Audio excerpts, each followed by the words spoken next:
Good evening, ladies and gentlemen. Welcome to Super Bowl Game Saturday on a Friday. So it's Super Bowl Game almost Saturday. We're here for our first of two Friday shows, and also got a viewer request for January, and I'm not alone today. I'm Captain DiTrag. Hi, I'm DollyFinn. So good to see you, DollyFinn. It's been a bit of time since you've been on the show, actually, since November officially, but also when we edited Scooby-Doo Night of 100 Frights, you put in your final thoughts, because you should have had them as far as being able to give for that game. We have another puzzle game, so you know what that means. DollyFinn's here because it is her dominant genre. She's kind of, you don't think so? It's my dominant genre, but I was obsessed with this game. Right, okay, because what are we playing, by the way? We're playing Bust-A-Move 2. Yes, from Taito. Also known as Puzzle Bobble 2. It's sort of celebrating 30 years this year, sort of. Okay, yes and no. It came out in the arcade in Japan in 1995 as Puzzle Bobble 2. Then it came out in 1995 in November in the US, not as Bust-A-Move 2, despite what it says on the screen. It was as Bust-A-Move again, which we showed when we played Title Legends 2 last year, when I added also include our plays of Title Legends 1 and 2, because they will go to this. And I guess I'll put a Bust-A-Move playlist together, because we did show Bust-A-Move again, which is a very weird case as far as how they made that for the US, where you have Bub and Bob, those cute dinosaurs there. They weren't in it. And then it was a weird case. I had to do a lot of editing when I was looking into this, saying they kind of had to do a bit of an injection of the arcade version incorrectly. So the idea is that when they ported it to Title Legends 2, the original music that was in Bust-A-Move again was not playing correctly in the collection. I questioned. I said, what was that about? It was bizarre as far as what it went. But then the year after, in 1996, it did get a home port, that being Bust-A-Move 2 Arcade Edition, which came out on the PlayStation 1 and the Sega Saturn, as well as the PC. They got ported to the Game Boy in 1998, and also to the Nintendo 64. It was Acclaim who ported all of those. It was a weird one because, I'll just show you this box art of the PlayStation Saturn versions. It was very weird, very bizarre, very nightmare-inducing, because basically what it was is a bunch of faces looking like they're screaming in agony with toothpicks holding their eyes up, and there were like little bubbles of Bust-A-Move 2 puzzle bobbles we're going to indicate in a minute showing there. It's strange, and people said it's not the only time Acclaim has done weird stuff with advertising for Bust-A-Move when they published it while they were still in business, although they're coming back. They're sort of back in business and going to be doing new stuff semi-soon. But they had Super Bust-A-Move, which was on the PlayStation 2. That was a case where the only case you had like this weird baby that was drooling on the box. There was like a picture, I think, of one of the bubbles and maybe of Bub and Bob. That was it. But that was a weird case of marketing. But I know people who remember that box art. They remember this game. A lot of people I know who did play this. But it was also something that I kind of missed this one growing up myself. Yeah, yep. The only thing it reminded me of was the game on the phone. What was that game on the phone where you could just put it on your phone? It would eject the balls. It had like the snake. What was that called? Zuma. So, yeah. But this predated Zuma as it was, but I know also even Zuma is its own different thing because it's pretty much. But you're doing the thing with the ball. That's why this. You have to aim it, right? Yes, you have to aim. You aim the ball. You basically want to clear off as many as you can. But it is interesting the way that kind of goes. It is like the snake eating the tail the way it is, but you're shooting out of the mouth of the frog or the toad. Yeah. As far as that one. But yeah, as far as this home version, it said they did bring it out. This release we're going to be playing is a case of porting the Sega Saturn version and the arcade version. Again, in a sec. The game itself was developed by Taito. It was on Taito's F3 system in the arcade. And it's worth pointing out, it was Bust-A-Move 2, or Puzzle Bobble 2 in Japan. And then you're saying 2X. What's that about? 2X means that it was an enhanced version they put in arcades. And the ports of this to the PC and the Sega Saturn in Bust-A-Move 2 Arcade Edition did have the extra content of that, which includes editing puzzles. So you can basically that was the enhancement. That was the enhancement. One of those weird, because I think it came on the PlayStation as far as the home version first, and then it came out on Saturn a little later, and then PC a little later, and so they had that extra stuff to it. It's good. It's a good. Yeah. And we're playing a collection, by the way, that is an insanely long title. We're using the Switch to play this. It's also on Switch 2, back compatted, which is also how we're running this. It is Puzzle Bobble 2X / Bust-A-Move 2 Arcade Edition and Puzzle Bobble 3 / Bust-A-Move 3S Tribute. We've shown this game on the show, which we're pointing out already, and she was with us when we did it. When we did our puzzle showcase a couple years ago, this is a game I picked. I picked this game up, and it's a $15 release that is on, as I mentioned, the Switch, but it's also on the PlayStation 4 and the Xbox One, and like with on Switch 2 will play it, and then for PS4 you can play it on PS5, you have that, and Xbox One It's also playable on Xbox Series S and X, and it's also on the PC. You get hooked easily on yes. this game. And if you are going to be getting this game now, I would suggest, because here's the thing also, I put a couple cases of Taito puzzle games, or Taito games up here. We have Puzzle Bobble, the original, from 1994. Yep. This is the straight arcade port for the Arcade Archives Neo Geo line that Hamster Corporation does. And there's also another S tribute release, that being Cleopatra Fortune. We showed that off when we played Taito Legends 2 last year. And an Argonoid Eternal Battle, which is kind of a modern take on the brick-breaking game Argonoid that does have a port of the original in it, with some weird cases as far as being able to get the display going. But they do have on, I believe on all the consoles, they do have Puzzle Bobble 2 and Puzzle Bobble 3 as Arcade Archive releases. Honestly, this is the one you want to get because it's not just the fact that it has 2 and 3 in it. It is 2 and 3's arcade versions, and it's also 2 and 3's home ports for Sega Saturn. That's what the S Tribute stands for in particular. And yeah, it is an interesting one as far as how this is, and I just want to make sure. Yeah, this release was published, by the way, by City Connection. That is the artist formerly known as Jalico, who published Tetris Plus that we played on Saturn a couple years ago. And it runs on their Zebra engine, which I'll get this started, though, now as far as it. And I have my pictures as far as this, because remember, on Switch and Switch 2, you can get custom pictures going on, but it's only stuff Nintendo, so I said, what do we do for Bub and Bob from Bubble Bobble and from Bust a Move? We said, okay, we have Blue Yoshi from Yoshi's Story and Yoshi here from, I'm trying to remember the Yoshi game that was indicated. In that case, we were all set as far as going on. Okay. And we'll have Yoshi going on next week as far as on the show. Yeah, there you go. It is published by Taito as far as that, and then City Connection and the Zebra engine case, which is a great case. It's basically modern Saturn emulation. And there's a lot of cases where City Connection's doing a lot of that. With this engine that was basically a straight conversion of source code and hardware for Saturn, which is a console that's notoriously hard to emulate for. That it's worth pointing out, this engine was made by Nozomi Akiyama, who actually has programming experience with Jalico back in the day, with the Ignition Factor on Super Nintendo, the Peacekeepers also for the Super Nintendo, and Game Tengoku, the Game Paradise for Sega Saturn. And as I mentioned, this collection has Bust Move 2 and 3. For the purpose of this, we are going to be looking at Bust Move 2. 3 has some other stuff that are unique. We definitely get that for a particular show going forward. And the reason we're doing this now is because when we played Taito Legends 2, Black first came into our best chat on Twitch, and he mentioned something that was interesting to hear, but also something I said, okay, I think we need to do something about going for a show this way. And I took it as a viewer request, saying that I love Bust a Move. I get the sense people don't know this game. So I said we have to change that. We have to get the word out there. I mean, we played it before, as far as on the show, and I'll link to that puzzle show case that we did as well, because there's a lot of puzzle goodness we had on that. And of course, DollyFinn is our resident puzzle expert. Oh. Is in case she needed to be here for this and she'd want. She's like, we're doing this. Do you want to be in? She's like, yeah, absolutely. Well, thank you for calling me the expert, but I think I'm the puzzle fan.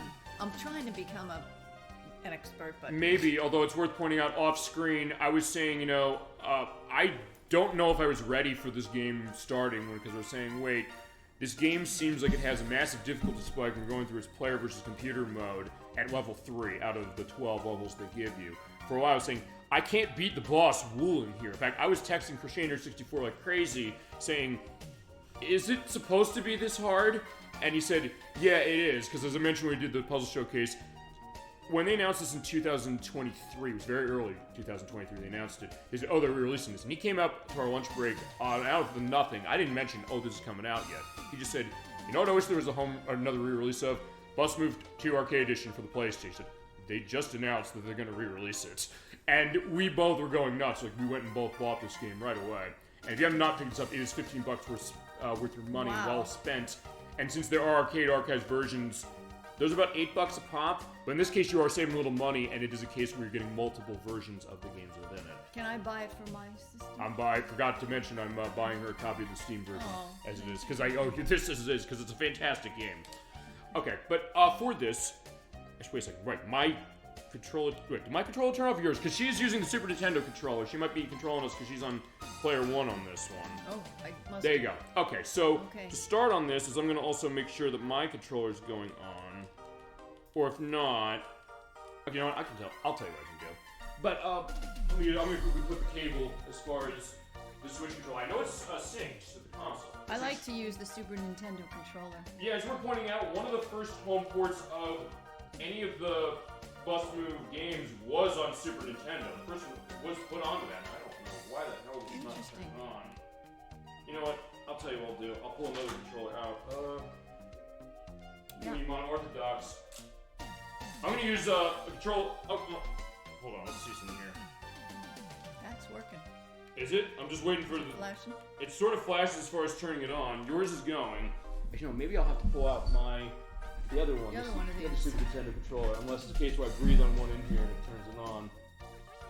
Or let me see something here. Hang on.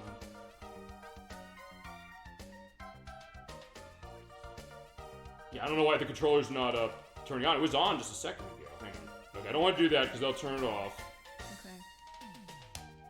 Okay, just to start, I guess, DollyFinn, if you go down to, because what we're going to do for the show, just to give a sense, is we're going to show off Bus Move 2 Arcade Edition, and we're going to show off Puzzle Bobble 2X as far as how it is. DollyFinn, if you could start us with Bus Move 2 Arcade Edition, if you'd please. Hit the A button on that. Okay. I'm going to quickly put the volume up, because for this, we can have the game volume a little louder, as far as what that is. I'll also see, what's the number I put it on to? I put it on 22 something. Because I do take the numbers down to make sure everything is being heard by us and by you. Let's see. What was the number it took? Alright, 22.4. Yeah, this is giving you also a little map about how the game plays. So you move D-pad or the left analog stick around to shoot, or to aim the arrow and then shoot bubble off with A or B. And they also give indications of how collection mode. Okay, that's something unique that the third game has. There's not a collection mode in this one as is. But in that case, you can just keep hitting the A button as I try and find a controller that's working. I don't know why it's not working as far as... well, okay, now they both turned on. So I could play this the Nintendo 64 way. Because it was on Nintendo 64. Well, by the way, it's worth pointing out, the audio samples on that are insanely bit crunched. It sounds insanely crunchy. A word I know Edward does not like hearing in the context of gaming because of something sexual, it's worth pointing out. But anyway, the way this game works, you're seeing on the screen here, we do have Bub and Bob. They're doing their nice little dance here. They're from Move. They're from Bubble Bobble. We showed that off when we looked at Title Legends 1, as is the case. But for this one, it's a case where, and they'll tell us how to play, saying, okay, how do you play this game? Never played it. Use the D-pad, decide the direction of shooting. Fire by using the button. And since they're indicating the arcade version, basically be the one button that's on the case of it. By eliminating many of the balls and the bubbles at once, they drop them in a lump when they're attached to them below. You get higher points, and also you're playing against the computer. Yeah, you cause tons of damage as far as how they sit down. Yeah, but one of the things in the demo they just showed is that all those balls aren't always together. No. That's the problem. That's the challenge sometimes when it comes to that. As we're seeing, there is Bub. He's the green one. Bob is the blue one. They're running into Monstar, who is... You were asking who was this when we looked at this last. I do now know who it is. That is a character who is in Chack and Pop, which is an arcade game of titles we looked at in Title Legends 2. You're seeing why I'm going to say I'm going to put our Title Legends 1 and 2 plays into the link list below, because it is the case of a Taito extended universe, as you're getting the sense of, BM2X. So I guess reflecting the fact that this port is of the 2X version as far as the home release. Alright, so I think that's the case of the only other thing I'll indicate now is also seeing the idea there is like there's Bub going on a bobble, as it is. I do like the idea of like that kind of CG look. And then we're seeing Woolen, we're gonna learn to love or hate her later. Well, you showed no problem off screen running that, as is the case for that. Yeah, the only other thing I'll go into, I guess, is the case of like who the designer was.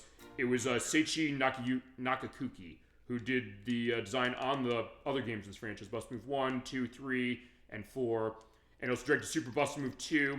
He designed Cleopatra Fortune, which I showed on the screen over there. That's a really good game. That's one where... No, I don't know that one. It's kind of like Tetris in the sense where you clear lines the same way Tetris is, although what happens is you have gems and like little pharaoh icons that come down in blocks, and the idea is you have to bury them. So it's almost like... Wow.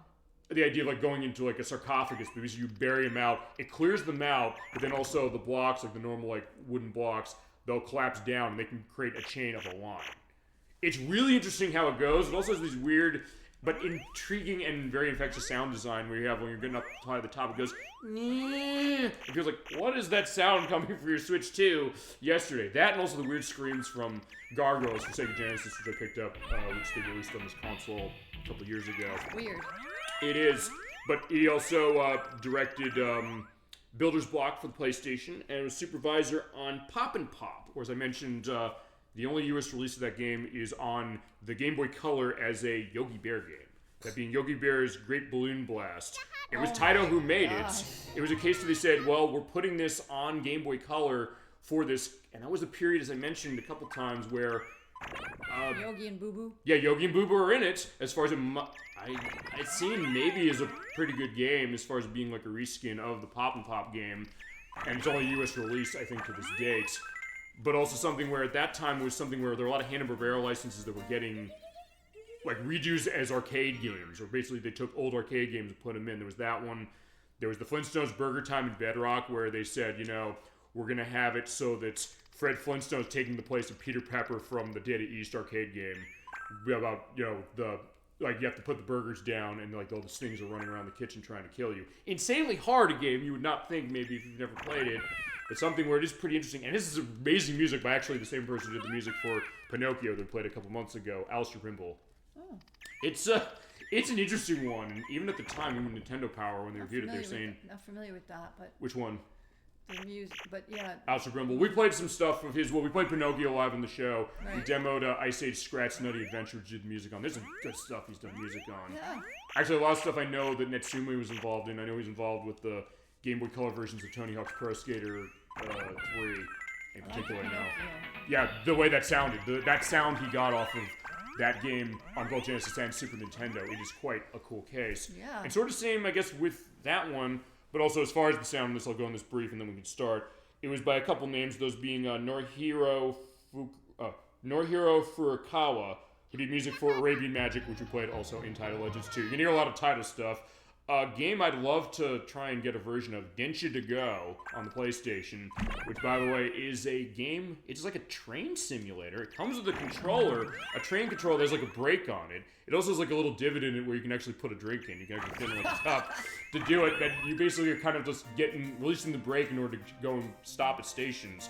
It never came out here, but it's always one that is interesting. I know Edwack, we were actually out in New York at one point. You're saying we're at a retro store. It's like, Captain DiTrag, you know what this is? I'm like, well, what is it? Like, they assume I'll know everything, but I don't. But I was like, oh, I know what this is. Like, what is this? Like, I explained them as far as what Densha to Go is, and they said, this sounds amazing. We need to buy this probably. It's like, yeah, we do at some points.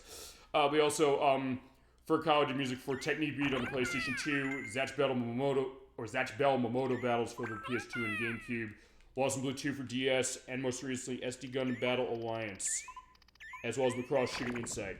And also, in joining him was Kazuko Umino, who did music for Busting Move 1, Thunder Fox, and did sound on Camel Tree, which we looked at last year as well. That we're going to do on the ball at Super Nintendo version at some point.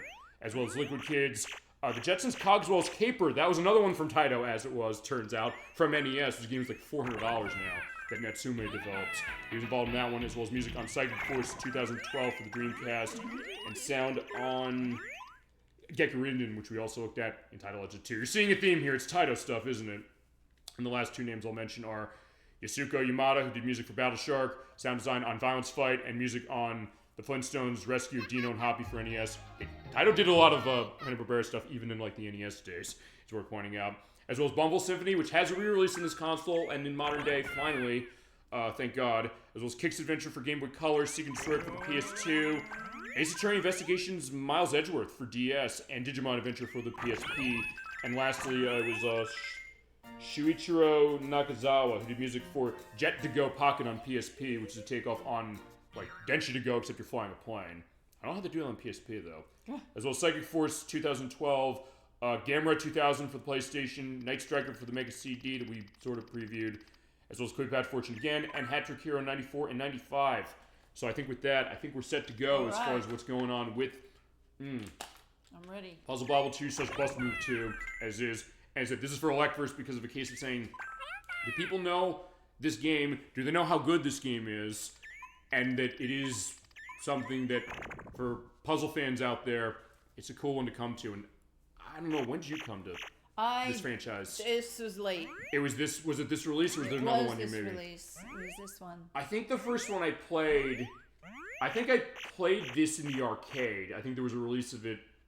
Yeah, there was a release of it in the arcade at an arcade I went to that had it. Like, oh, this is kind of fun. I never I mostly didn't have the systems that had this, or when I did, it was a case where I just passed them by. And then I think it was something where years later when I was kind of digging into other cases of companies, especially when it came to the discovery of Taito as a company.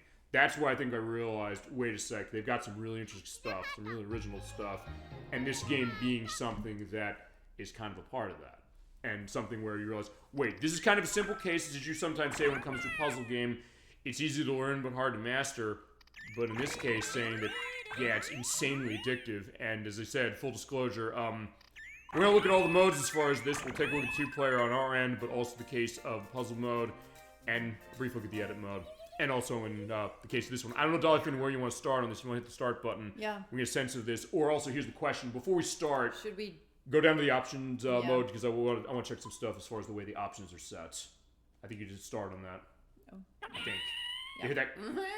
Which I do love that. Okay, I want us to get the sense of it. Okay, so game level, they run easy, normal, and hard. Even on easy, this game can be really hard when it comes to the player versus computer case, so we're going to be running that. There's match point where you're going in multiplayer, where basically it's best of 2, or best of 3, or best of 1. Turn handicap on or off basically gives you the level of saying like how fast the bubbles go, I think, as far as appearing on your screen, and I think also how devastating the chains are. I think music is fine as far as stereo. We've got that special demo that I believe is in relation to a specific attract animation. We can show that later in the show. I think in this case, I think we're good as far as what it is. So I think we can go down to eggs and hit that start button. And we should be ready to go. And also there's music and sound test. All right. And it's good stuff. And now for this, you have your choice of looking at 2x or 2. Your choice. What's the difference? I think 2x is a case where, as I mentioned, it gives you that edit mode, but also a case where I think it rearranges some stuff. It's either way. We'll show both, and we'll also show the arcade version. Which one were we playing last? I guess we're doing 2 normal. We can look at the other ones. We'll look at all of that stuff. Okay. Don't worry. So where do you want me to start? Yeah, hit start. Your choice. What do you want to start with? Do you want to start with player versus computer? Do you want to do puzzle game? Or do you want to do a multiplayer? Move left to right and hit start on what you want. So have we played together? No, we did once, but you can go to the right and if you want to do that to start. Want to try that? Yeah, press start. Perfect. There we go. Okay, so game type select. There's practice, normal, variety. I don't know what the difference of variety is. We can take a look at what that is, but if you want to start normal, we can hit that. So hit the start button. Actually, wait a second. Can you go back? I didn't go back. I don't know. Press the start button again just to see that. And I guess hit start now. Oh? Because I'm curious like what that looks like. Because if player versus player... I don't know. Okay, right. You're on the left. I'm on the right. So you're Bob. You're Bob. You can handicap yourself to 1, 2, 3, 4, 5, and hit I think A or start on. What are we together? What we did the last time? I think the first time. I don't know. You might have been 2 and I might have been 3. I don't know. I think you might be better. It's easy. Normal's the best. Though to be fair, she might be better at this game than I am. Do you know where I was before? I don't know. But then again, that was also before you beat this entire story mode that I can't beat. She can beat it. I can't do it. I tried, and I put her in front of this. I said, I can't beat level 3. Can you do it? And she's like, yeah, I can do it. And she did it. And then going through the entirety of the story mode. You beat that. I didn't beat that. Well, it was crazy. I think it was pure luck. I don't know. You put in a lot of work into that. You were doing a great job as far as how the game was offering. Now you're seeing how we're playing, just to give a sense of that. And also have, when it comes to the multiplayer showcase, I'll have the pictures or the wording of where DollyFinn is. She's on the left, I'm on the right, but I'll still indicate that above or below, or it's out of distance, or enough where you see it. Basically seeing we're launching the bubbles off. Basically, you aim where you want to hit A button, and as he's saying, yeah, you just dropped something onto me. And the idea is that if we get down to that line, whoever of us does, we're in trouble. But in that case, I might be in trouble right now, because I'm taking a sweet-ass time. It's something you don't necessarily want to do in this game, but it's a case where you might have to. Uh-oh. Yeah, I'm close to that death line. Uh-oh, I'm dead. I'm not winning. Yeah, I'm done. Alright, so yeah, you won the first run. It is best of 3. Alrighty. And you change the map as far as how it is as well. I don't like those black ones. Those are the ones I do not like. It's also a case where I'll tell you this, it's almost like you said with Tetris Attack when we played that, which is that, for that game, on the higher difficulties, they give you the dark blue blocks. So it basically gives you more to operate from, more to run from. So you don't have you have more variety as far as what you're doing, but you also have more cases like, I have to manage so much more. Yeah. And you're seeing there when she's launching something towards me or vice versa, it's a case where it puts a random bubble of a random color in a random location. Say random wop. Alright, I dropped that down. Oh, that was bad for me. Right. That's what you do want to do. That's the skill of this game. You're going to see that with DollyFinn in particular, but also, I guess, see as far as how much on myself, too, as you go along. Any case where you can drop something, you do that, because it means that you have an attack going. I mean, in some ways, it's not similar to... Oh, see, I thought... I don't like those gray ones. They're not my favorites. They're definitely... I guess also the case that everything else is so colorful. That drops. Honestly, in some ways, it's not dissimilar to Puyo Puyo in the sense that a good combo or a good chain can be devastating. For yourself or for your opponent. Uh-oh. But also you have to get a sense of like, hey, next up there is what the next bubble is. Where's your stuff set? I don't like that. And also there's a case where you hear that sound come from the other side, like, oh shit, this is gonna be bad. I hate that one there. No. You got that one. Alright, we're even now, so it's basically, it's a tiebreaker now. The tiebreaker. It's almost like something on a game show, and it's the tiebreaker. Yeah, that's gonna be the showcase we do next year, because, I mean, you suggested, you said, hey, how about game show games? Yeah. I'm trying to think about how I want to handle it. There's a bunch of game show games. What are some... Okay, because my thought is this, we can talk that as we go. Wheel of Fortune. Which one of those do you want to see? The best one. There's one good one. There's a lot of good ones. Oh, is there? I only know one good one. Which one's that? I'll have to point it out to you because I won't know. Do you remember what it was on? Do you remember what it was on? It was on the PlayStation. Oh, the PS1 game? PS1 game. Oh, that was our tech design who made that. He made, I like that one. I thought that one was really good. Yeah, that's a good one. I have the Wheel of Fortune for Nintendo 64 that was by, I think it was Take-Two published that. Oh, really? We're going to make Grand Theft Auto. It's the parent company of the people on Rockstar who make Grand Theft Auto. Okay. But also on that one, it's also hilarious the fact that it uses the Rumble Pack.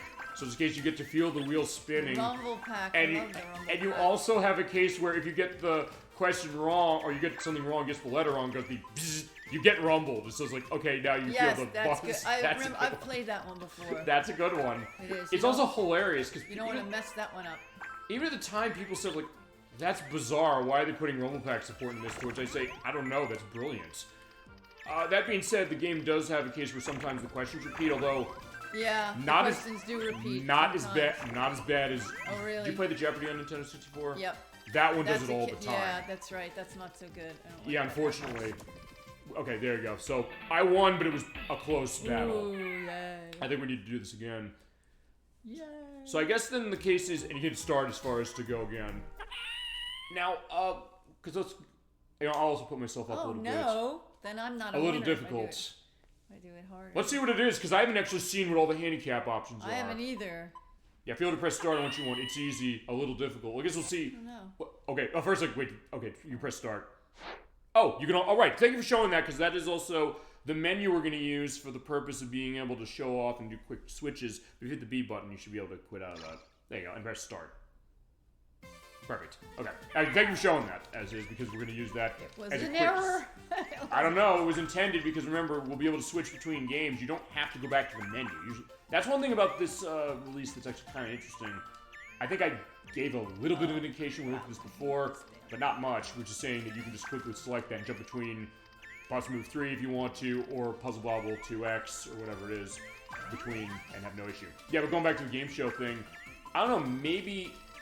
how about this as an idea? If you have another idea, feel free to indicate this. We pick a game, because I don't think I want to necessarily make it as long as we did last year. I loved what we did last year. It was amazing. But also the case of saying, we could maybe have a shorter show. Pick, like, one game based on a game show, and then show one of them specific. And we don't have to limit to a console. Okay. I'm saying Nintendo 64, I guess. I'm getting distracted now, because I'm talking too much. I'm talking too much. No, it's me. I can't be distracted. I'm like, no way, Jose. Mm-hmm. Oh, Crumb. We can talk that more as we go. Yeah, Because I think you had a good idea as far as that, and it also means that we'd be able to show a good amount of stuff, but also case of saying, like, okay, the edit's not going to be almost 10 hours, which I don't mind it was. I loved that it was. I had a great time putting that together. 10 hours, I think so, yeah. That was, look, it was massive. It's like how Thanksgiving is. It's a reflection of that, which is... massive feast of gaming. That's what it was. But still, there is something to be said about the fact that we can kind of do something different as far as I've wanted a game show night for a while, but it's also something where I've sometimes questioned. My initial thought was saying Family Feud. There's all those kind of games. I'd love to show the NES version of that one, but it's one of those things that initially I was thinking, well, I want to do that with NES because there's tons of game show adaptations on NES, a couple of which I own, but also the case that I'm concerned if my NES is gonna cooperate when I'm swapping cartridges. Oh, okay. I mean, it has, but it's like, look, I'll do what I have to. I mean, look, with this game tonight, like my controller wasn't turning on after it was turning on fine. I don't know why it was doing that. So I can figure as far as that, but I mean, I said, well, that's an idea, but we're also saying, well, we could also, as you mentioned, Wheel of Fortune on the PlayStation 2, that's an interesting one as well, from what I understood, because it's the only one that has the voice of, I don't remember his last name, you remember the late Charlie was on the show. I remember Charlie, as far as like the announcing and saying the prize is, he's in the PlayStation 2 version. Oh, is he? Ooh, that's kind of good. Right, and actually also, because people also say, like, was Pat Sajak ever in any of the games? The answer is, he was in one of them. He was in the one that Pipeworks made. The people who made... Vanna? Yeah, with Van White. She's in basically all of them, but... Is she? Yes, she is. The only one he's in is on... Oh, good. The Pipeworks one, which is on Xbox 360, PlayStation 3, Wii, and Wii U. And the Wii U version is worth... Or the Wii U version's semi-expensive. The Wii version... As you won, good job. So I think we need a tiebreaker, as it is on this one. The Wii game uses the Wii Speak. Where basically it's a microphone, you can basically speak into it. And the Jeopardy on the Wii also uses that as well. Okay, I want to try that then. I think that's the thought. I remember that one. I actually haven't played it, but I've seen people play the Jeopardy game on the PS3 in particular, but also I've seen the That's Wheel of hard, Fortune though. game. Jeopardy is hard. Though that version, it does have... that's a question, like, what version of the game, but I know that version of Jeopardy, it does have a case when you ring in, it is multiple choice. Oh, is it? But it is also something that you can use... help. Yeah, and also with that Wii version, you can also use the Wii Speak microphone to answer in the form of a question. I don't know if it gives you... that's the problem. I don't know if it actually... I do want to get that game. Form of a question. I do want to get that game, but I also don't know. That's a killer. That'd be hilarious if it actually punishes you for not answering in the form of a question with the voice. I don't know if it does. I'll have to look at that. It probably does. I don't know. You know...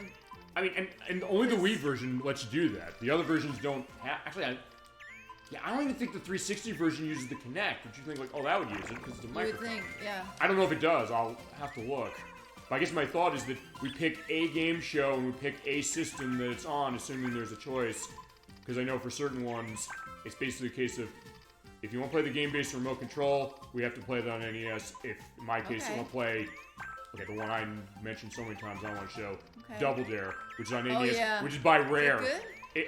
It's hard as hell, number one. Okay, really? The obstacle course is insanely difficult. Oh, I didn't realize it's interesting as far as how it goes. It is the same people who made Battletoads, and my god, can you tell it. But then again, also, Rare made a lot of those game show games on NES. Because they made a couple of the Jeopardy games, they made a couple of the Wheel of Fortune games on NES. I have Jeopardy Junior Edition for NES that's like Jeopardy that. Junior. Is it hard? Maybe I'll play that. I'll start off with Jeopardy Junior. You could do either one, honestly. Actually, I know Jeremy Parish did a video on both of those, the Wheel of Fortune and Jeopardy Junior versions a couple days ago. I'll link to that below. It was an interesting case of saying, it's almost was the case of saying, like, buying a roster upgrade for, like, a sports game or something way before that was ever a factor. So there are a lot of different options, and I know some of them, like, they only really have one. So one example would be a game I mentioned to you when we played Super Mario Sunshine, The Weakest Link, which I have on the PlayStation. Oh, golly, it's also on the PC, but... That must be a killer, The Weakest Link. That's an interesting one. That is the people who made Mickey Mania and the Lego games, that being Traveler's Tales, they made that. I think that must be hard. Well, what it does, that's another one that kind of, in a way, meets you halfway, the same way that Jeopardy and the Wii, or the Pipeworks Jeopardy game, I should put it that way, does, in the sense that it is multiple choice, yes. There also is a difficulty option if you're saying, you know what, I don't want, you think, well, some people might say, well, for something like this, what's the point of multiple choice, because it gives you all the answers, but then again, the game thought about that. They said, okay, yes, that's something that's a factor, but how about we give you a difficulty option where they still give you the multiple choice, but they only give you a couple letters on the screen. So you have to know what it is. So it's not a case, you can blindly guess and maybe be right. But something where it kind of levels the playing field, saying that, oh, if you want to make sure you know the answer for it as far as the answer. You can't completely be blind on that. But you're right, one way it is hard is, especially when it comes to the AI on the game, where they'll say, like, they'll pick up if they think you're the weakest link, and they'll do the same case as far as on the show. Yeah. Or they have the announcer saying, you know... You are the weakest link. Well, they have the case of Ann Robinson in it, but they also have, like, the announcer guy. She is in it, yes. Oh, that is a hoot. She totally voices it. You are the weakest link. I believe it actually runs on an enhanced version of the Sonic R engine from Sega Saturn, which I did not know it did. Which is amazing, and it looks great as far as how it runs, but also they even like the announcing in between when they say... We've got to try that. Yeah, we will, but also the case, like the guy announcing in between saying, statistically, Sarah was the strongest link. She got all her questions right. The weakest link is Jeff. He got all his questions wrong. Will the others notice? Yeah. So they really captured the spirit of that very well. You are the weakest link. But the idea is like sometimes they might not pick up on that. It depends. Actually, to be fair, solo, I've never gotten through a game that way because I oftentimes get a case of not banking enough money, or cases like I make a mistake when it's really a bad case. And it's 7 players supporting. And you don't need to have 7 controllers for it. I think you can if you do. Yeah. But you can play it with just one as far as how it is an alternator around. Oh, really? But there's a lot of cases that we can definitely go into that more, saying playing like pick one game of each and then like go through a game's worth of each, and we can have different options. And as I showed a couple weeks ago in the party show that I still have not edited because I'm working on it. That's going to be a very ambitious and terrific edit when I'm all done with that. That's going to be a case where we don't have to limit the system, and I'm thinking I can just swap on the fly. I would like to play the weakest link. That's a good one. Yeah, we can definitely take a look as far as it, even though some of these other things, like what the hell are these things? I mean, you are the weakest link. I'm trying to think of. I don't know if you're gonna win. Good job. All right, so you won that as far as it. So that's 2-1 as far as that. I'm trying to think about this. Did Pictionary, was that I know there's a board game, but did that have a game show version of itself? Oh, do you remember? I don't know. I should move down and try to be someone to you want to go 3? Be fair. It's either way. No one was the best, a little difficult. I don't know. The only reason I'm asking is because I know that that's it one. It might have been Pictionary, but that's don't a possibility. Remember. I know there's also Win, Lose, or Draw on NES as well. There's that. That has an NES game. Well, this one, I might have spoken too quickly. Why's that? Now it's going so faster than I'm... You know, I'm kind of curious now, what is this doing when it comes to difficulty? I mean, you're on 4, I'm on 3. Oh, no, I'm on 4, you're on 3. I guess, what is it really doing on difficulty? Okay, because you dropped that. Because you did drop. I know the drop, it's stronger when it brings you when you do an attack, although to be fair, when you clear more than 3 bubbles at once, you do still have extra bubbles sent off. That's what I wanted to do, was a red one. But I don't know if it's necessarily more devastating when you do that. Or maybe, because remember, the other thing, I think we mentioned this when we looked at it before, but I'll reiterate it now. You have the aiming as far as what you're doing, but you have to shoot off eventually, otherwise it shoots off on its own. So I don't know if that affects it. I hate the grays. I don't like the grays. Oh. Yeah, none of those is also getting us warmed up before we do that player versus computer mode. Yeah, the computer is a killer. And you beat it. I mean, there you go. That's something. It is a killer, though. Yeah, I know. Even on easy, this is. I think when we looked at Revenge of Shinobi last year, and Shinobi 3 as it was, I mentioned that. I said, back in the day, as far as what did easy look like on a game, this is going to be close. Whoa. Look at that. That was insanely close. That was close. I don't like to play against a computer because when it wins, it goes, it's right. Makes you feel really bad. I mean, I guess that's the case as well. I mean, it's funny, Edwax said this a couple times. Well, first off, the idea of easy in this, it's easy in the sense that it's easier than how it is on hard or difficulties. But a case where, yeah, you're still going to be challenged. But it's also the case of something Edwax saying, like, hey, would kids today, would they play a game like this, would they be not liking the fact that they'd be potentially demoralized by something like this? I don't know. I mean, if it's really good, I don't think they'd necessarily say that. They'd probably be like I would, saying that. Probably not. maybe they would, maybe they wouldn't. I don't know. The thought, like, hey, is this a case where everybody? Sometimes they said, like, is it a case where everybody gets a participation trophy and what's the other? But I don't know if that's everybody gets, But I don't know if that's necessarily true either, because in fact he brought that up when he was playing, not for the show yet, Super Monkey Ball Banana Mania. That's a game that, despite its cute exterior, that game is really difficult, or it can get very difficult. Nikki showed her skill when she was playing that. Oh, really? But a case of saying, like, would kids today now love a game like that? I don't know. I mean, I think if it's really a lot of fun, anybody would want to play. I mean, you didn't stop on this one as you did win the set, even at level 3. So, yeah, we can go again to see, like, how far this is going to go. But I don't know. Maybe it's a case where, I don't know. Maybe since it's a well-designed enough game as far as this, for sure, or anything, the case the kids would love it anyway. They're like, oh, I want to keep playing until I'm better at it. Yes, that's possibly true. And to be fair, I'm also not necessarily... Look, we say that... I've said that this is a family show, and in the sense that it's a family show, and that it's the Super Old Game Saturday family, but it's also a case where, yeah, we're adults as far as how it is, and sometimes we talk with adults, I guess we'll put it that way. But not necessarily because, like, oh, we have to, necessarily, but also this, which is the case that...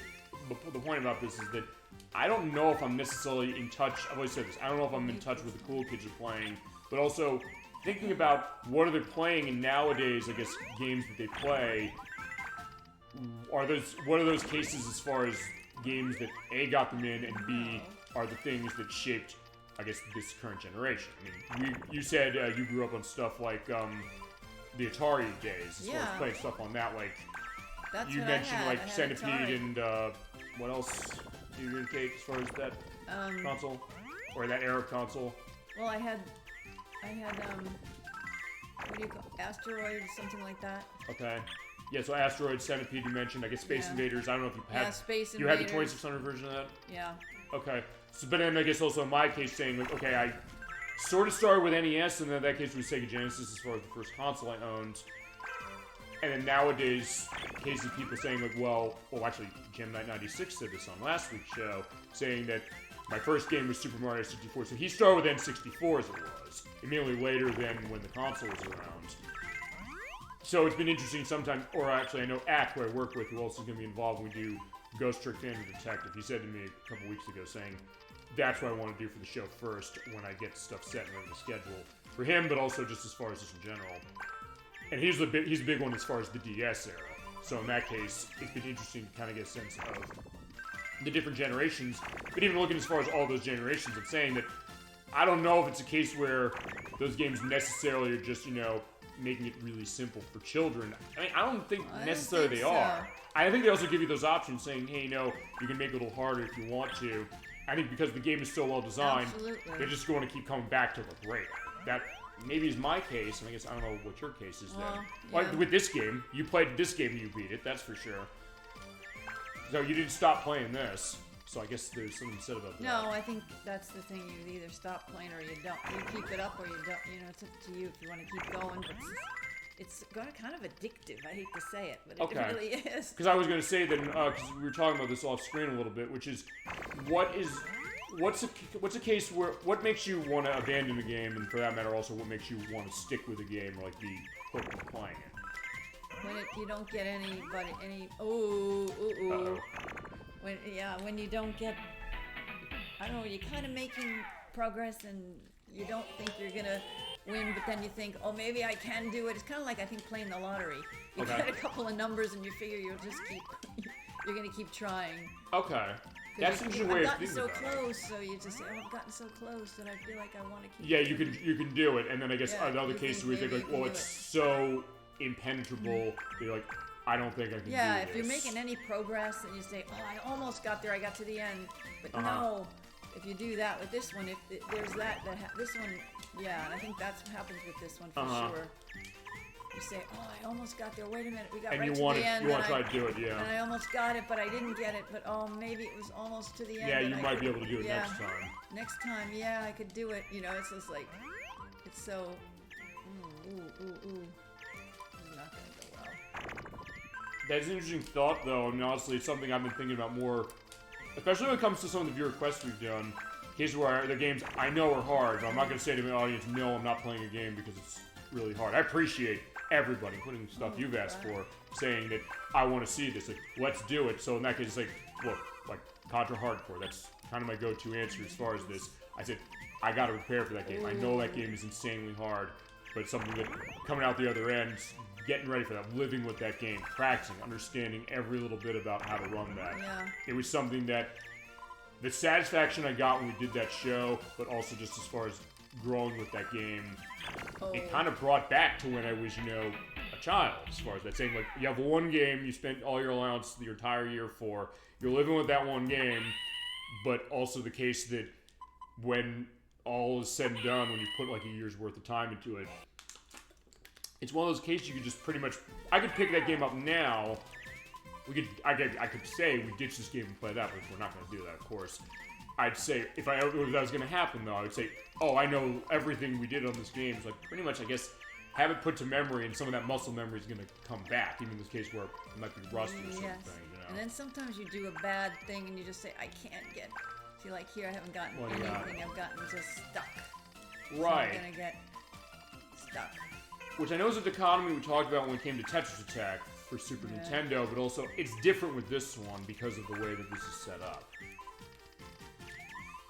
As we're pointing out, I guess we could do a second chance on Tetris Attack, because it is, like this one, it's also technically 30 years of itself, in the sense that the Japanese version is 30 years from last year, but our version came out in 1996. So in that case, yeah. I mean, we celebrate for its 25th, but it's also something we did talk about. I'm gonna lose. Alright, well... Potential return to that, or return to anything, really. Crikey. I was going to ask you this as far as when it comes to experience with Taito as a company. You mentioned Space Invaders, and then now this. What's other experience you have with them as far as other games you've played of theirs? No, really. Or is it mostly those? I think it's mostly those. Yeah. Yeah. It is interesting that, because I know when we played those Taito Legends games, it was something where a lot of the games that I was not that familiar with either, when we looked at that, it was kind of only years later, I was like, wait, that's a Taito game, wait, that's a Taito game. I'd heard some of these names, like Operation Wolf. I didn't known that, I didn't really kind of stop and thought, oh, that's a Taito game. Yeah, I'm not that familiar with Taito, as much. Other than the games that we're having now. And you mentioned Space Invaders as well. Space Invaders. Because that was their big game. That put them on the map. That was a big one to put them on the map. It was a great game. It was a great game. We've had a great time showing so many versions of that already. It was a super duper game. Yeah, we showed the original and a bunch of different releases of that. They did port that actually over the holidays as far as the new Arcade Archives. It was a newer Arcade Archives release they put out on Switch and Switch 2, and they put Space Invaders Part 2 out a couple weeks ago. So they keep porting those cases, as well as also the remake of it we played last year. That was a great one. When I first discovered that, or he knew that one, I said, when he said, like, I want to see that, I was like, okay, let's take a look. And like, hey, you're right, this game is awesome. But it's something where I'll tell you, actually, when I did Taito Legends 1, right before I did, I'll tell you, I mentioned this when we played it, but I said the night before we did that show, I went to my local retro arcade, because they have like a bunch of machines there. I said, I'm looking for every single thing they have in Taito. I'm going to play everything that's there, even if it's not in this collection. I said, what is it going to look like? And I found a bunch of different things that I kind of never thought. Bubble Bobble was one I kind of known, sort of. Yeah. Which this is tied to, in the sense this is a spin-off of that. Oh shit, I lost. You got it. Okay. So yeah, we're going pretty well as far as how this is for this part of it. Yeah. But I was interested in kind of just finding a bunch of stuff that was by them, and also stuff I'd never really heard of before. Stuff that's like, oh, I like this game, but I never really played before. Oh, yeah, I hadn't played it before. It was something where I didn't know it actually came out of them. There's one game that I think when we did that show, I questioned. I said, I don't know how they could ever port this home. They have, though, in a creative way. It's called, I don't know if you're familiar with this, it's called Ice Cold Beer. No. That sounds cool. What is it? What it is, it's kind of a physics game. It is like a mechanical game. You basically have this machine that has these holes on the side of itself. You have like a metal bar at the bottom, and it drops a ball out. like a actual metal ball. And it plays this music, the digga digga digga digga digga digga digga digga digga digga, and you use these levers in order to turn the bar over, and you basically have to guide it across all the holes to get into the ones that have the numbers on, like 1, 2, 3, 4, 5, 6, 7, 8, 9, 10. Yeah. But the idea is that as you go up further, first they say, get in hole 1. It's like, okay, it's easy. You just tilt left and right, go to the one that's there. But then when it comes to the next one, it's like, wait, now there are like other holes that it could fall into, so you have to be very specific of how you're manipulating the way the tilt goes for it to kind of make the ball roll right over the other hole without going into it, and if you're off even a little bit, it'll fall in.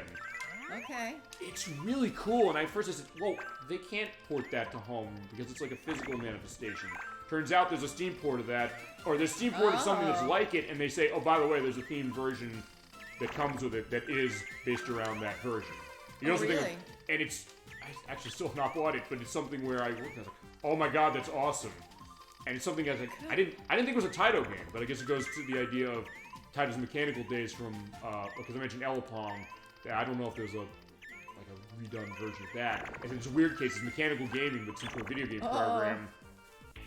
The only way they could do that is if they do kind of rebuild it in like a virtual form. Oh, really? Or like when we played Midway Epic Treasures 2, because we were playing Midway Epic Treasures 3 in a couple of months. They had a game in there called Cosmic Cruiser that used like a physical mothership as far as within the cabinet. But when they ported it, that said, well, we can't emulate that because it's a physical device. Like, well, let's turn it into like a CG model. Which worked pretty well as far as the kind of thing it was. Sounds interesting. It was interesting as far as when we looked at that. I guess that's also another avenue, seeing other games where they've ported mechanical cases. Or actually, I guess maybe the most prolific cases of that actually are a lot of collections that have like old pinball games in them. Because I know they've done the Pinball Hall of Fame collections. I know they've done stuff based around Williams, and Bally, and Gottlieb.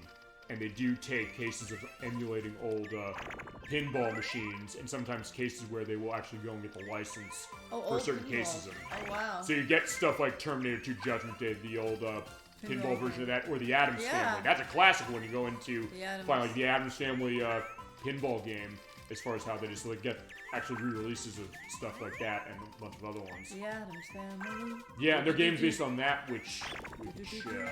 Although I don't know which one. Oh, damn, that was a good shot off that way. There are a lot of games based on that. I don't know which one would make sense to show. I don't know. I've never played any. Family. I've never played any of those games at all. Some of them are based on the movies. I know. I'm not familiar with that at all. Me neither. Yeah, some of them I know go for some money. I know Sunsoft made a bunch of those. I know on NES there's the one that's semi-notorious because of the Angry Video Game Nerd episode on that being Fester's Quest.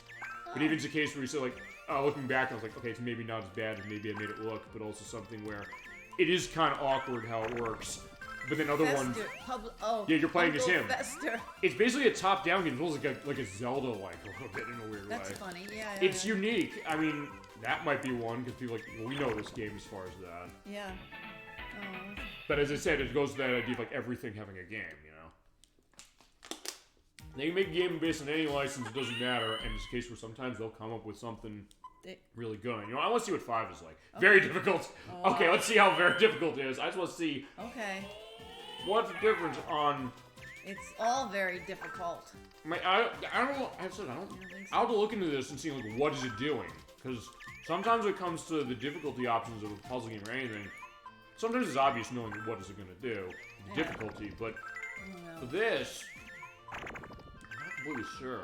I mean, one thing I can also do is I'll link to this too, a PDF of the manual for Busting 2 Arcade Edition, I guess the Saturn version, because it is porting the Saturn version, although, to be honest, from what I understand, aside from the Saturn and PC versions having the 2X content, there's not too much of a difference. And in all honesty, it's also this, is that this game mostly sold on the PlayStation, because the Saturn was not as much of a big case in the US as it was in Japan. It's bigger over there. Not massive, but still a case where it had a pretty long lifespan. Actually, I couldn't even find sales data of the Saturn version. Really? There's the PlayStation version I found it sold about 200,000 copies, which is not bad as far as how it was. And on Nintendo 64, it sold 80,000. That isn't bad. 80,000. But only 80,000. Oh. It didn't sell as well on N64 as it did on PlayStation. Well, I guess that I think that was the only one I could find the data for. I couldn't even find for 3. And 3 was a case where they changed the name of 3 when it came to some of the home ports of that one. Oh, really? They changed the Bust Move 99. Like, wait, it's like the annual sports games going on a year. But I don't know what that was about. And honestly, in the case of that one, that was released kind of maybe in more of a, I don't know, what's the word I'm thinking of for this? More of a, I don't know. More of, I guess, a crowded field of games around at the time, I guess. Not that it wasn't crowded in 1996 with the early days of the Saturn and the PS1, but still something where by 1999 there were a lot of options for puzzle games on all of those systems, as far as PlayStation, Saturn, and Nintendo 64. So maybe the question of, or maybe people think like, did they necessarily want to go for that one if they had one of the other ones already? Because you were asking before, saying what's the difference between 2 and 3, which is correct. Not completely 100% sure myself, but still a case where, I mean, it's definitely been something interesting how it goes. But I mean, maybe the case that was surrounded by other puzzle games. I mean, I guess on N64, I mean, we showed one of them a couple weeks ago, that being about a month ago at this point. That was Magical Tetris Challenge. That was semi-new. The new Tetris is coming out soon. Wetrix had just come out. You ever play that one? No, I'm not familiar with that one. What's that? I was not familiar with it either. I haven't played it. It's a game where it's like a 3-dimensional puzzle game where you have to. I'm trying to think, what's the best way to put this? You have to fill like land areas with water, and you have to make sure that it's not going to overflow. From what I understand, they also put it on the Dreamcast a little later. Oh. It's kind of unique. It looks cool as far as the way the water actually has some nice, rounded physics to itself. And something unique of saying, wait, what's Wetrix? Yeah. What is that? I mean, I don't know. I mean, I think it's referring to like the idea like the wet ground that you're kind of playing around. Okay. It was a company Z2, which is out of I think they were out. I believe they were out of Australia, from what I understand. I'm not familiar. I think it's like one of the only games they released here. Actually, there was a game they were gonna release here. Oh, I'm gonna be killed. Yeah, I guess in this case, but in this case, it's gonna tie it all up. The other game that they released. Oh no. Came on to Europe, but not here. That was Taz Express, which was on Nintendo 64. Yeah, there's a Tasmanian Devil game that we didn't get. Tasmanian Devil. Well, actually, a lot of the stuff, because it was Infogrames who did the publish on a lot of those, and they're from Europe. Oh, really? And so I guess in that case, they figured, like, well, I don't know, I guess. I wonder who would like the Tasmanian Devil game. I'd probably like the because idea is it supposed to be like from people who like Bugs Bunny? Yeah, I mean, there was one that came out here that was Bugs Bunny and Taz Time Busters, I think it was on the PlayStation. But for some reason, that one, the Taz Express, didn't come out here. There are a couple that did, a lot of it did. But that one, for some reason, didn't. I don't know necessarily what that was about. But you're right, there were tons of cases of that. And you're like, well, Looney Tunes is big here. They'll get that going. Yeah, you figure it would be. In some cases, they sometimes came out on one console here, but not on another one. Like, we did a preview of Wacky Races on Dreamcast. It was also on the PS2. It didn't come out on the PS2 here for some reason. Wacky Races. Oh, yeah. We gotta play that as far as a full show. That game is really cool. That's a good game. And it's also something where it has most of the voice. Well, okay, it has some of the voice cast from the original show on it, but what's the name of her? Jan Waldo. Oh, okay. Yeah, from Petticoat Junction. I said there's oh no. My gosh. That's the only case I could think of where there's like an element of Petticoat Junction for a video game, but why not? Well, yeah, why is the question? Well, she was because Janet Waldo was also the voice of Penelope Pitstop, and she reprised her voice in that game. Penelope Pitstop. And even the cases where people either they couldn't get them or they were no longer with us at the time. Like I know with the voice of Dastardly, Dick Dastardly. He was voiced in the show by Paul Winchell. Paul Winchell, I remember him. Because who else did he voice? Well, he was in Winnie the Pooh. Yeah, he was the original voice of Tigger, right? Because in the game, what they did, which is very buddy boy. What they did very clever as far as the game was they they were able to get Jim Cummings to voice him, because Jim Cummings then voices Tigger in the modern stuff of Winnie the Pooh. So it's like, talk about an interesting case of coming full circle. Yeah. And I do have the Winnie the Pooh game on the PS1 I want to show up. Tigger's Honey Hunt. That's a really good game. Oh my god. You would be shocked how good that game is. Like, is it really that good as far as like a 2D platformer game? It's really great. And on the PlayStation in particular, it has all the voice acting, whereas on Nintendo 64, they cut it out for some reason. I don't know why they did that. You only get like a couple of little quips here and there, but the cinematics are fully voiced on PlayStation. So in that case, they go on the PlayStation. Or I was saying also to Crescendo 64, I kind of had him going, what to this? Because I said like there are games based on that Enterprise. Because there's one based on Piglet's Big Movie, Piglet's Big Game for the... Piglet's Big Game. Yeah, it's on PS2 and it's on the GameCube. The thing that's shocking about that, and the people who made this did come out and say, no, we didn't intend this. It is kind of like a family-friendly version of Silent Hill. The horror game of Konami's, they're like, there's a family-friendly game of that?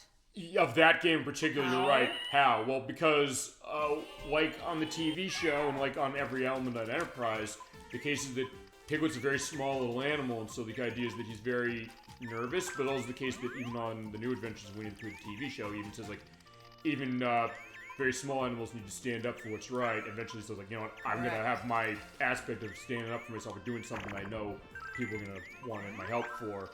So in that game's case, he's being haunted by the Heffalumps and Woozles, but the idea is that what you do in that game is you sneak up on them, and then you're able to kind of do a scare out of them. So it's a case of, it is like a setup of that. It's like, yeah, you can make that as far as something of being this kind of family-friendly thing. Like, well, especially as Silent Hill 2. Given that game, that's the right answer to say, like, wait, how do you make that game, but to do that Silent Hill game?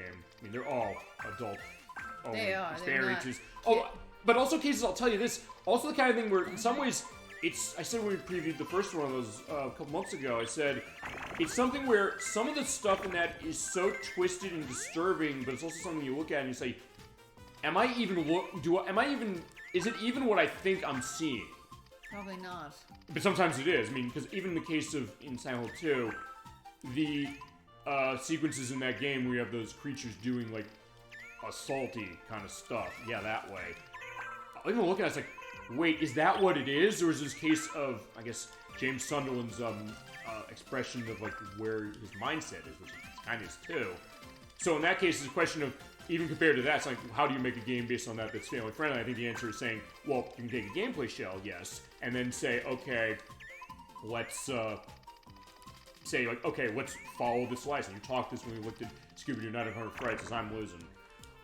And that was saying, tailoring a game based on its license, even in the case of saying, hey, what's the genre going to look like? You think, like, well, making Piglet's Big Game into, like, a survival horror game. Like, well, a smart design choice of saying, well, alright, we can't do Silent Hill 2 directly, of course not, we wouldn't. But also saying, well, we can go this way, saying that, hey, it has that aspect of Heffalumps and Woozles. Or I said, hey, you know, free idea for Kingdom Hearts 4, saying, since they usually put the Winnie the Pooh world in all of them, saying when they get to that one, how about have, like, the Heffalumps and Woozles song, like, going into that dream world that Winnie the Pooh does, with the Heartless, that would be perfect. Yeah, I've referenced that a couple times on the show, and I did really like that idea of itself. But sometimes the idea, as you mentioned, of kind of playing around with the license, maybe doing some weird stuff with it. But also, I guess then, if a game like that is, you know, going family-friendly with something you wouldn't expect it to, sometimes I have a case like taking, you know, a puzzle game like this and maybe going more adult with it. Like Honey Pot, which is basically like a pornographic thing. It's a pornographic, like, take on, like, not on this, on, like, a Bejeweled, basically. The idea is, from what I understand, you pretty much are doing, like, the color matches, and the idea is that you're pretty much trying to get the women around to like you, is the thought. But it is also something that eventually, it's like you have, like, power-ups and things, the same way that almost, like, as I said, like a Bejeweled or like a Puzzle Quest or like a, a little bit like a Puzzle Dragon or something. We're gonna see what happens. Yeah, I think we're, in this case, we're warmed up really well as far as how this is. In this case, yeah, we've been going almost, like 40 minutes just on this part. But hey, it's like a great case of just having that fun time of going back and forth, you know, relaxing. before we show all the other stuff as well. Well, I was hoping I would get like be able to. But I do know what you're saying also about the addictive quality. So like, yeah, we've been playing this part for 40 minutes. It's like, no, you're gonna keep playing this. This could be the whole show if we so desired. I mean, and it could be. It wouldn't necessarily be wrong as far as saying no, it shouldn't be. This is a killer because I put myself on hard too with you. Well, what do you think then, as far as the difficulties getting harder? What do you get the sense of? What do you think it's doing? Honestly, I don't know. I think it's coming faster. What, the bubbles are coming faster? They're falling down faster for you? They're being added faster? I don't know. I'm not sure. I think maybe you have less time to shoot. You do. You have less time to kind of shoot, I think. I think you're right about that actually, because I'm not shooting intentionally. Because I just want to see what is it doing. I think you're right. Yeah, I'm like trying to see why it's going so darn fast. It's kind of fast. Oh, I don't like these black ones, but sometimes they're just what you need. Depends on what the situation is. Oh, there you go. Yeah, you're gonna win this probably. And nothing else. I guess this is gonna be like our warm up as far as before we get to the puzzle mode, and also for the player versus computer mode, which will probably alternate off as far as that, just because as far as it, but also in puzzle mode. No, puzzle mode I guess is maybe my jurisdiction to a certain extent, but for her case, it's definitely that player versus computer mode. She's the one who beat it, not me. Usually the thought is like, well, I don't know if the thought is that I would do it. It's like, no, not necessarily. I mean, there's cases where I'll say, like, I'll openly acknowledge when other people's skill of games is better than mine. I mean, last week we saw it with Gemini 96 with Super Mario 64. So clearly he has skills in that game that I don't think I've ever seen out of anybody that I personally know. And I appreciated the idea that he brought that to us. Ooh, this is a killer, this one. Oh no, you're gonna get me on this one because there's no way. I can't get this one. No, ooh. Go! Yeah, I do love that aspect as well. Yeah, this is just because it's really it's faster, I think, at this. Yeah, maybe that's it. I don't know. I think you're right, though. I think it is shooting off, but it says to hurry up. I'll hold on this just to give it a second. Yeah, it says right there, hurry up. Basically, it says if you don't shoot quickly enough, it fires off on its own. That's crazy. Also, one thing you can do is you can make fine-tuned movements by hitting the L and R buttons, as far as saying, like, oh, you can move it a little bit, but sometimes you might just need to. It's on itself, I can see that. I guess the idea of the game playing itself, but also the question of, can you have the game win by playing itself?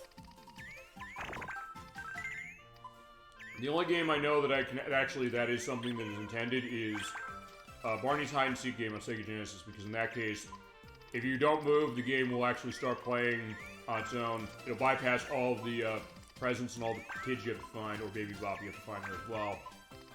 And the game will eventually win, although you won't collect anything. So I guess it's not completely playing itself in the sense of saying it's going to 100% itself, but saying, okay, put that game down, put the controller down, let the game beat itself. Yeah. I mean, we'll probably do that when we get to a case of showing that, because I do have it. I did want to at some point do a theme night of games from the Sega Club from the Genesis, of which that would include that, Crystal's Ponytail, who's by the people who made Wheel of Fortune from PlayStation 1, as it was. So, going back to that, Fortune. The Busy Town with Richard Scarry game that was on Genesis, the Magic School Bus game was on Genesis, which I think was based on going into space, and also a game I know you mentioned, Echo Jr. Right, Echo. Yeah, basically the case that Echo the Dolphin, the original one was so damn hard, so they said, alright, here's a family-friendly one where you're like collecting the balls with the orca whales. And by the way, I'm gonna let you know, I'm gonna start doing that. I'm gonna try and see if I can't do that actually, randomly I'm thinking this. Echo the Dolphin. Well, we're gonna do it. We'll do the Sega CD version per request, but also I'm thinking, I almost wonder if we should do this as a Halloween block. Given how hard it can be, and also given some of the horror elements that go on to it later in the game. But I know I gotta practice that game. And I will. It's actually kind of one of the... Actually, of all the really hard games I got on the docket so far this year that I know I would want to be doing, it's... what I know so far, it's that one, and it's Radiant Silver Gun, which I owe the Bull 420 Blaze at that one, because I made a promise. I promised the idea that we're going to do that at some point, and I have started practicing. Okay. That. Where'd the music go? I don't know. Wait, oh, it's reloading. All right, because the Saturn emulation. Right, I forgot about that. Well, the music just sort of went off. I was so used to how it cut off when we did Bus Move again. That is crazy. It shouldn't have done that. Although, to be fair, as I said, maybe it's the case that since it's emulating the Saturn hardware directly, remember, a lot of the CD systems, it basically would have Red Book audio where it encodes the music on the CD. So when it reaches the end of it, it's like listening to a music CD, it basically will then stop, and then it has to restart itself. Oh, damn. Yeah, sorry for totally just after you. Oh, wow. That was good, though. How much time did we spend in that one? Cause it looks not counting the intro, we've been here like an hour and 10 minutes. No, but this last one, because this one... Oh, this last one? Time down below, like, how long did that round last, if you're wondering. Yeah. I don't know. Want to do another one? Yeah, one last one. Okay, let's go. Little difficult, very difficult. Well, I stayed on the little difficult. I was gonna try what it was like. I'm gonna try it this time. In some ways, I get the sense that we're A, evenly matched at this, and B, that even as we're putting difficulty up, one thing I guess I'm noticing an interesting indication of this that maybe I don't see, even like when we play Tetris Attack, I don't think I saw this completely. The idea that when we're up in difficulty in both ways, we still seem to be keeping our skills to the point where we're saying like, oh, we can go to the next level, you know? So yeah, it is making it harder, but for some reason it's something where we're able to adjust as we go, saying, oh yeah, we know what we're doing, and it's not a problem. Well, not really. Oh, that was not good, because I thought that would have been definitely that one there. Oh, see?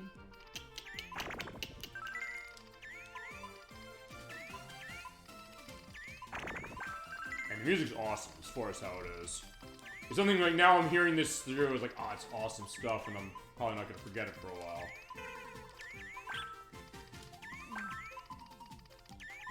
And if nothing else, I'll say this just to, I guess, go to the starting thesis of this entire show, which is saying, get this game out there for more people to know. Number one, we're doing that. I've been doing that with everybody I know. It's like, if you ever played this game, number one, and then also saying, this is why this game is good. It's so addictive.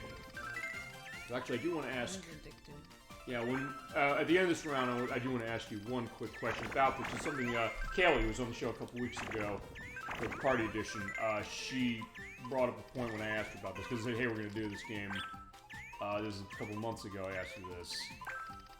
Oh, okay, let me get that name down. Ooh, there you go. Oh, boy. Oh, no. This is what I don't like. It does this. Right, and then you're stuck. Then you are absolutely stuck. No, I'll put that there. Wow. These are the worst. Oh. Yeah, because one thing, since you're our expert on this genre of everybody who knows, because most people say, what is their genre? A lot of people say RPGs. Puzzle games are your case. I don't know if anybody else has said that, which I appreciate that, because it means we have a lot of niches we can cover here. But also, she said something I was kind of curious. She said she doesn't necessarily look at this and think, wait, this is a puzzle.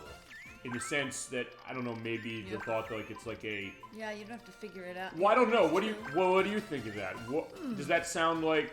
I don't know what you're thinking as far as... Maybe she's thinking like a puzzle as far as like a jigsaw puzzle that puts them together. Figure it out, really. Although, I mean, you do have to figure out certain things. I was kind of... Figure out where to go, but you don't have to... Figure out where to go, figuring out where the bubbles are, where they're connected so you can drop them. But I guess then... But that's a thought, because I mean... It's also something AJ42 said. He's definitely one of the most sagely-like people I know, in the sense that he'll seemingly jokingly ask a question saying, like, well, I don't actually play games, like, as far as it's like, well, it's actually, like, it's like, yeah, it's not a game, it's a way of life, in particular, or something like that. But the thought of saying, like, wait, what's, like, the differentiation of a genre? But honestly, that's kind of been a fascinating thing to think about. Saying, like, wait, I'm not sure what the... What's up?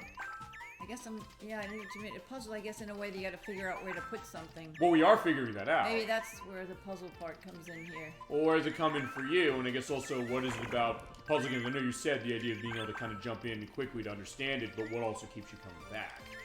On this, or really anything? Because you can make progress, probably. Okay, the idea that, unlike other games, perhaps or certain other games, the case of saying, am I going to be able to get far? I mean, you showed that when it came to prep on this game, saying, okay, I was able to get through the story mode. I couldn't do that. And I guess something maybe Electra said as well, because he's sometimes saying with certain games, saying that eventually, if there's certain games that I'm not liking, and I get the sense that I feel like all the time I put into it was not worth it, but that's something that I'll have a problem with. So I guess the idea is that for a lot of the puzzle games we've played, in case you think like it's making you worth your time going through, and also that one more game mentality. Yeah. But also the case that, I guess, I don't know, we are having to think about the idea of what we're doing. I guess it's saying where we're going to launch things. So, I mean, but it is an interesting thought, and that's why I kind of wanted to indicate that. To an extent, yeah, to think about it. So I guess that's where you get, where it comes, that's where that happens, I suppose. Uh-huh. And actually, I guess even with like something like Tetris, I'm not sure, because we mentioned last week we played Super Mario 64, I said that was kind of an open world game at a time when we didn't, I don't know if that was necessarily indicated at the time, as there goes the music again, but which I hate when that happens, but okay. But fair enough.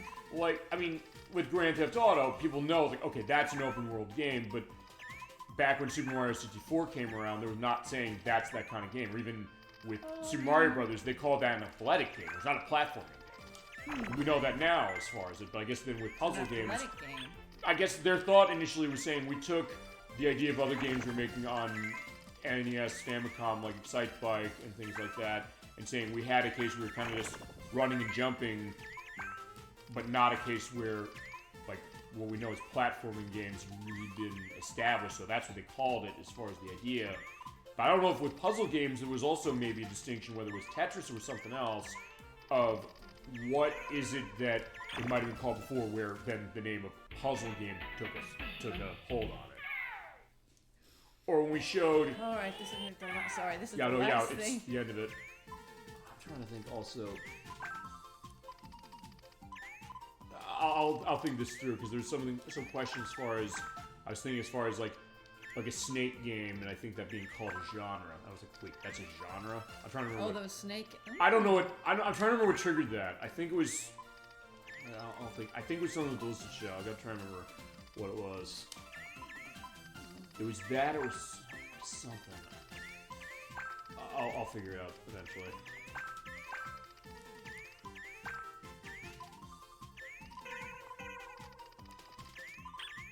Yeah, it's not good.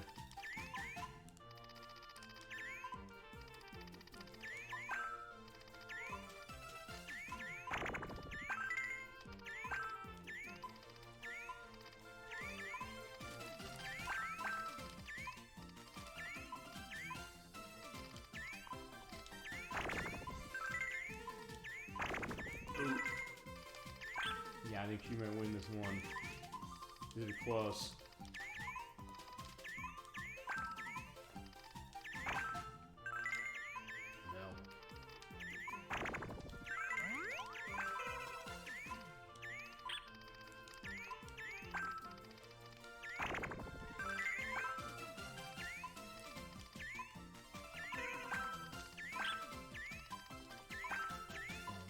Drop it. I dropped that. I'm on the edge here. We're all on the edge, darling. Yeah, you'll see on the playback looking at this saying, like, good lord, how close I am to that. I think they call it, like, the death line, or sometimes they call it the death line. Sometimes it indicated that, I know, from what I saw in the research. Is that what they call it, the death line? Sometimes they have. I feel like I'm on the death line most of the time in this game. Actually, it might have been home versions as far as the name of shit. I think I know what it is. Oh no. Yeah, I'm stuck. Yeah. Oh, maybe not. Maybe not. Or maybe I am. Uh-oh. No, maybe not. Oh no, I am as soon as that dropped. Yeah, that went down. It's like, yeah, I couldn't get rid of that in time. Alright, there you go. Good job. Okay, thanks. That was a fantastic case as far as that. Okay. What's the game I'm thinking as far as where Snake came in? Because you think of stuff like Snake or Rattle Race, and the question, apparently that was called a genre online. It's like, wait, they consider it a genre? It's like, I knew it was the name of a game, but... Right. I don't know what triggered that. I don't think it was... Maybe it was something Delicious Show. Alright, that's game over as far as our two-player experience. that being said, I guess what do we want to do next? Do you want to do the puzzle game next? Do you want to do the player versus computer next? What's your choice?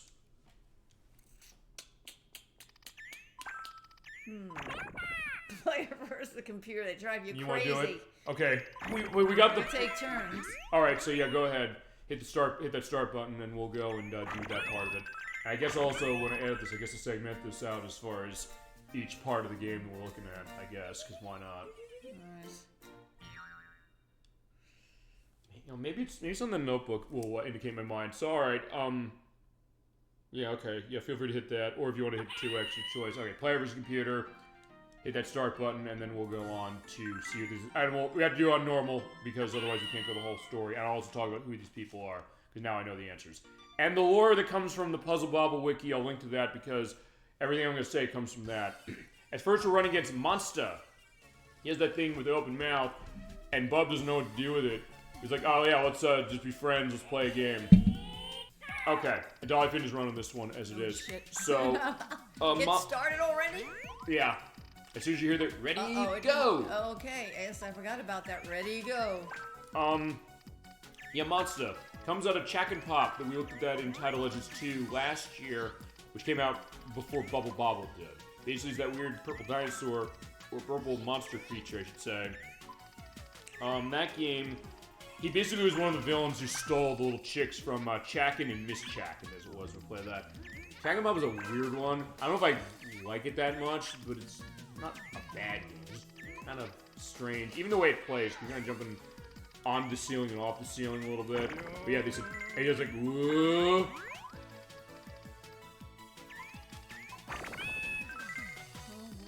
As also we're pointing out, there's free play, so it's able to continue. So yeah, there's no cases of game over unless we give up and say, oh, we wanted to show the ending. Which I have saved state down for that. I got a late start here for this guy, but that's fine.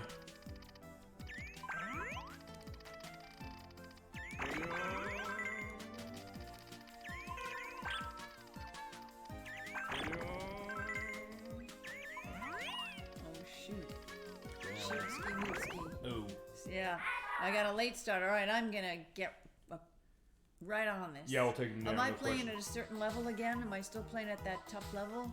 No. Against him? Okay. No, it's basically the same case as the start button. Yes, hit the start button. It starts for, it does, okay. Basically, the difficulty in Tame Rest in that, the way this works as far as the story mode is, it's practice normal, difficult, and hard as we saw, but the idea is that it also runs off of what the difficulty is in the options, but even as far as easy, they're still going to throw out chains and combos like that, so that's where we have to be careful. Okay. But it is not the same as what we're doing as far as the 2-player. But I think by default, like the launching speed might be higher. Also, the reason we're not doing practice, you're wondering why, is because you only do the first couple of levels. And, no, you only do the first 3 levels, and it's a case where it says, oh yeah, now play the rest of the game. Got it. It's like, we'll play the rest of the game. Or if we do get to a case where it's too much, I do have a save state down when you beat the game, so we'll show the ending. Because you can save save state onto this, as far as each of the games. Got it. Okay. I was trying to think about what it was with the snake thing.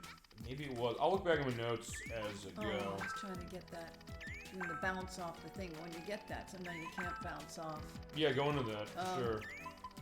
You try to bounce, but sometimes you can't bounce off the wall. Right. It doesn't work that easily. Because it's gonna stick. Because like the balls or the marbles or kind of the bubbles can be sticky. You got them. Good job. Or it's like sticky balls. It's like a takeoff on this, or no, like a mock-up of this, or no, or like a knockoff, I should say. As we go to our next character, this is Packy, spelled P-A-C-K-Y. This is a 12-year-old robot cat, and his head's falling off. Apparently he's a friend of Bub's, a close one, but yeah, even he's like, I don't know if I know this guy.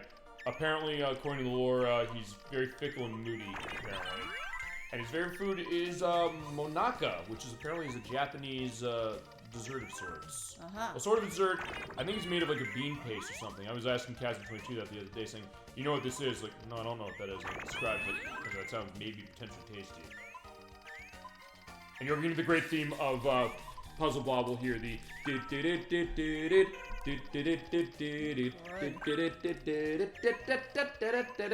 great stuff. Yeah, it's great stuff. It's kind of kooky here.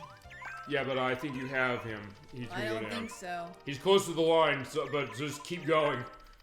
Okay. No, Bobby. You don't have him.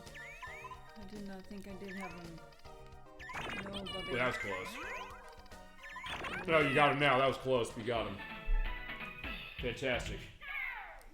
Okay, now level 3. This game's not fucking around anymore because they're tossing in Woolen. She's a sheep girl. So the story goes, she's a playful but vain narcissist. So yeah, if you know the song You're So Vain by Carly Simon, maybe that's the case. The thought is that she's a flirtatious one. She flirts with Bob there, as you saw. And she believes she's the cutest thing on Rainbow Island, which goes into the sequels to Bubble Bobble as is.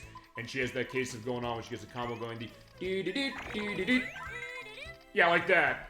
Yeah, you're gonna hear that in your nightmares, as it is, as we both did when we were doing the prep on this. Me in particular, because I couldn't beat this damn thing, I said, can you do this, DollyFinn? You're the puzzle expert. How are you gonna do this? No. She got to this, like, 2 tries. She did, like, oh my god, you did it. No, I was texting Crusader 64 saying... She's a cuckoo, this one. She is nuts. I texted Crusader 64 saying, is this a difficulty spike or something? Do you remember this being this bad when you played it before? And actually, before you responded, you beat her. It's like, oh great, thank God. She's bad. Your plan here is going to be, if you're going to be winning any of these battles, you want to make sure you're dropping bubbles as much as you can. Yeah, she's not good for you. Yeah. It's not good for you. Yeah, her love is toxic, as is. Oh, you need a couple of rounds with her. Remember it took me a while for this one. Yeah, it took me even longer. Yeah, no, she's gonna nail me this one. Yeah, everybody I know who's played this game, or any cases I've seen the stories of, they say, like, what happened at the 3rd level of this is insanely difficult. all of a sudden, but I just... Yeah. We're beating her. We're beating her. You are very... She'll beat her, no question, quickly enough.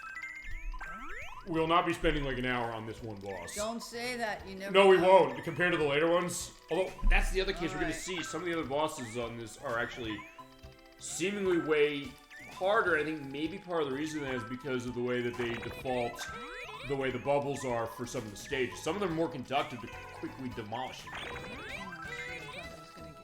Whereas in this case, maybe not.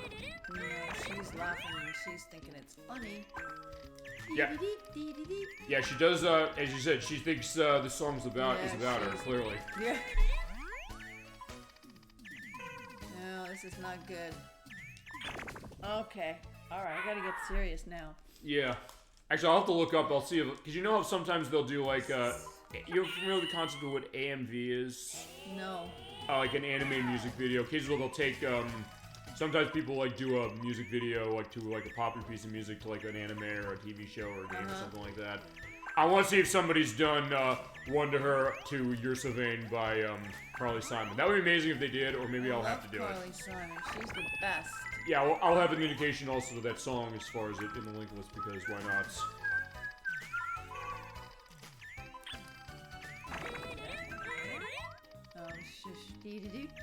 Yeah, you do hear that a lot, but there you go. You also got her in case that... Okay, yeah. If you can hit her with something strong next, you might have her. Well, actually, you might have her already. Ooh, maybe, let's see. Shoot. Sometimes they can also come back from the break, but also you can too. I do love the music of the stage. Oh, oh. Oh, no. I don't like No, hold on. See, she drives me absolutely bonkers. But wait a sec, she is near the bottom. She is almost there, so yeah, if you can capitalize on that, we might have her already. I don't know, you beat the game. I didn't beat this game. Let me see what I could do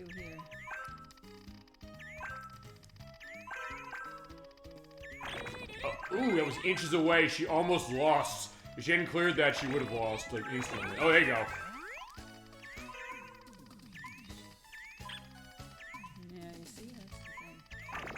Oh, you got her. You win. Good job. Fantastic. That is how you do it. Yeah, the difficulty spike, not a factor for DollyFinn as far as this one. Good job. Alright, so... It's early days. True. Let's talk about the next boss. This is Picard, the light bulb. Jeez. Picard? Like... Yeah, like Captain Picard from Star Trek. Yeah, good point. We do have to play a Star Trek game, because there's a couple, including based on Next Generation. Okay, he shocked Bub there. According to the story lore, apparently he's a, as the battle started. Alright, I'm ready. Where, shit. Alright, I'm gonna...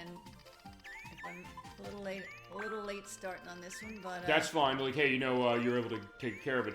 Apparently the story lore is this. Picard, apparently there is a light bulb that gained sentience after, it had endless light for a century. I was kind of surprised that there's this much backstory, because even when you're in the practice as far as this, I was saying, like, you beat Woolen, and first it's like, first off, who is that? I need to have the answer for the show. And second off, like, who are all these other characters? And saying, like, wait, there's a lot of story lore to this one. Yellow. Blue? Is that blue? Yeah, blue. Come on, blue. I think what you're doing, I think, is smart. You're basically taking a look and seeing, okay, it's a color match, so you have to think about that and saying, where can I launch it? You get that shot off, bounce off the wall to hit there, and nice shot there. Thank you. Just trying to... Yeah, clearly she knows what she's doing on this game. You're seeing it. There you go. Good job. You took him down. Yeah, see, in that case, it was not as much trouble as Woolen, but still. All right, but we're making good progress. It was enough trouble. Yeah, next up is Garanyo. This is a female snake. Yeah, her story is she has 3 faces there. She's very mischievous. She loves scaring people. Bub is scared out of his wits, and in that case, she's not screwing around. As we're going to kind of like the Egypt area.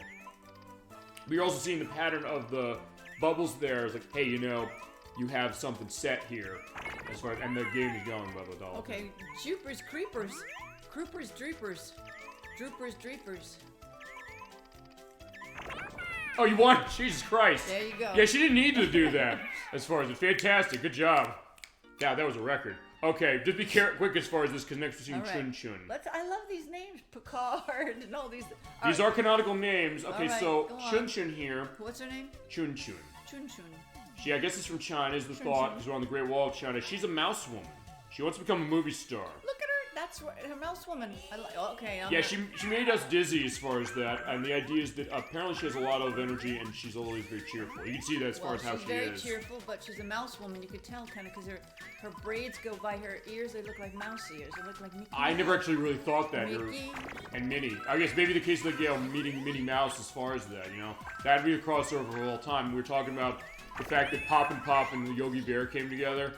That's the one market we didn't have as far as no title connection with Disney. We had that with Capcom. Like Mickey Mouse. Maybe we can get that going. I don't know. Oh, they are being tough here again. Okay. Yeah, she's not easy. No, she's not easy. She's another. Oh, then again, it might be also a case where she might be down low, so we can take advantage of that.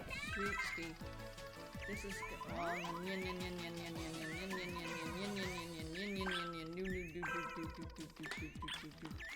Ooh, I thought that was gonna be.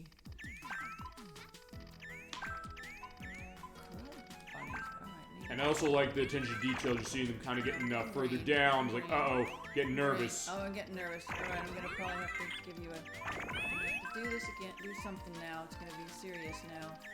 Oh boy. Okay, I may have to do it again. I may have to have this one again. It's close. It's close, but it's gonna. I'm nailed on this one. I can tell. Yeah. Okay. It's all right. What's her name? Chun-Chun? Yes. All right, Chun-Chun. We're at it again. Just because you got mouse ears doesn't mean you got something. Yeah, she does have to lose eventually. That's the concept. All right. Let's see. Bring it on. Yeah, I don't know necessarily if this game is seen as having a weird difficulty curve about itself, because you saw, like, the last level. First, it was like, you know, if the level started, she had to check, DollyFinn had to check something. Like, it didn't matter. She could, like, I could check this right now and win. And she did. Yeah, isn't it amazing that that's how it went up? You know? That is. It was a cool one. Oh, yeah, you don't always have that happen. Oh, damn. Oh, goddamn. That's gonna be bad. That's bad. It's bad. It's okay. It's okay. I'm gonna do it next time. Let's get Chun-Chun next time. Yeah. She's jumping. That's what I don't like. She is very cheerful. That's, I guess, the thought. She's extremely cheerful when she's winning. Let's see what she does when she doesn't win. Right, that's the question. We have to see that on her little. I mean, chin. I guess if she's gonna chim-chim-chiroo. I guess if she's gonna be, I'll say this: if she is gonna be a movie star, I guess she has to get used to that. Saying like, wait a second, you know, oh brother, if she loses the Oscar as far as something to man getting hit by football, got Simpsons. Like, well, okay, she'll have to kind of deal with that. This is weird because this is like, this is interesting how this happens because it's coming on fast. Oh, yeah, this is like really. Yeah, she's clearing her stuff out real fast. This is not good. Wow. Yeah, that is. I gotta try to do something else here. Okay, wow. Okay, I'm gonna be more aggressive here. Actually, I just realized something. Going back. Is this the difficult one? That's one of them. Well, apparently, fine. Wool's the first one, but Chun-Chun's also pretty difficult as far as how it is.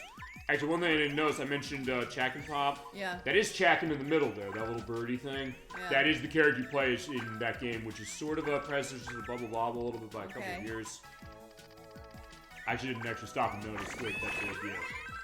Also, the other thing to mention on this release, we're pointing out, you do not have an option to turn off border, but you do have the nice border we have of Bub and Bob there, which does go pretty well, I think, with how it looks, so that's the one I text. The other thing I've sometimes noticed in some of these title collections is that they might have a lot of options, like turning the border completely blank, but other ones is a case where they'll give you one that does go with the action pretty well. Now, the disappointment is that Argonaut Eternal Battle saying it makes you have to curve the screen on it, and you can't turn that off. Not that I mind it, I'm just saying that I'd like to also have more full options, but it's either way, and it was like $3, and it's a pretty good game when I played it. And hey, I also have another port of Argonaut in a place that you might not think it is. It actually is available to play in Life is Strange True Colors. Oh, like, shoot. Wait, that game? She is a killer here. She's a killer. Yeah, she's gonna... That was inches away, though. She was almost at the line, too, but line? Still, you're right. It was okay. inches away. She's funny when you said she's a killer. First, I was thinking she's a killer queen. Killer queen. So is I. Yeah, gunpowder gelatine, dynamite with a laser beam. Guaranteed to blow your minds anytime.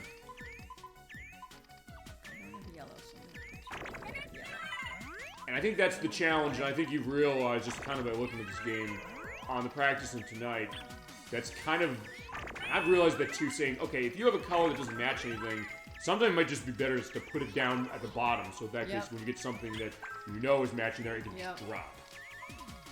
Yeah, dropping is what you want to do, and that's clearly what the computer's going to do, and that's also what you're going to do. But also making sure you get that aim, which is not easy to get, but there you go. That is the skill in the aim right there. You got that. Oh, she has two.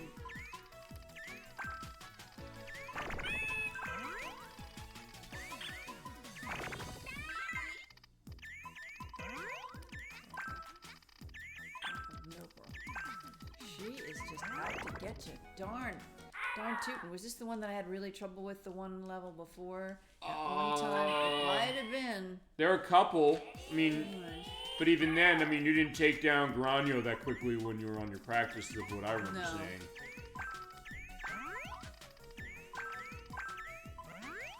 Fine, your practice. I mean, I practiced it too, but also the case of saying what you going through this entire story mode. Okay, it's not officially called story mode. It's called player versus computer, but I consider it story mode because we're seeing all these characters going on, and there is sort of, I guess, a background as far as this. Although, honestly, I don't know if there's a story to this, and as I said, since this is spinning off on Bubble Bobble, the case is that Bubble Bobble's case, there is story in the sense that Bub and Bob, as you got that nice shot, and you're probably going to win on this. Oh, well, unless she clears that off. Oh, there you go. That at least gets the playing field leveled. Yeah, because she doesn't have much to go with. Actually, you got her. Good job. Fantastic. Well, that was a little bit of a... Yeah, but you did it. Crap. You also potentially get time bonus as far as if you go quickly, but it's either way. Okay, this is Byragon. He's a rock creature, a rock man. It's apparently a nod to Bubble Memories of Kilgorn, from what I understand. I think it's also take on Japanese for something with rock, from what I understand. In this case, yeah, he has like he's a rock with a mustache and with a cloud over his head that also looks like it's a city on the top of it, but I don't think that's what it is. As we're not Mount Rushmore or whatever the indication of it is in this. I'm gonna put yellow over there because there's no... Yeah, but it's also unique the way this is set up, you're seeing here.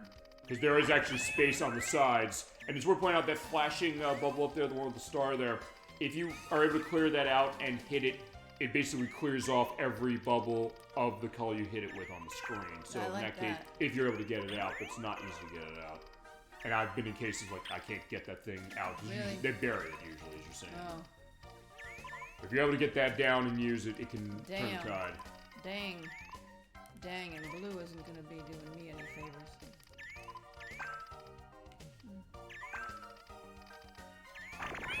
Oh, there you go, got him. Fantastic. Yeah, you were tearing this this mode apart. Great job. Let's go to level 8. There are 12 levels, by the way. Next up, this is Maita. Is also known as Stoner, but also Boris. This also came out of Jack and Pop. He's like a ghost. He's basically a small ghost creature as far as how it is. And the other games in this franchise do indicate more as far as him as a character, including Puzzle Bobble Every Bubble, which is on Switch. I think it's on PS4 as well. They actually indicate he has a birthday of June 10th. Try to bounce. And honestly, I think we probably should show some of those other ones. I don't have that Every Bubble. I think Edwack has it. I think he does. And there's like the new Bubble Bobble that came out semi-recently. That being Bubble Bobble Sugar Dungeons, which is like a roguelite. I know Arc System Works, who's involved with the game we're doing a scoping session on this year. BlazBlue Calamity Trigger, they made it. Or either they made it or they published it. I don't remember if they developed it or they published it. I'll indicate below what do they do, as far as what their involvement in it was. But it looked really interesting. When you buy that game, it does come with the port of Bubble Symphony. Oh, really?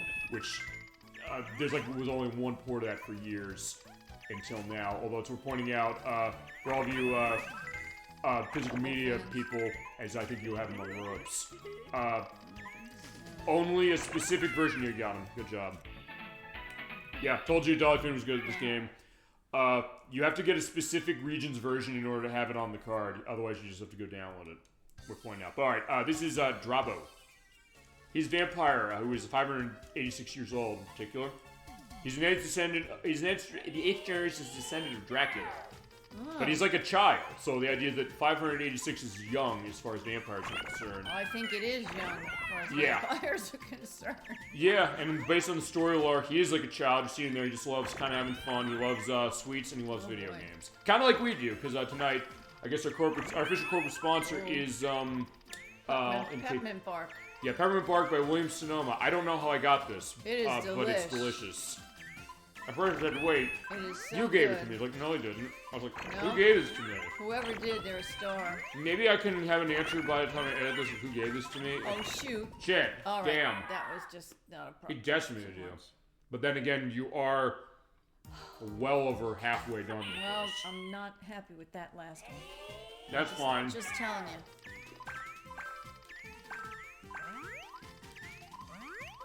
Maybe we need more Peppermint Bark. Maybe that's the problem. Peppermint Bark. But you got to level 9 within, like, I don't know, half an hour. Alright. So you're doing really good. Yeah, you're not going to need me to do anything on this one, which is great. Only because of the fact of showing what you showed in practice. Purple. I don't like these gray ones. These are the gray ones that drive me bonkers. And you are seeing, like, that next down there. So did you give you a sense, like, what the next bubble is? Well, in honesty, I tend not to pay attention to it. I don't know why. Maybe I get such into that perspective saying I just gotta shoot off what I got. And maybe you don't have time. Although in all honesty, when the stack is shaking up there, as you sometimes see it happening, oh, crumb. It will not collapse down itself until you shoot. And also the bubbles that you're seeing that have accumulated up, they will only be applied when you shoot yours off. Yeah. It's gonna get me here. Yeah, this is one. This is a hard one. Is it one of the ones? Is it okay? This is hard.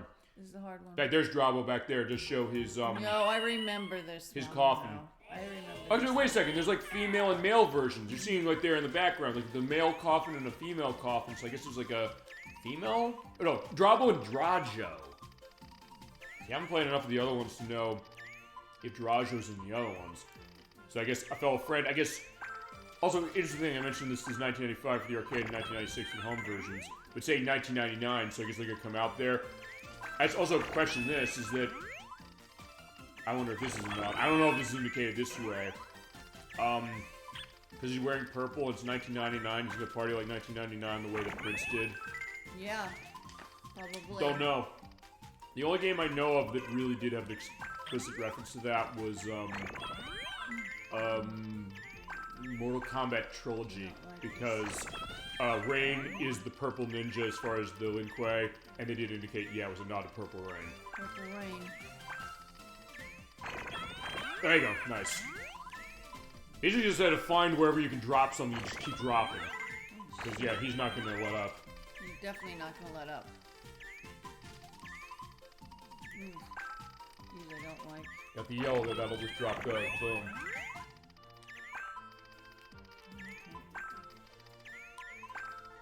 That green, no help. But that will help you more. Perfect. Okay. Yeah, what's the way through?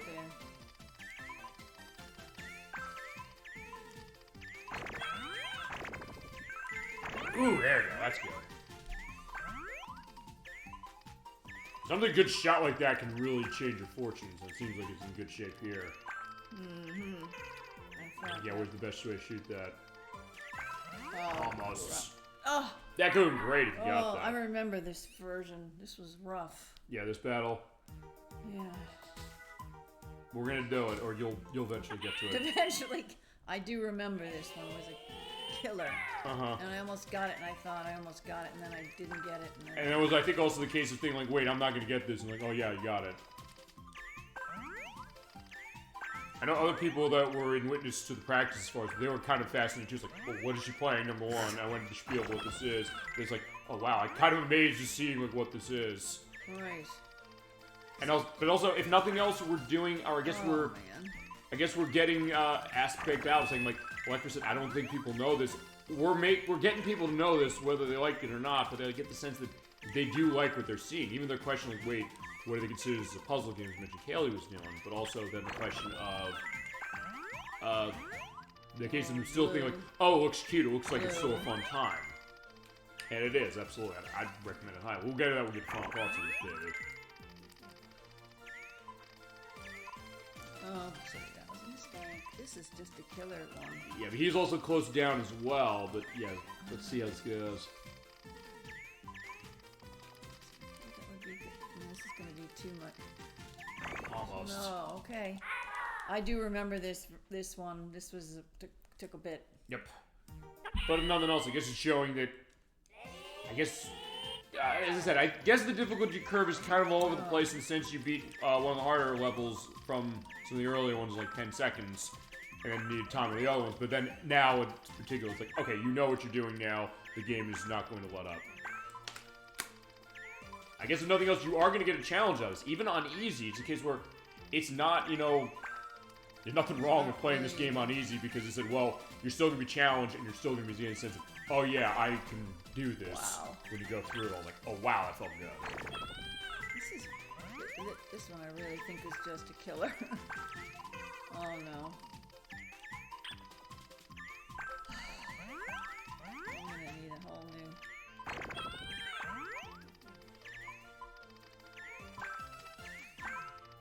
Oh my gosh. See, it's almost like it doesn't even like spring to you. It doesn't like, you know what I mean? It doesn't. What? You think of like the way it bounces now you expect? When you get at the bottom here, it's not when you. Yeah, I guess because of the fact that because of the way it's angled. Because I mean, I know some. What I mean? I guess in a way, it's almost like cool or something. In the sense that you know sometimes the way it angles. I guess it's also one of those cases where I guess then think about this, which is you do have to think about the angle as far as what this is. That's on what select, I think that comes up, right? That's fine. That's how we indicate that as far as going to the other stuff. All right, I am gonna get this one.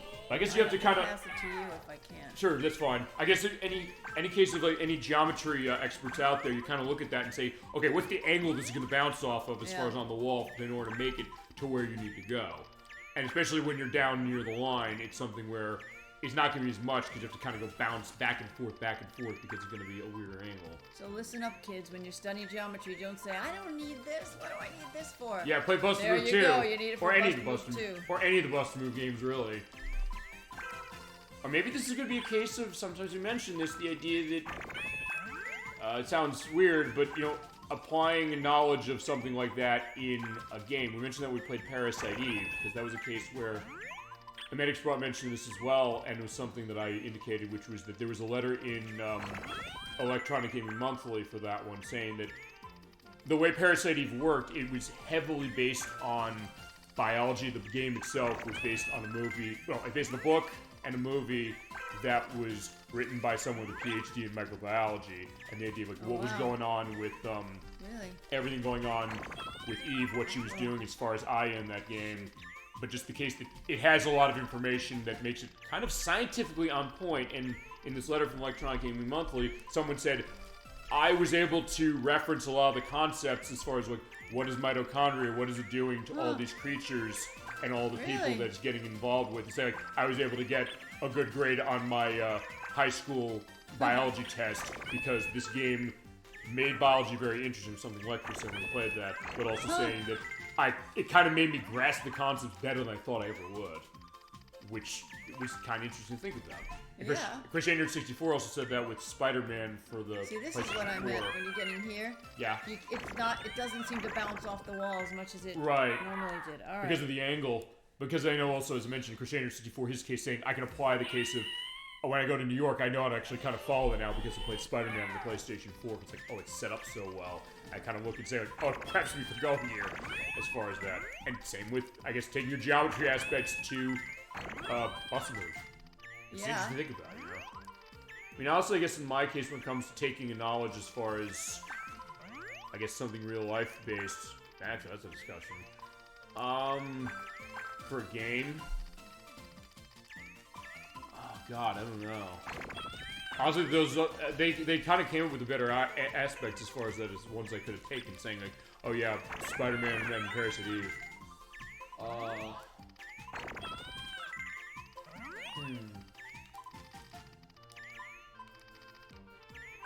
God, I don't know. I'm kind of blanking.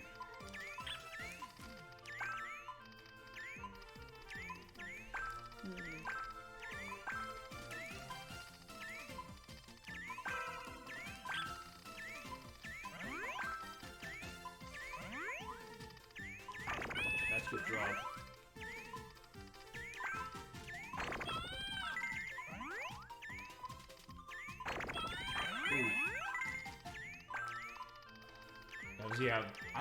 Yeah, I don't know if it necessarily could have went in there, because you're right as far as the angles are going. See, this is the thing.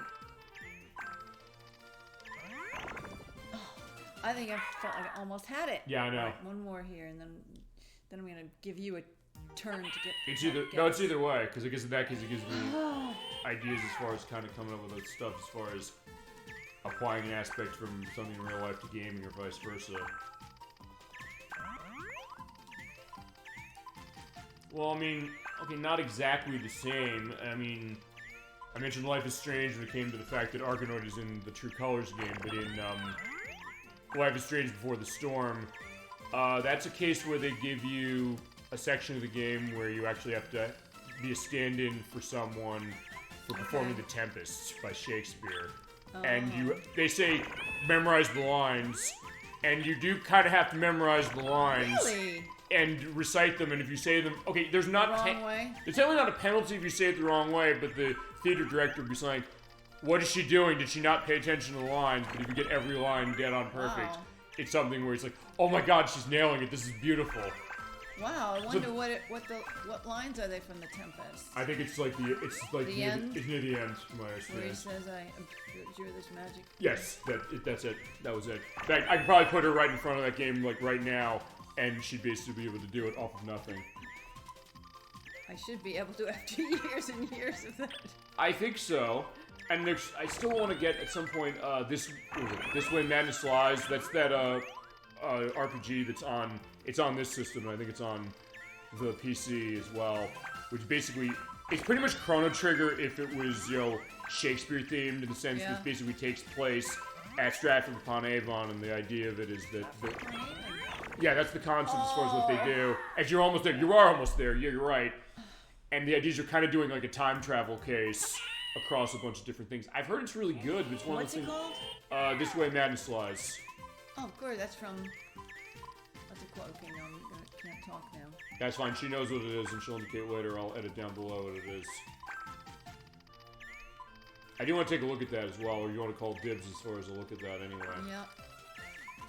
That or I do Life is Strange Before the Storm, although that's one... The only thing I'll say about those Life is Strange games, I gotta figure out what I'm doing on avoiding licensed music and that, because I know a lot of them have licensed music, and there's only one that has a stream mode, and it's unfortunately only... it's only, True Colors. I would have thought when they re-released, when they re-released Before the Storm and the first one, they would have added an option for it, but they don't. And I don't even think Double Exposure, the one that came out a couple of years ago, that even has one. So I have to dance around that. That and also for a game I picked up recently on Crusader 64's recommendation, that was Lollipop Chainsaw. That's from Suda51, who made No More Heroes, the demo a couple weeks ago. It's kind of like I think I might have mentioned this one to you before. It's a hack and slash about this cheerleader teenager, and the idea is that there's a zombie outbreak. She goes out and starts killing the zombies with like her chainsaw, and we have like your power-up move. Don't cry, Bob. You got this. Yeah, but when she does her power-up move, it plays Mickey by Tony Basil, and I know it's a case where... Oh, right, and the best part of it is that when you go to the shop, they play Lollipop by the Chordettes. I was like, oh my god, that's amazing. It's amazing. But, it's also something that... Yeah, the Lollipop... Yeah. But the thing is that the licensing thing would be Minefield #1, and the new version they made that gets rid of the licensed music because they don't pay for it. Right. Apparently it was busted when it came out. I bought it because I said, well, I was able to find a copy of it for like... I bought it on 360, which was like $60. Compared to on the PS3, which is like 100 something. It's way more on that. I'm saying, like, can we avoid this? I think the answer is yes, we can. I'd either have to just mute the music, or I have to know exactly where that music kicks in, because there are specific parts where the music kicks in. Okay. I think. And then also on the intro, on the title screen, the idea is... No, on the menus, it plays Cherry Bomb by the Runaways. So that'd be a question of that, too. But it is really good on playing so far, and even like the weird case of it, because the idea is that there's a zombie outbreak. Her boyfriend's caught in it. He gets bitten. She says, what am I going to do? She says, like, he's going to be infected and I'll do something. She takes the chainsaw, she cuts his head off, but the idea is that he's still alive because she's actually a demon hunter. And she has, like, idea of being able to, like, put a spell on. It's like, oh, he's alive still. And it's really interesting. But it's also one of those things that I didn't dance around that. We can do it, and we can figure out how to do that. And I know Crusader64 will be all in on that because he's our Suda51 expert. We'll figure that. But also, Crusader64 for you out there, I bought Lollipop Chainsaw, you're right, it's awesome. And I made sure to go buy the old one because I didn't want to play the new one that they apparently ruined. And not because they took the music out, just because of the fact that apparently it had a lot of tech problems. Really? I think they've been patching it. I know they're putting a Switch 2 version out of that to maybe make it better. But it's not like No More Heroes, it's not like, what's the other game? Shadows of the Damned, which I know they did a redo of as well. Or the one I showed a couple months ago, that being Black Knight Sword. Which actually, I quite like that. That's one I'd like to see re-released of, because there's no physical version of that. Alright, but yeah, how's it going on... It is not going... on who? I'm trying to remember, what's the name of the dude? Dravo. He's bad, Dravo. I'm thinking also Ivan Drago from Rocky IV, I Must Break You. It's like, yeah, no... but in this case, he's just, as Edwag and Nikki often said when we played Pokemon Gen 9, he's just a child. But he's a Dracula child and needs to be taken down.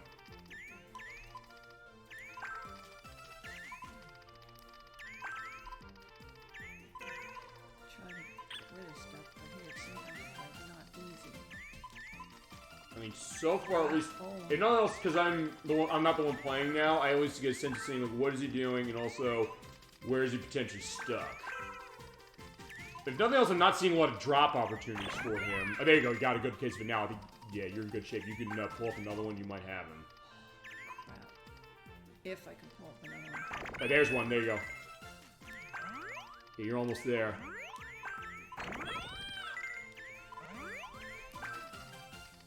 Yeah, you almost have him. You're inches away. Ooh. Oh, man. There you go. There you go.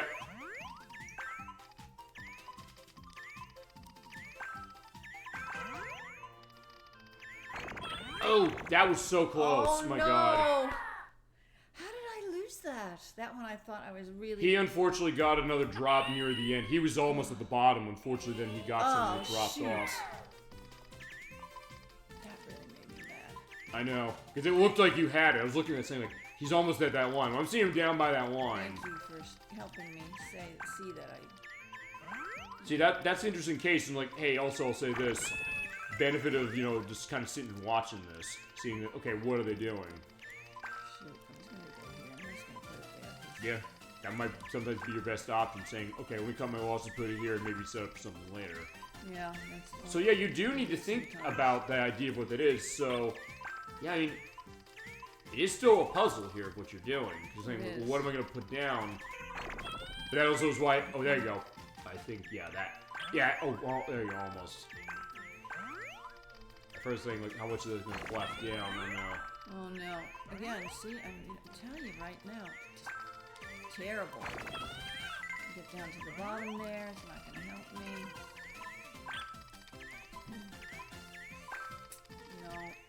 No.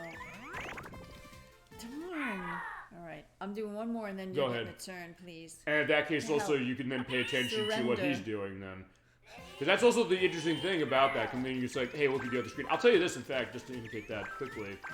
Whenever I do the edits on the puzzle games, it's actually really interesting to do that because I can then kind of take a stop and say, wait, what was... If you and I are playing something, I can look and see what were you doing at a certain point.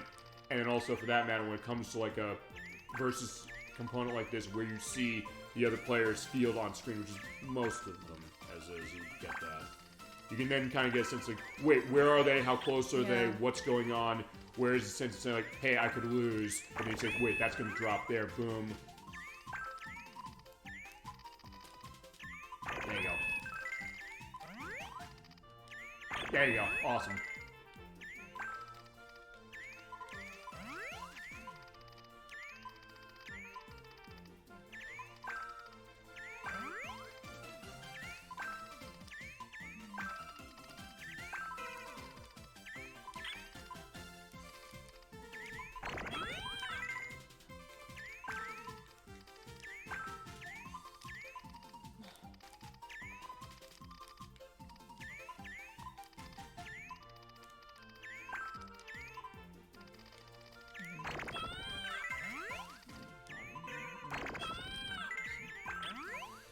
Darn. Oh,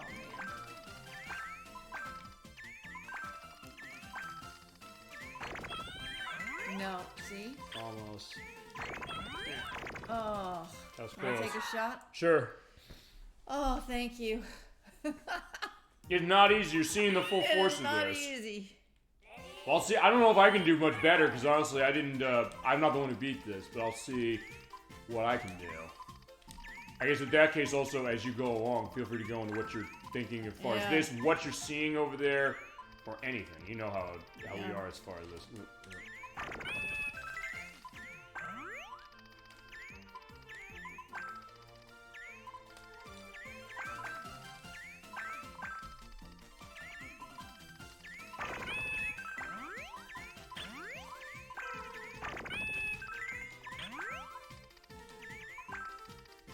But yeah, you're seeing sometimes what happened there is like he was so relentless with what he was doing that you don't have a whole lot of time in order to take him down. Or he adds so much so quickly that it's going to add up.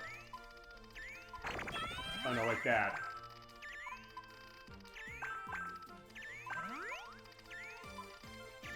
Oh. You saw what I was trying to do maybe there with purple. But then again... There we go. Oh yeah, I want... that out of the way. Let's do. Now I can do the thing with the purple. Now there we go. Except, okay, this is gonna be close. I can. There we go.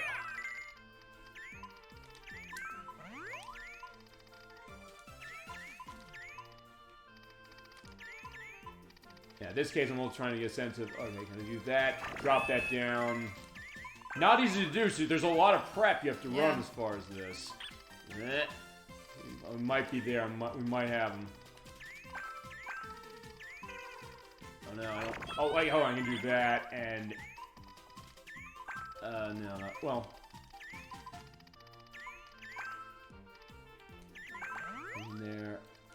Oh no. Look, I can do that and get rid of that. There we go. I might have him. Oh my gosh, you might. Got him. Fantastic. There you go. I guess I warmed it up for you. Or you warmed it up for me. Thank you. No, you. We got him. Thank God. Alright, so who's next? It is, Choquinta. Okay, I think I just needed maybe a... Sure. No question. Choquinta is a jack-in-the-box. So he's a hermit crab with a jack-in-the-box look. He has scissor blades on his right hand, as you saw there. Oh, wait a minute. He started already? Yeah, go. Oh, for Pete's sake. Kick his ass now. Don't let him, I didn't see him... Alright, that was late. As in Ice World. I was a late starter here. A late bloomer here. Okay. Yeah, the idea is, despite his look as far as his scissor hand, he's pretty inverted and he kind of just hangs around, waits for people to pass by so he can pop out. I started late. I didn't know he started already, so it's gonna be a... I'm gonna have to do this one again, I'm sure. Alright. Alright, man. Do do do do do do do do do do do do. Okay. Okay, I'm gonna get crack. Yeah, he's quite cutting, so yeah, you gotta take him down. What's his name? He looks like someone from that character. What shows that? Yeah. Little Mermaid? Under the Sea? Is that from the Little Mermaid? That'd be nice. That'd be interesting. The name of this character is Choquinta. Okay. Doesn't he look like that? Like Sebastian, maybe? Yeah, that one. I guess so, yeah. Maybe. Under the Sea. There are games based on that we could play. Oh my god, this guy is just as bad as the other guys. What in the world? Okay, unlike... Oh, actually, no, you're right. I was gonna say, no, it's not like Sebastian where he has scissors. We know he has his crab arms, as is. Oh, it looks like he's gonna cut himself. Jesus Christ, look at that. Well, you know what? I'm not sorry for him. You want him dead? I don't feel sorry for him. Okay, Jesus Christ, DollyFinn's hardcore now. DollyFinn is not happy now because she's feeling... Oh, wait, it was the last guy we took in. Okay, there you go. You're so not happy you're gonna kick his ass now. We're not taking him. We're not taking him down. You're going down. Oh shit, he dropped that, so maybe not. Okay. Maybe he heard you. He heard me. Maybe. What the hell was that? He cleared so much. Yeah. Jesus, yeah. Oh, wow. All right. Okay. Yeah, he was mad. All right. Well, just wait. All right, so he got mad. Okay. Look at him. He heard me. Yeah, I guess the idea of, like, I mentioned the idea of, you know... You're going down, Krabby. You mentioned the case of that We Speak. Like, imagine a game where they hear that. Well, actually... Okay, I mean, I guess if you play Manhunt with the headset, they can hear you and it's like, hey, I'm over here. Yeah. I guess. Well, and then you put their head in the plastic bag and then beat the ever-living hell and they kill them. What is this thing doing here? Oh, there we go.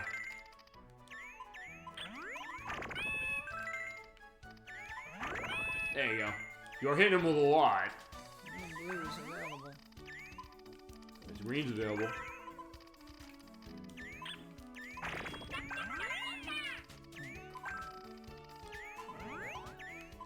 Jeez, that little damn crab isn't so bad after all. Oh, crumb! Are you kidding me? Yeah. Oh. Actually, he's gonna show up. I want to see if he shows off the thing we haven't shown, which is okay. No, it's not. The thing with the they have a name for that. What is it called? The star bubble. I have a name for it, but I can't say. No. She can say basically anything she wants on the show, as it is. We've had the discussion before. But she's not. No. We've had you saying. Ding, ding, ding, ding. What are you gonna call him? An asshole or something? A crabby ass. No, Crab ass. No, you can say that. I mean, basically, we can say pretty much anything we want on the show. Because we're not monetized, not a case where we lose our livelihood and we say one word that Google or Amazon doesn't like. Google or Amazon? Because Google owns YouTube that the uploads go to, and Amazon owns Twitch that we stream from. Amazon? I didn't realize Amazon. When did they get Twitch? That was years ago. Holy man, I missed that. Yeah, there you go. During that. So that was.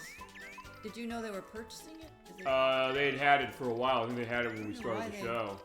Wow. I guess they figured, this is the idea as far as a platform case, and that they can kind of interface with it. In fact, actually, it's worth pointing out, part of the reason I know that is because you can actually kind of interface it with your Amazon Prime account, which is the reason why, when it comes to the show...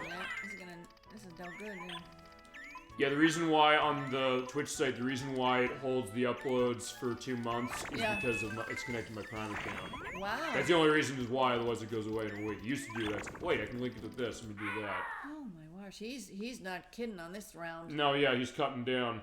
Yeah, as I said, points you can call them whatever you want, but I was saying, what was I looking at? Right, the star bubble. Yeah, that's that thing that's flashing up there. Yeah, we haven't seen the metal or the... Actually, wait, no.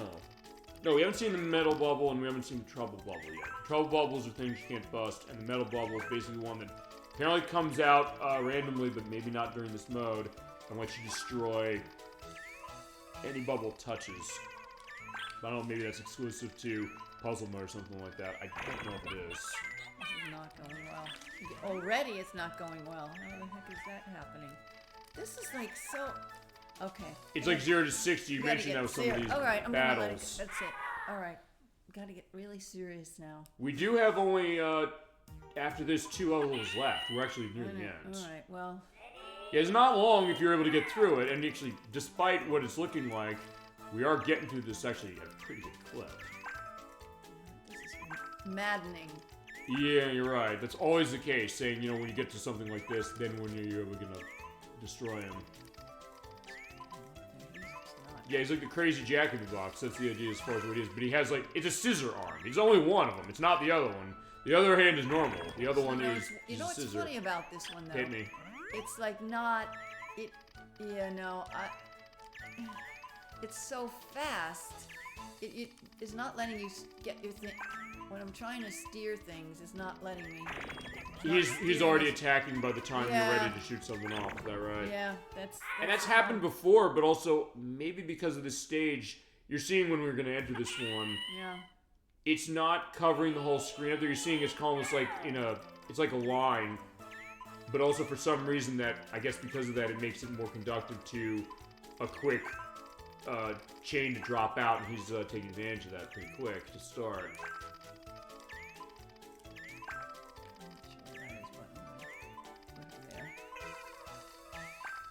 You do get this nice winter music, as it is as far as by the, by the icebergs.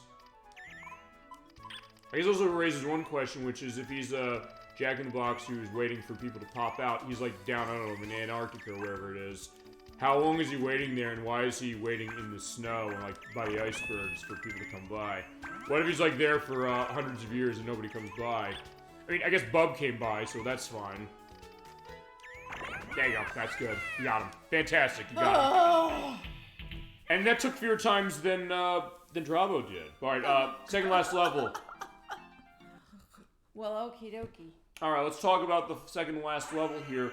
Okay. Warning: huge battleship. Code number CR20 on 10,119. Mechanical prototype bubbling is fast approaching. That's a take, by the way, on Darius in the sense that those Darius games of Titles as well have.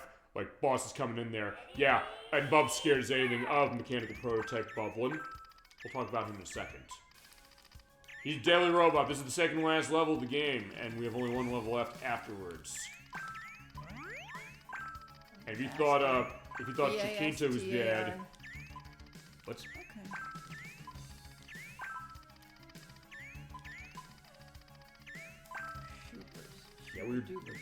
You're doing pretty well as far as how this is completely. Like, the fact that we're going through the story mode is... I keep calling it that. Oh, man. It's player versus game. But still, I consider it story.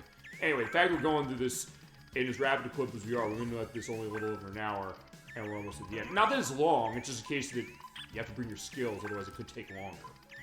You could, and it is so far. But sometimes it's a tough one to gauge, you know? I mean, even seeing, as I mentioned, Gemini 96 practicing Super Mario 64 over the past couple of weeks, saying, I didn't think you'd do that game that fast, but even seeing you practice this one, saying, well, the fact that your skills are holding because they're, in case we're this far already, after only an hour's worth of this part of it.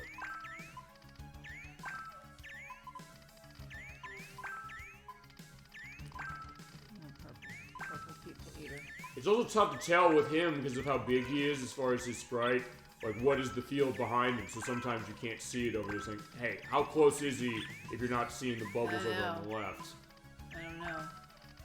Though as far as I'm seeing, there's not too much. Although actually, yeah, it looks like the bubbles do go over him as he shoots over on that side, from what I'm seeing.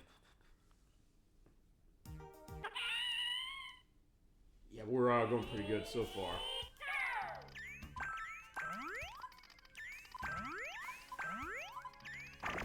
There you go. It makes that weird noise. I like the sound, but it's also the case when you hear the uh-oh. Oh, Jesus. What? Right. Although, it's great when you get an orange, you can then destroy that. Oh, for God's sakes. Crazy. Are you kidding me? Mm-hmm. That dropped. That did that. Oh, almost. Oh, almost? Really, almost? Well, it was almost a sense you could have cleared that out and maybe survived. Yeah. Okay. I mean, right. Look how far you've gotten as it is so far. Having said that, I guess, yeah, this is not easy. No. The last 2 levels of this are the hardest, understandably so. Yep. They are the hardest.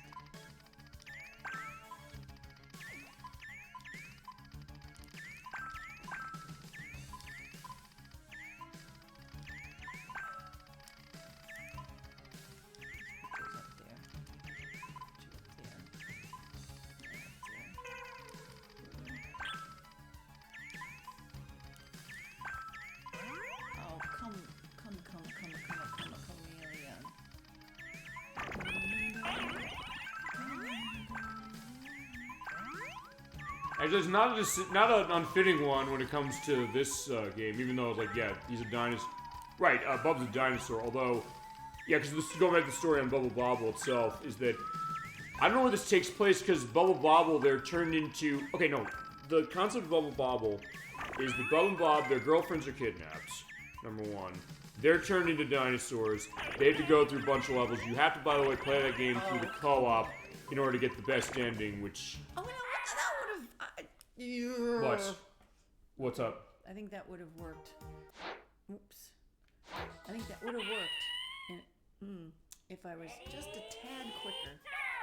Also, you're seeing for that menu, you also have a rewind, so you can use that for the purpose of this. Say, like, hey, I didn't do well, I can just go backwards. Although, in honesty, I don't know. I get the sense that this game... I don't know if there's necessarily much of a... I mean, look, I can get it for, like, a platforming game saying you're gonna miss a jump. I'm like, no, I didn't miss that jump. But honestly, for this... I don't know how much the rewind really helps in this one. I don't think it's gonna really... Well, I don't know. I mean, to be honest, when it comes to the show, we don't use it that much, except for, like, usually for demoing stuff. Or just gets like, no, I went far enough, I can't do this. But honestly, for this game, it seems like it's not something that really is going to help, except like go back and try again from where you were, like, with a shot. Yeah, totally. I mean, it could, but honestly, for this game, I've never really used it for that. Actually, even when you were practicing, you didn't either. In fact, I don't think I indicated that it had that. And I don't think I indicated it had that when we looked at this before. But he's going down further, so yeah, you are in a good position, potentially. Or green. Yeah, we can get something to drop him. Like that.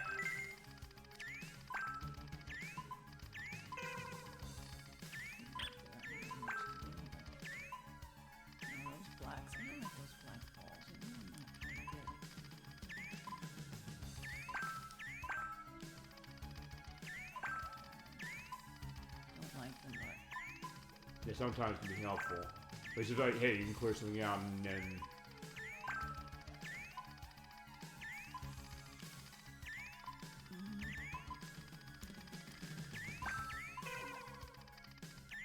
There you go. You're in good shape.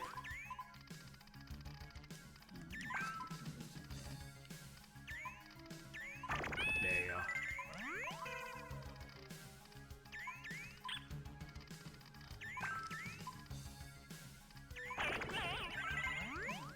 These guys I don't like that much. Oh, him. Hold on, you almost have him.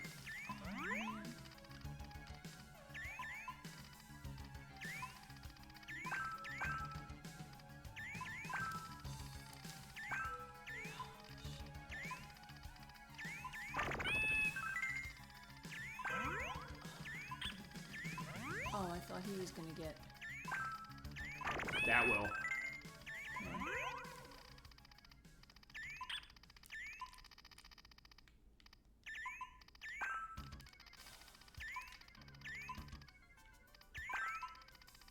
Shoot, I don't have a green. Except for over there. Yellow there.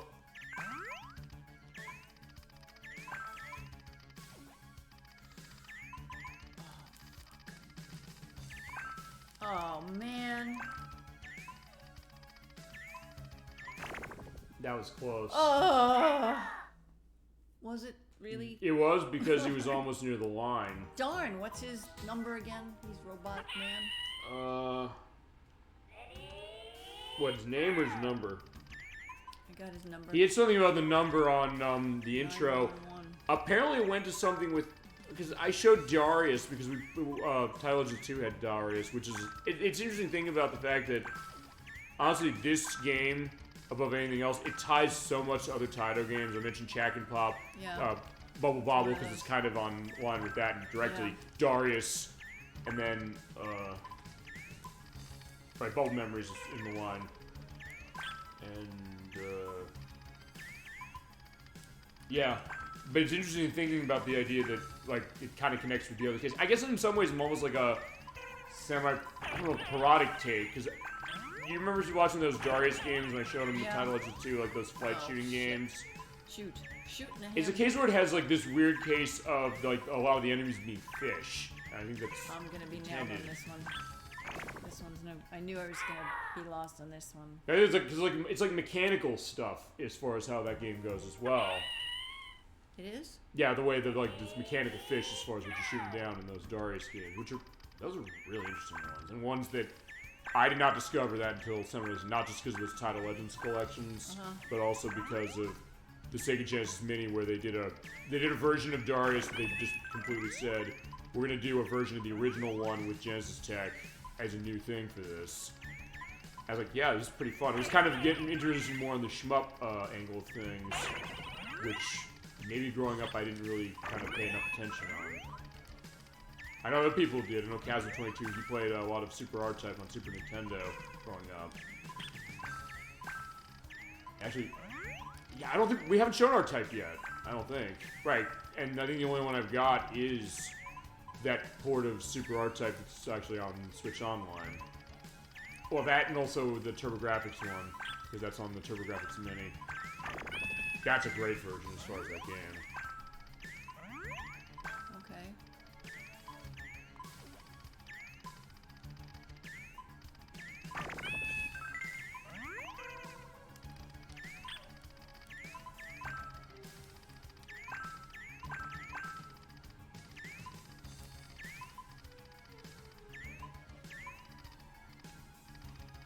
Oh, there you go. You got him. You win.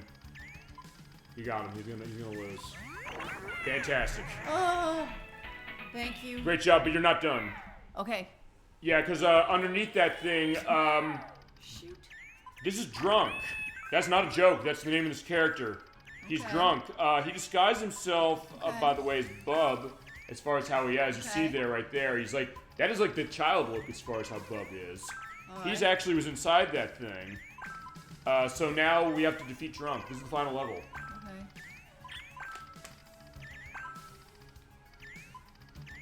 In this case, when you get him, yeah, that's going to be the end of it, as far as this part.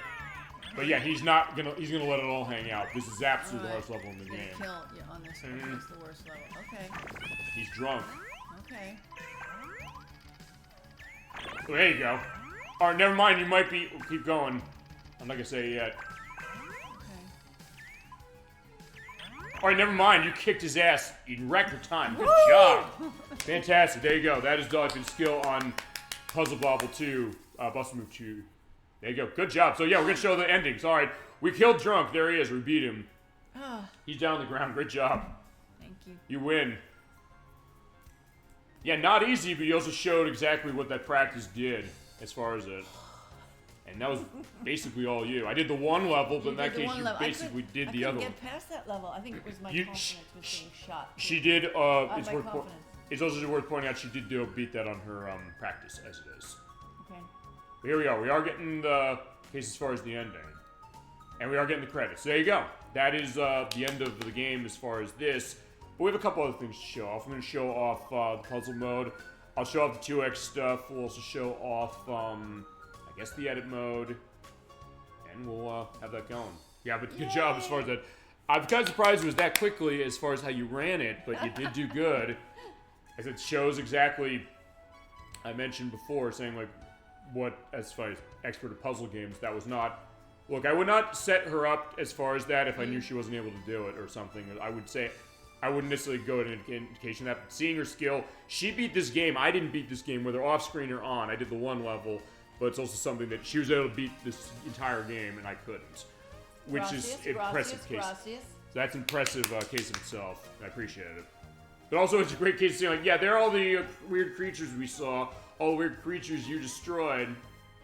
And of course, there is the robot dude, but yeah, you took care of him.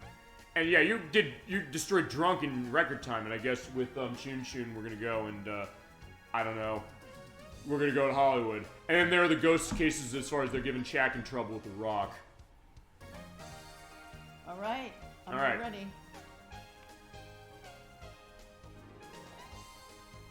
Yeah, and there's the Rock dude. We didn't have too much trouble with him either. But alright, so next item we're going to do is we're going to take a look at the puzzle mode as far as this. Alright, congratulations. Look at that. That is a good picture. I love that. That is so great. That's all those demon seeds. Yeah, do you think maybe that's also choice on thumbnail? You want that for the YouTube upload? Yeah. I'll take that as a yes. Okay. Yes. That's a good choice. I probably would have picked that one myself and also get the shooting star with Taito. So we got the picture. Yeah, that'll be part of the thumbnail when I do the edit for the YouTube site. So we got. Oh right, you get to put in your name. Yay! As far as what do you DOL? What do you want? DFM. DFM. Okay. Yeah. Hey, that's not bad. That's good. I mean, immediately it's worth pointing out when it comes to that, the score does reset when you get a game, when you die or you do a loss, but it's fine. You're still able to get a case of getting that built up, and because you beat Drunk in record time, you're able to get that going on fine. Okay, awesome. Fantastic. Okay, so for the next part of this, I'll show the 2x line just as far as a variety to show it's a bit different. This is the other part we didn't show, the puzzle game. I'm going to show on normal. Okay. This is a solo case as far as it is, as opposed to what we showed. We have option and direction, which way you're going, A or B? B. B. Only because see. Okay, so what they do here is they set up a line here. They also give you, for this, they give you a preview line to start on the early level. So like, hey, how do I line this up? You have to basically drop everything down. Now start, they tell you what to do, but also if you don't get a case of it, yeah, you're gonna have to take it down another way. Okay, like that. Boom. And when you clear a stage, you basically go through 5 stages. They set them up as far as this, and then you is at the angle, and now they take the line away. So you have to then be set. But it also gets your skills going. It's like, hey, how am I angling this thing? What if I shoot this up there, because then that drops that down that way? I can shoot that or miss that way. Get that drop. It seems to miss, and it doesn't. Yeah. It's sometimes weird how it goes. Well, in that case, it is weird how it goes. And also, as you keep going, it'll basically push like a ceiling down. If it gets down to the bottom, you're so low down, there's no way that you're going to be able to survive. But as long as you're kind of quick and just pay attention, I guess, to where you're shooting things, or set stuff up so in that case, you know what, that'll drop when I set that there. Yes. Crap. Well, that will. Okay. You're saying? Go on. Yeah, sometimes that happens. I feel like I've tried to hit it off the wall. Normally it would go in somewhere, but it doesn't. Mm-hmm. That's kind of what I've noticed too. I guess, you know, we take the whole wall down. Boom. And you go through a couple levels of this, and you go to a different area, and basically you're able to pick a different path. It is a total of 30 levels, as it is, but you do have different areas you go down. It does sort of change the ending a little bit. And this is kind of more what the first Puzzle Bobble was like, in the sense that a lot of it was like this, although I think there is a versus mode as well. But unlike this one, that didn't have like the player versus computer that you just ran through. Yeah, there we go. That can get out of it that way. But nothing else, I guess, maybe also a good practice of getting a sense of, okay, how do you do your shots? And also understanding, I think what you're saying here, DollyFinn, this, and you're right about this, the physics set. What are the physics of this game really feel like when you're doing a bounce across? Is it going to go where you expect? It doesn't Where's always. it stick when, on? You know, like when going you get towards the bottom, when you bang off the wall, when you bounce off the wall, it doesn't. Yeah. It doesn't. It isn't as. Let's show this. Let's do that. I'm bouncing just that way. Now it is. When they give you, when you're getting really low down, and it's harder to get those to bounce off. Or it seems like it is maybe also because when you get too many of them, it's just not. Yeah, when it's down far enough, I can't really work it the way I. I guess it's like, where's it going? Where's the best place to put it? Sometimes a question. Sometimes you're right. You have to work with what you got. Yeah. And also saying that, okay, if I don't have something to set that, say, you know what, I can't get the yellow there. Put it there, and then say, okay, can I get a blue to get rid of that? Clear that out. Yeah. And then saying, well, clear that. Boom, they drop, and they get that set to go. But like, yeah, can I get that? Okay, I can. Yeah. But it's not easy to get that shot. No, that was. And honestly, I used to not be good at doing shot. that shots. You're right. And also, yeah, we're having those blocks there. They're not. They're completely impossible. Ducks, whatever they are. Oh, ghosts. Ghosts. They're ghosts. They're from Shack and Pop. They look like big beaks, like Darkwing Duck beaks. Yeah, fitting. We still have to play that game, by the way. There you go. But yeah, completely coming down as far as how that is. Boom. I didn't play. Never played the puzzle game. Which one? Oh, this mode. Yeah, no, I didn't play this mode. There we go. Yeah. They kind of set them up to be able to be satisfying. It's like, hey, with one great shot, everything can go down. D or E, where are we going? E. E. Yeah. Okay. Yes, they give you a little bit of like a map. Oh, here we go. You have one of these clear outs immediately. So you know what I'll tell you we're going to do? We're going to get rid of the purple. Yeah, I'll clear that out. Boom. And every one of those goes away. In fact, in this case, hit the ones that go for the color that are there. Although in this case, I don't have anything else. Don't have one. And you also have the trouble bubbles. Those things are indestructible. The trouble bubbles? Yeah, those are the ones that those characters from Shack and Pop are. Right. And they don't help you get anything off. They don't, but the other thing that I can do is as long as I get a blue right there, drop down. Oh, right. Okay, no, I don't have. Okay, I don't have to do it. Could you have hit the bottom blue one? Yeah, I could. Okay. I'm gonna get rid of the orange on this one. Or no. Oh, yeah, that's the best I can do. Oh well. Okay, I'll tell you what I'm gonna do. Get the yellow now. Yeah. Boom. Now that comes down. That goes there. That goes there. You're gonna get another blue. Yeah. Well, you're right. So, there you go. Okay. It is nice as far as like the rhythm you get in now, and also something where it gives you. I mean, it's interesting the way that this works as well compared to the head-to-head, because I love the fact you have the head-to-head both for playing yourself and also with another player, but then also saying that, okay, in a way it kind of functions a pretty interesting, not exactly a tutorial. I mean, the game explains to you what the game does when it starts on the attract, but also saying that, okay, I have this opportunity to kind of aim the shots and understand how is that working, even understand how physics work, what are some of the elements of it that seem like they're going to be a little bit of a growing pain to get through. So then it, in a way, maybe helps you going through the other mode. Or going against another player. Even though it's not a case we have to worry about. Okay, we don't have to worry about dropping other bubbles at the same time for exactly the same reason, I guess, put it that way.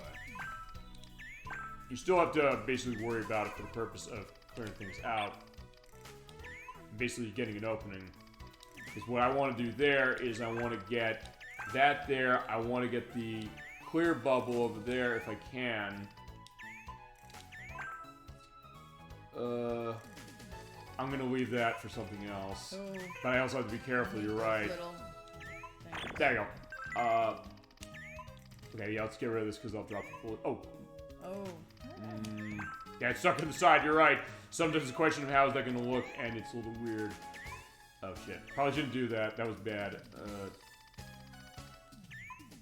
In this case, saying, I'm gonna lose this.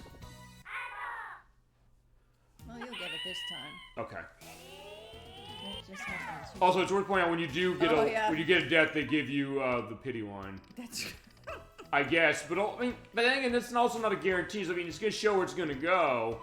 You have to still choose which You still have to choose where you're putting it, and you also make sure that you know you don't hit it wrong. And also because of how it's gonna go, sometimes it might not be exactly where it's. I mean, not that it's gonna be wrong, but it might be a bit different than what you're expecting it as far as where you're gonna have it go. I'm gonna put that down here just so I can see about Getting that set.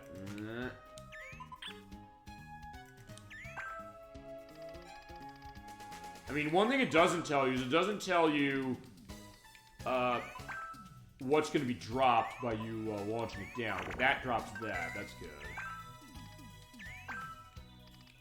So it'll show you where it's going to go, but it's not going to show what's attached to it that you could actually benefit from, you know, hitting that way. I think this is actually one of the stages that I had trouble when I was doing the practice on this. I do need... Okay, I can get that set. I don't think there's anything to do with blue. Okay, the green. I can get rid of the green there. Yeah, that drops that. Perfect. Yeah.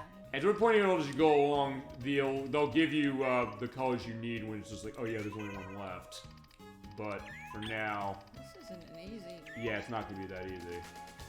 But that'll help. If I can hit there. Perfect, there we go. This is not easy, this one. Maybe I should have saved the silver for that one. Yeah, we'll at least move that over there, or I can get that six. Okay, perfect. Let's get rid of... I'll put that there. That'll drop. Let me get rid of...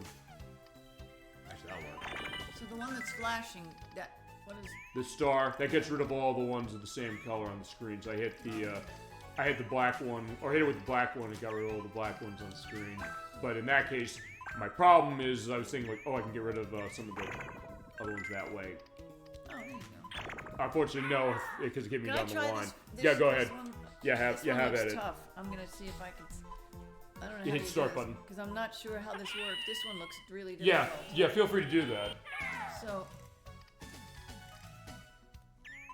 Oh. Yeah, same case as before. It's same case as before is how you want to launch it. I guess it's just a question saying, okay, well, how am I going to launch it, and how are you going to get down what you need? I don't even almost like this purple thing. I don't even like that. What? I don't like the The line? Yeah, I don't. Even like though the it's line. even though it's helpful, I guess. It's that's not ironic, really helpful, right? Because it's weird. I don't like it. What is it particular as far as what it's doing? I don't know. I just don't like. Yeah, I don't know. Is it a distraction? It's distracting me.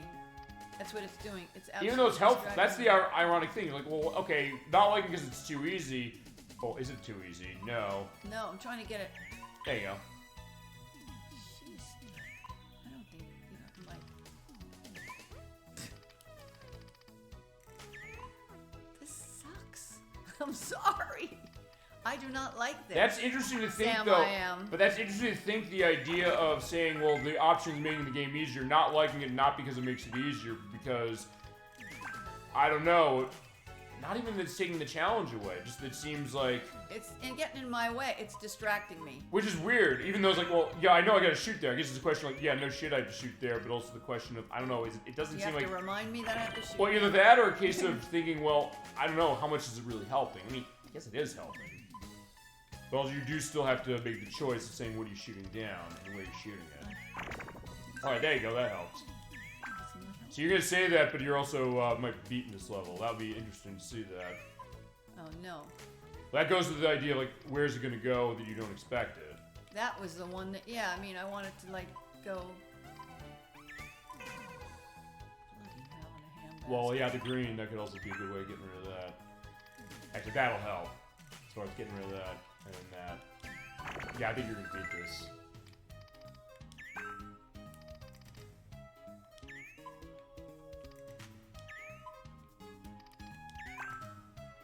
Well, no green. I don't need a green. Yeah, just get rid of it somewhere, I guess.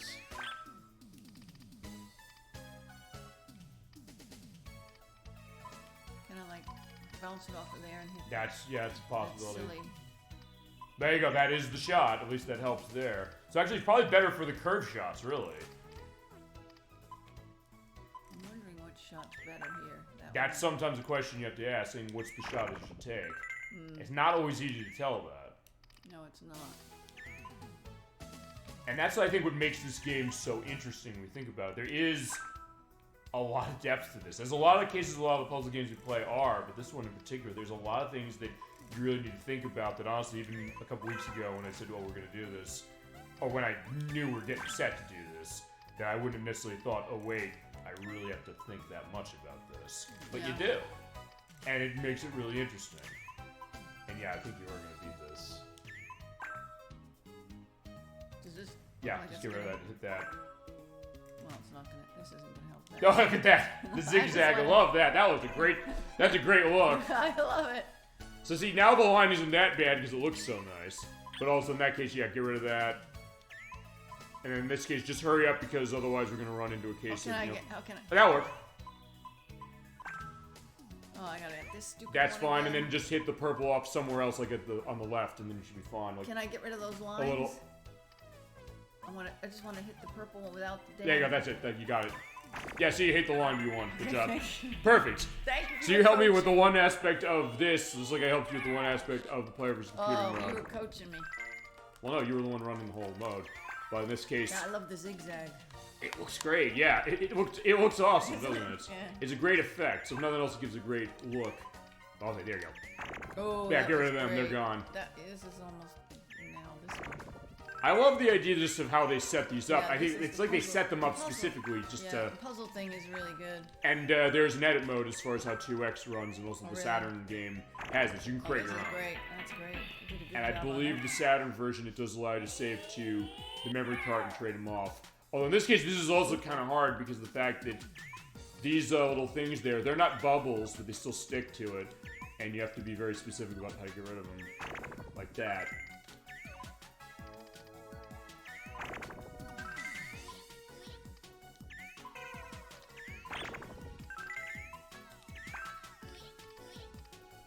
That's fine. But in this case, yeah, you do still have to get rid of the bubbles specifically in those, uh-oh.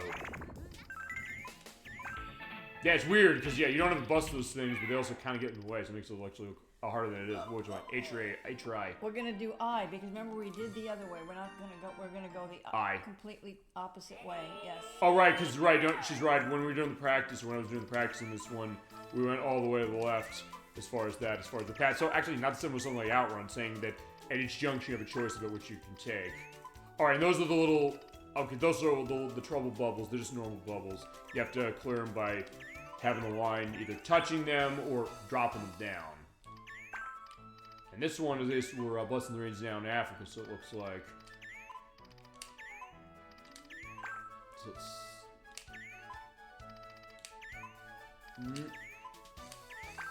In this case, it's... I can make the shot. No. I'll make that shot. Oh, sort of make that shot. Okay, that opened that way.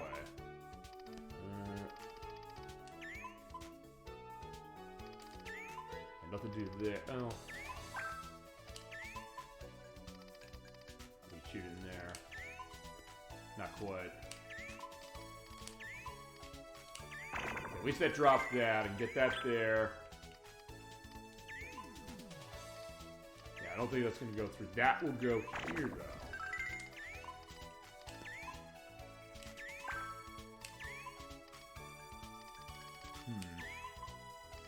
Ooh. What's up? Oh, as far as They're not giving you the little... Kind of looks like a Sonic down there. I don't know. Oh, the creature? I can't look, but No, I know what you're saying, that creature, because we saw him in the multiplayer. Yeah, we did. I'm trying to remember the name of the character is. I don't know if I found that when I was doing shoes, the edit. The hair. And this was a little after Sonic, although I think that's... whether Taito was paying attention to that, I don't know. Maybe they were. Actually, now I'm thinking about that, I don't know, as far as Taito's library, how many things were they necessarily going after other games, whether Sonic or anything. I mean, it's not like SNK, where I know they openly said we were going after Capcom with Street Fighter 2 when we made King of Fighters and Fatal Fury and things like that.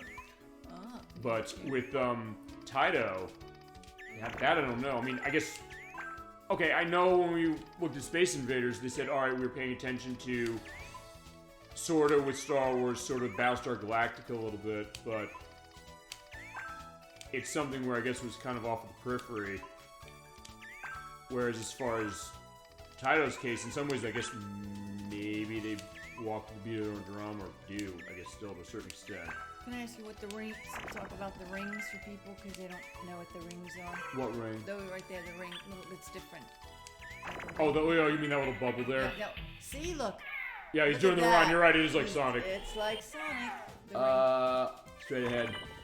Oh, there you go. Oh, yeah, getting rid of the silver, that was probably the right way to do. Great. Speaking of Sonic, but yeah, you're saying the empty bubble. Basically, the idea is that you have to. The only way to get rid of it is you have to do a drop on it. You can't clear it off any other way. I said, oh, you have bubbles touching it. You get rid of it that way. No, you don't. You just have to do a drop on it. That's the only way to get it off screen, and you do have to, otherwise you wouldn't have won that level. But that's the idea what that was. Yeah, as I said, I don't know. I mean, I also have an indication down, like, who is this creature, because I know... I took this stuff down for the story mode as far as who they were. And I guess it's also weird going multiplayer, this one, saying that, oh yeah, Bub and Bob are not playable in this, and then that Bust a Move Again, the arcade game that was the initial arcade version the US and Europe got, not the way you're seeing it here. That case you just have, like, hands that are turning the wheel, and then they give a thumbs up when you win. That's basically the idea of what it is, which is kind of bizarre thinking about that. Do you get only so much time here? Yeah, because of the fact that the way the ceiling is, so in some ways it is a little bit of a time limit. Because it moves down? Because it's moving down, and you can't put it back up again when it gets up that high. When it gets down low enough. So it's one thing that, like the main game, saying that, okay, you have to do drops a lot for that very reason. Like, not that. Maybe... that. Okay, that sort of works. Alright, this. Yeah, if I could have made that shot, that would be great. But I also need... You sometimes need to, like, kind of hustle now. Ooh, that works, but... Okay, that's fine. I'll take that. Yeah, right now, it's like, I don't have time. See, that should have gone... I would have thought that one would You're right. in there. Okay, there we go. Forgot, just in time. I thought that one, when you did... That's when you get yeah, to it was the just bottom, right on the edge of that, when you're you right. get to the bottom, it doesn't work as easy as it normally as it does up top. Yeah, it seems like it's weird how at the end it has to kind of, squeeze it in specifically. Yeah, it's not as functional, easy to navigate. Which is weird. It's not a case you think that it would be different. No, it isn't. But in a way it is. I mean, as I said, that's, I guess, what gives this game as much depth, saying that, okay, you have to look at that and see that, oh, because it's down lower. I guess because it's a tighter fit you have. You do have a tighter fit. I guess that's it.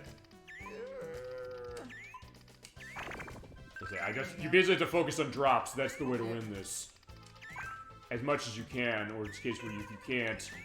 Okay, there you go, that worked. So people are not used to seeing the rings. Right, or those things like the trouble bubbles. Trouble bubbles, as they call them. I like the name, as far as how it is. But it's also something I had to look up saying, what are they? Yeah, they're troublesome as far as your clearages. There you go. In that case, saying, Oh, that's fine. Get rid of that and drop that. There you go. There you go. That got rid of that.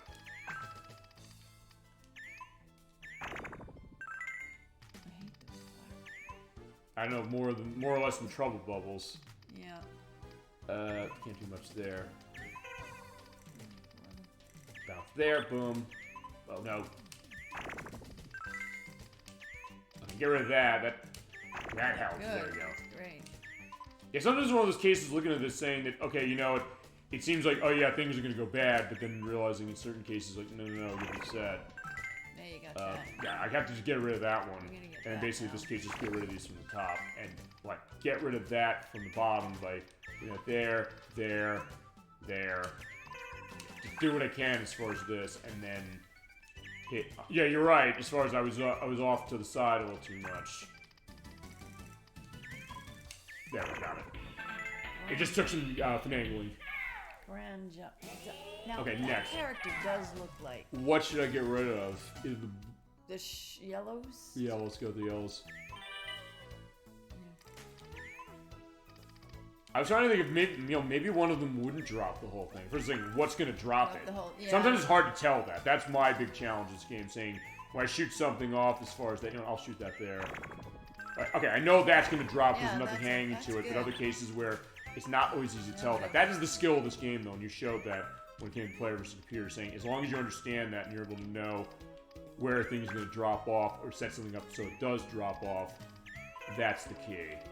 And I don't really have much I can do here, so let's put that there. That's not attached, so that goes. I do love this music in particular. There's a lot of music in this game I like, but this one in particular, the do-do-do-do-do-do-do-do. It's good stuff.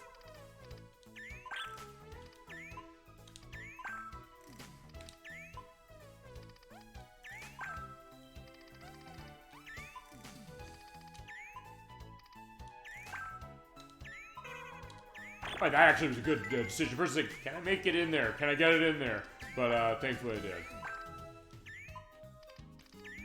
That's gone. Yeah, just put that. Well, okay, that's not necessarily what I wanted to do, but not that bad. There we go. It's fine. It worked out in the end, so I'm not going to complain. Okay, here we go. So it is one of those things again. I have to just drop.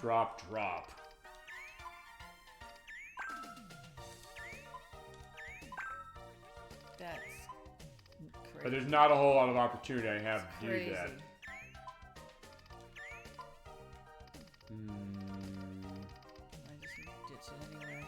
Yeah, sometimes you have to know, as you mentioned, Get rid of where it you anywhere. do. Oh shit! Oh no. Okay, it's worth pointing out when those other things there, like the wood things, they go there. They go past the line. They don't count against you.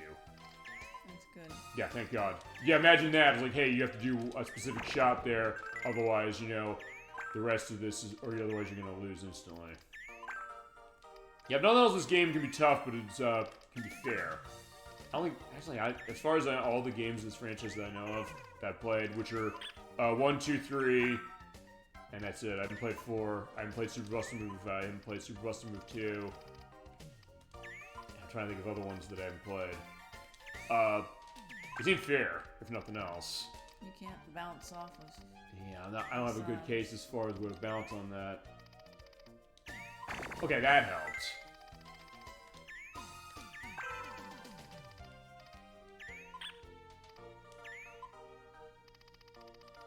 Yeah, I don't think I'm gonna. Yeah, there's no bouncing off there. of anything.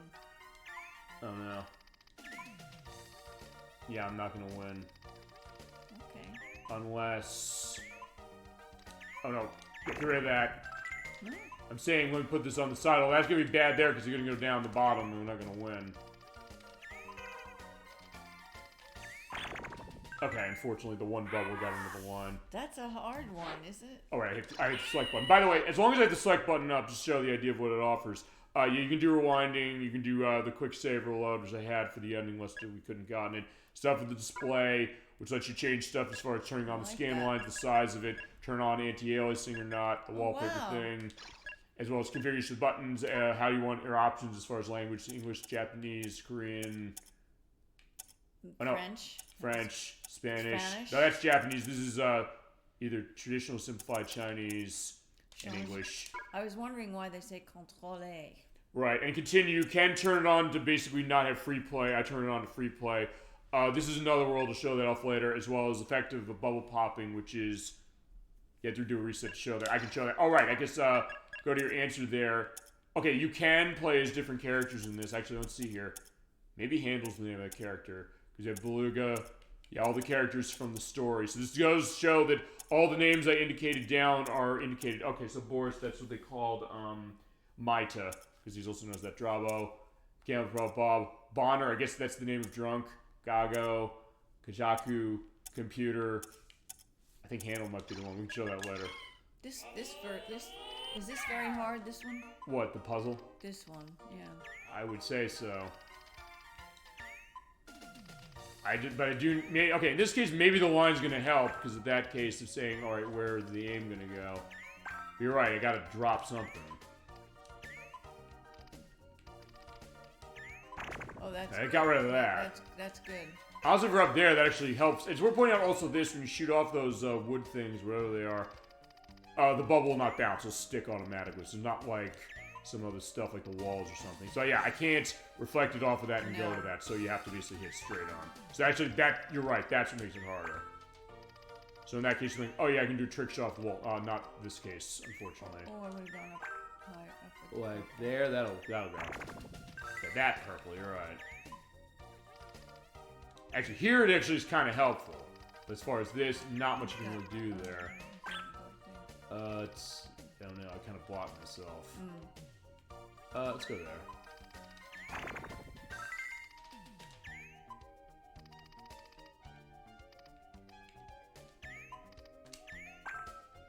Yeah, that didn't drop it. For some reason, I expected it to do that, but alas, it did not. You know, let's go right there.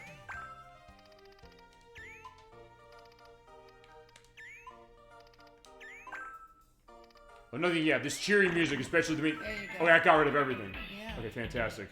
I didn't even notice that. Yeah, I would say this cheery music keeps going. M or N? N. N. Let's keep going. You're going M and then T and then Z. Yeah, it covers every letter of the alphabet as far as you go. It looks nice, but then the question is, okay, wait. Hell? Yeah, there's that. Like, I don't have anything for that. What the hell?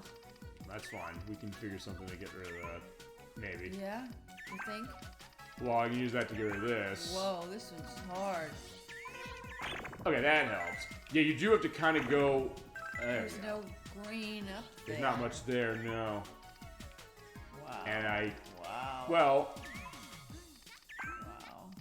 That's fine, if I can get that blue over there.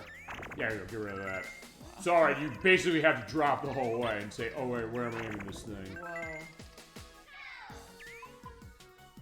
Let's go there. I don't know what I can do to hit this. Wow. Yes, you don't have much room to maneuver, and already That's I don't think you I'm get going to down win. there, you can't It's interesting, but it's also something that, yeah, it doesn't leave much room to make a mistake. Crazy. Then again, it's like, okay, you're right. Basically, just start dropping stuff right away as much as you can, and saying, okay, if I have to put something somewhere, try and put it somewhere. So, yeah, I guess if nothing else, this is helping you think as far as where's the positioning, and also how much is the height of where you place something really matter in the grand scheme of things. The answer is a lot. But in this case, yeah, that helps. I can say, that'll work. Actually, maybe it helps low at the bottom. Yeah. All right, like that. Boom. That right there. Yeah, right here. Yeah. Let's pop something else out.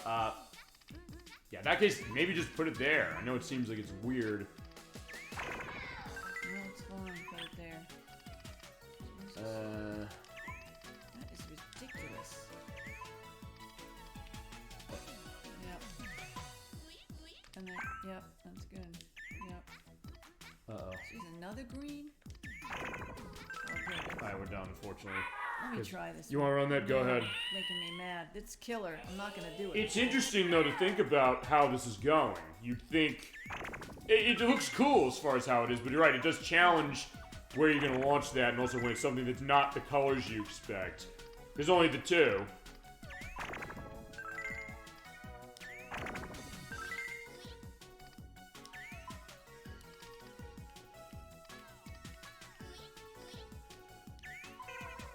Actually, you know what? I gotta find... As long as you're playing this, I'll tell you what I'm gonna do. I'm gonna find out the name of this character. Yeah, it seems like... Okay, yeah, you're going pretty well, honestly, on this.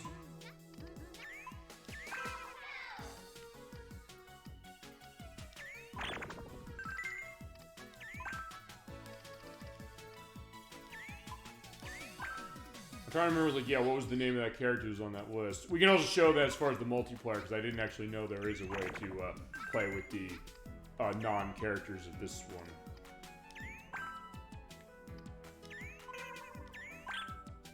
But yeah, you're going through this really, really well, actually.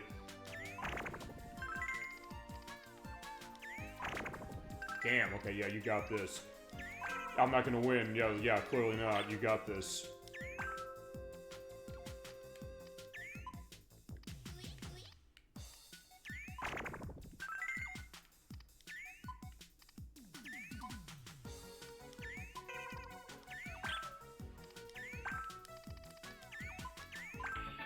Yeah, you got it. Good job. Fantastic. Yeah, I'll find out who you are later. Actually, wait a second. What did they say his name was? As far as that option, I just want to look at that. The Sonic Doppelganger? Handle? Is that him? Probably. The Sonic Doppelganger. Yeah, I guess so. Well, they always talk about how, you know, how Shadow the Hedgehog was the faker in Sonic Adventure 2, which still haven't played that for the show yet. This is before that. And I think it's 35 years of Sonic the Hedgehog this year. I guess the question is what they're going to do. They said they're trying to figure... They're going to celebrate that somehow. I guess we'll see what they do. The first thing I know out of the gate is going to be the Switch 2 physical release of Sonic Racing Cross Worlds, which I picked up the Series X version of. I'm liking so far as the new Sonic Racing game. Although I was initially scared as anything when I bought it because the way the game sets as far as the controls, my thought of saying, hey, I can use the trigger to play it like the other ones. Okay, that'll drop something. Oh, shit, it won't drop something. Okay, at first it's like, wait, you can't control it with like using the left and right triggers the way that the other games on the Xbox systems did. But I realized, wait, no, it's just on the right bumper. It's like, wait, that's not the acceleration button, is it? But it works for the trigger. It's like, thank God. So far, I'm liking what I'm playing of it. I'll say that. As far as okay, right, there you go. But yeah, Switch 2 is getting its physical version of that, and I guess one celebration of that this year. Actually, it's gonna be next month when we look at Sonic Labyrinth on Game Gear. That's our review request for next month, by the way. I'll go on that later. Ooh, oh, there you go. Thank God. But I have to pay attention to. Yeah, okay. If I can get that off there.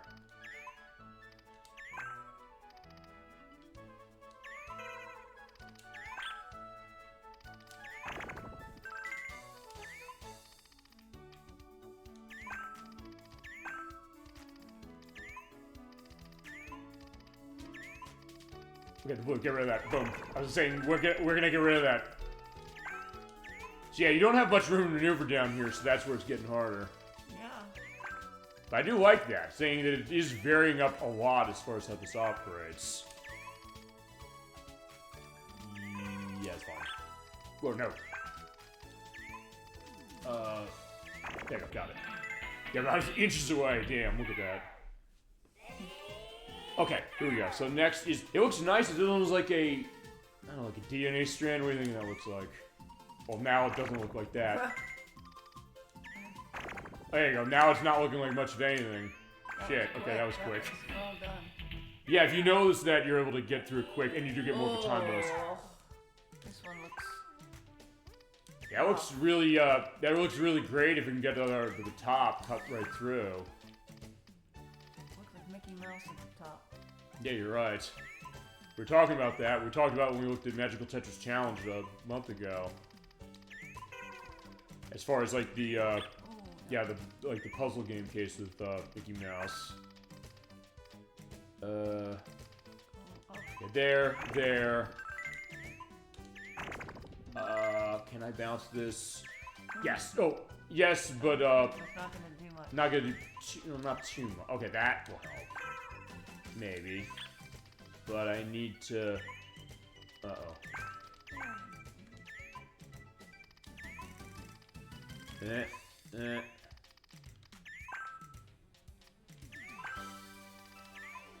Oh no.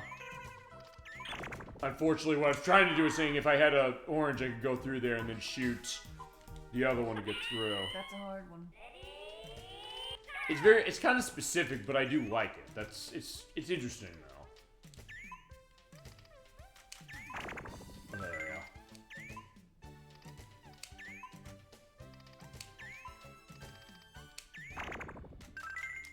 But again, dropping is the method you want to use.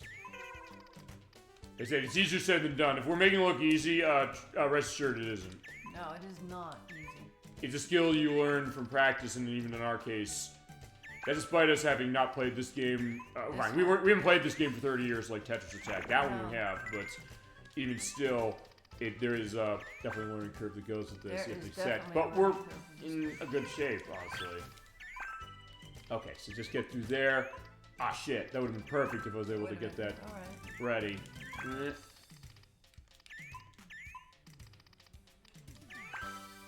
Okay, that'll work. Now, I can hit there.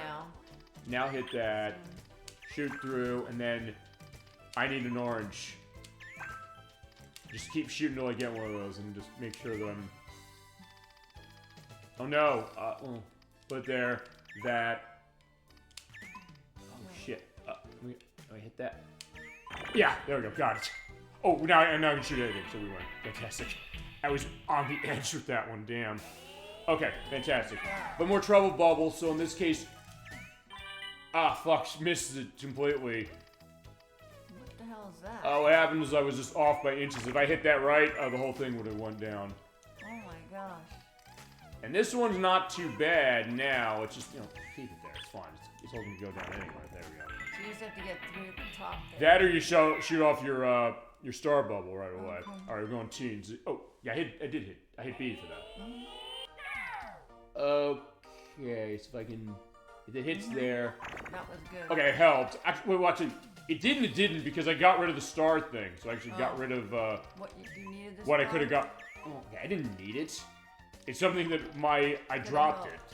I mean, it helped as far as opening that up, but it also did in the sense that I missed the opportunity of being able to remove all the bubbles of a color, but maybe I don't need it. Maybe it's a case where I can run through this.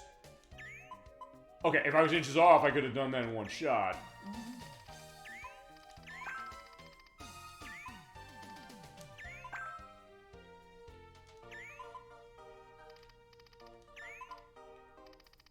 That's good there.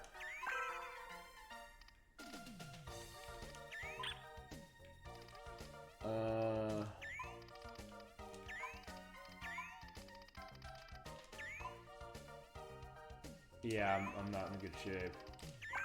Well, okay, that'll help. Might be. I don't have a way to get rid of that. Okay, there you go. That helped. Fantastic. Yeah, just looking for sometimes that case of being able to open yourself, but unfortunately, I didn't on that one. Yeah.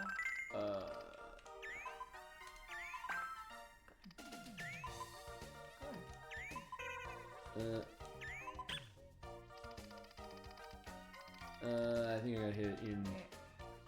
That or you know I gotta bounce it. Yeah, that's why I don't like the bouncing. But also the case where I didn't have a choice, I had to do it. And it always does. I might have made a mistake. Yeah, because I would have gotten under the line.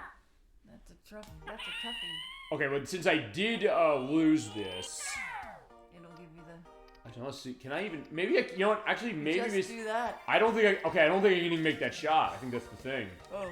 Based on how the line is going, the line helps this way. It shows over there. It shows over there. You can't get up I couldn't actually make the shot the way it's going. That the other bubbles are blocking me. I think that's really above anything else when you're saying, why is it not going where you're expecting to? The way the bubbles might be set, you might not be able to get rid of it. Oh.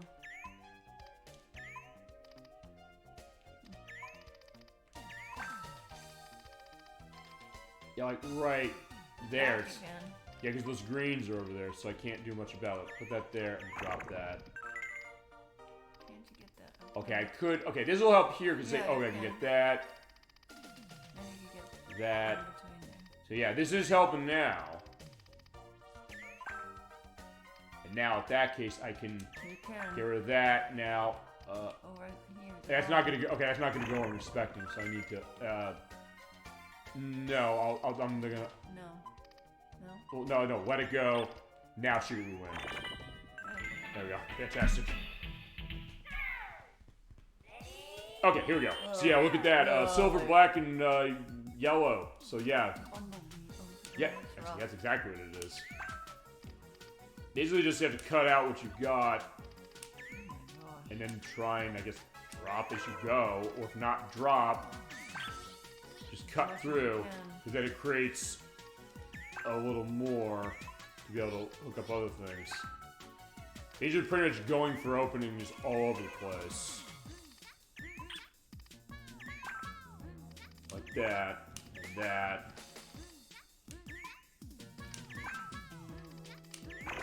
So at least that goes.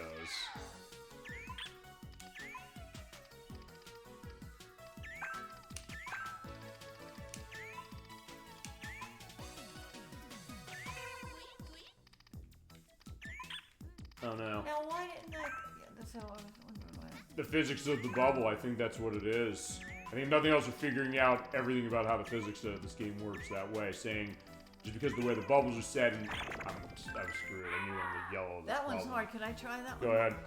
This is really hard. But if nothing else, it seems like they're not giving you anything that's not silver, black, and yellow. And I think you can set in the edit mode, you can set up the puzzles any way you want as far as what bubbles you get given. Oh, shoot. I mean, one thing we gave only a little bit of lip service to when we played Tetris Attack is the way the puzzle mode goes, saying it makes you go through a specific stack of blocks with only a few movements to get rid of everything. And the version we showed in the puzzle showcase, that being Pokemon Puzzle League on N64, lets you also create your own puzzles like this for that. But in that case, you do have to kind of think about giving specific things as far as how your movements are going to be to make sure you can actually beat the thing. That you can create a puzzle and be a total asshole to your friend, saying like, "Oh, try beating this puzzle." No, I didn't create it with a winnable condition. Right.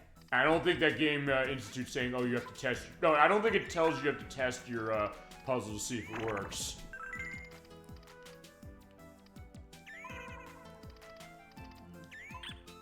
Shit, this is a killer. It's an absolute killer, isn't it?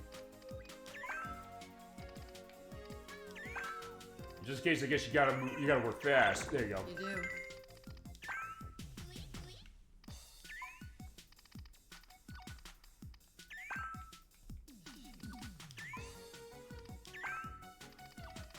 You do have to work fast. No. Yeah. I guess we're gonna alternate off on this one pretty much. Wow. We'll get through it eventually. You'll get it. No, you got the one. I think you get it. Sometimes it helps to watch, too. Sure, because then you look at it. I mean, if nothing else, actually, this isn't... I'll say this. This is something I think... I mentioned this to the show before, but I think now is a really good time to go into this. And I'm... Let me put it over there. Okay, perfect. That's great. I would just say... I've always said this, the idea that, you know what, look, we are a gaming program that's all about, you know, having people come in as far as chat or guests, however it is, come in and watch what we're playing, but I always ask myself, I said, okay, it's one thing to sit back and watch me or DollyFinn or anybody play a game, but then I said, well, what is the idea about how can people be active? I think maybe one of those things is saying, like, hey, looking at something like that, and I guess with the two of us saying, like, hey, let me try that. Like, yes, knock yourself out to see if you can do it. But I guess the question of, like, how do you make a game like this where it is a solo mode, make that into, like, a community multiplayer event? And sometimes it's the case of just looking at that saying, like, wait, you have this, you have that, that's a good shot. Great shot. So in that way, it's something that I think is kind of interesting, the way that, I guess, a game like this can be looked at. It's like, oh yeah, I tried this, and then now I tried this. I said, like, hey, you warmed up as far as the one thing with the story mode that I went through. I'm just gonna keep calling it that. I don't care about the distinction anymore, honestly, of saying no player versus computer. You know what it is, I've said it enough. Yep. Except now I gotta, well, I am gonna put that there so I can get rid of that, drop it, and then get this. I'll put that down there just so I can get that set and I drop it. Finally got it. Woo. But the idea that some cases, as far as the different perspective of everybody looking at this, or also people just saying, like, let me just try running this. What the heck Okay, is what that? I want to do on this one, I want to... Hurry up, it's saying. I want to hurry up, that's number one, you're right. What I want to do, honestly, with this, I see what I have to do. The idea is that, I think the plan here is, you want to... So you see that star bubble there? I want to open that up, saying I have a straight shot. I don't currently. So my thought is saying, okay, over there I have... Okay, I can get rid of that, which is fine. Or do that, that. Give yourself a straight Yeah, as shot I'm also waiting for it to give me what I want. That helped. Okay. Now... Actually, you know what? I think what I want to do is I do want to shoot. Yeah, because that drops that over on the side.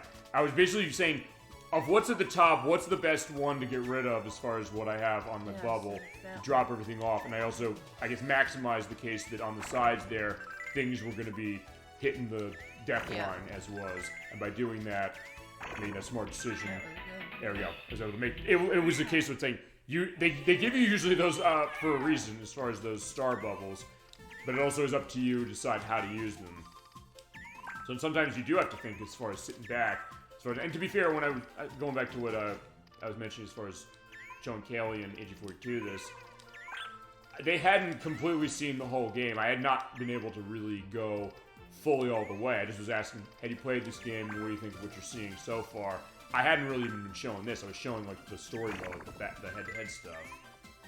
So at that case, the question like, what do you really need to think about this game was maybe not. I didn't necessarily indicate it specifically, and honestly, I wasn't really kind of on that focus right away either myself. In this case, saying, well, I do need to do that. Oh, unfortunately, I shot that. Because, okay, with this one, I do know one of the things I do need to do, which is that you're seeing up there in the corner. So, what I want to do is I want to try and open up that side, see if I can't bounce off that so I can send a green one up there, and then it brings everything down. But since it's not an open field as far as an open shot, the plan is you have to open it up over there by some method, and the question is, what are you going to do? And based on what you get, is that, okay, there you go. That opens it, so that'll do it as long as I get a green. Okay, perfect, that'll do it. And since I have the line, I can cheat. And also use that LR button to basically make a straight shot, boom, and win. Alright, we're almost done as far as this. Oh, wow. Yeah, that looks great. I like that one. That's the question. Fine, I just have to do a purple on that, so I get rid of that. So this will be simple as soon as I get a purple. Well, as soon as I get a purple or green. I want to at least get the green to get rid of that, too. Okay, that gets that. Okay, that's not what I wanted to do. That was a horrible thing. Because if I got the purple, I win everything in one shot. So, unfortunately, I have to go this way. But, I can at least do that. Actually, you know what? It doesn't matter. As long as I keep getting purples. And I also don't screw myself over by getting them too low. This will be fine. And then, in that case, a yellow and a blue. I don't know if I can... Okay, that worked.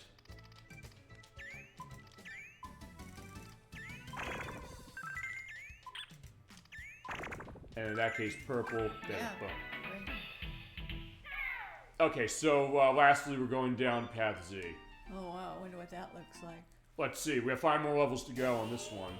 Trouble Bubble, and now, oh, there you go. Almost one shot.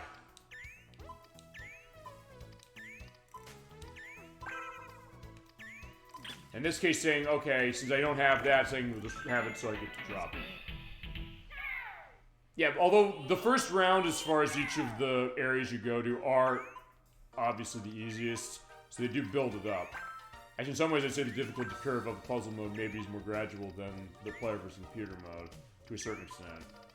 Although, given the way this game is designed, maybe it makes sense as far as why it is. Although, I don't know, as I said, I'm not completely sure I can understand the idea that why on level 3, Woolen is as hard as she is. Oh, there you go.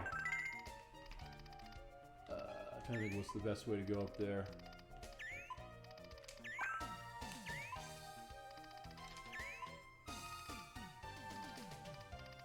Put that over there.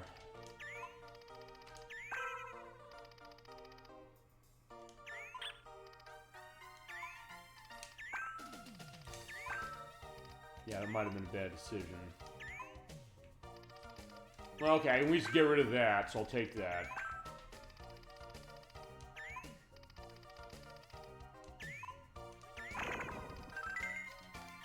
In this case, you have to kind of just work incrementally, really, when it comes to getting rid of what I got earlier. Oh, no.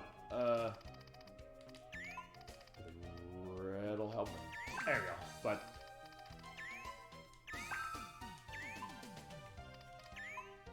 oh no, I blocked myself. That's not good. But okay, get rid of that. Toss that there, so at least I can keep myself off the sides.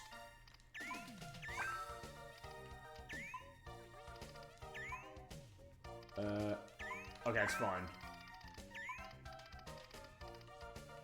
Hit that. There we go. Good. Set. Yeah, on that side, I'm in trouble. Okay. Shit, I am in trouble. First, a second. Can I drop that? Can I try this? Sure, go ahead. I'm trying to open up to get up there to the star bubble, but maybe there's another option. And that's the thing, it's not usually a case where there's only one way to go.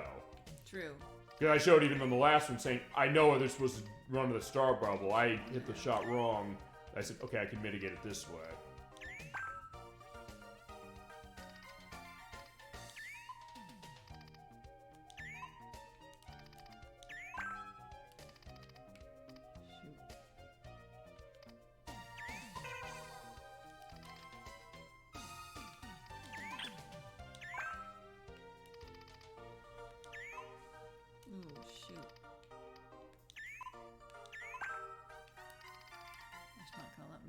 Yeah, not sure there's much of an opening there, but there's just something. You can put somewhere you can put it semi-safe. There's nowhere else to go. Well, that helps. Oh, for fuck's sakes. I'm gonna get screwed in here as well. Maybe not.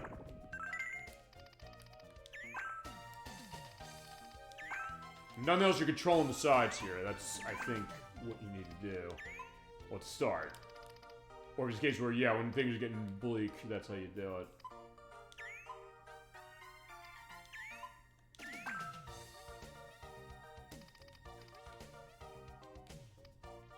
know if there's a purple way in there. I don't think so, but... Oh, for fuck's sake. Wait, hang on a second. Oh, Wendy, stupid Wendy. Here you go, your turn. Okay. One stupid turn and then you get... That's all it takes. One stupid mistake. Right. Round 27, jeez. Yeah, we're almost there. Oh. And then I think basically at that point, most of what we'll have left is we're just showing the edit mode, and I guess a little bit of 2x really. That's kind of all it's going to be. You're going to get this one now. Yeah, we'll get this. Yeah, okay, good. Yes, you're going to get it now. Yep. That's it. Good. Yeah, as long as I open up that side there, that's right. the way to that's go. The main thing. But sometimes it is a case of being on the luck of what you're doing. There you go. You can open it up now. Or get enough there that I can get that set that there. Yep. That's there. That's the reds. Then get rid of that. There you I have to get the purple going. Then what I have to do is I have to get one of the black ones over there, and that drops the whole thing if I get it. So the purple. just basically in this case, use what I can to. There we go. Now I got what I have. As soon as I hit that, we got it. Yeah. Good. Fantastic. All But it's not easy to dig out of that. That's the case of it. All right, same here, which is this one? well, this is. I'll tell you what this is too. This is another one of those. Be careful where I shoot. I basically don't want to drop anything. Why not? Because I don't want to get rid of those star bubbles. Oh, okay. I need to use them. So I'm basically saying let me just shoot everything else out of the direction, even if it seems like it's going to be counterproductive. Really? If I shoot that straight, that's there. As long as I drop other stuff that's not that, I don't care. But it's not right now. It still might screw me up. There you go. The purple there.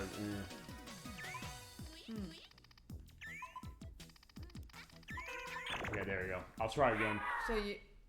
I basically I don't want to drop those by accident, because looking at that, I could say, well, I could get rid of the yellow, but that also might get rid of the star bubble in the middle. Potential. Oh no, it's holding on to something, so actually that wouldn't. Yeah, look at that. I mean, I guess the other thing you could do is also say, just go right for just go straight for the top and don't yeah, care. But that's what I might do. for that, well. That's not letting you go for the red. Well, yeah, it's not going to help there. And the silver doesn't have much going on there. Okay, let's see. Can I hit? Oh, okay, I can barely hit that. I'm going to use the. There we go. That. Oh, not quite. Okay. But. Alright, so in this case, I might be able to dig out of this.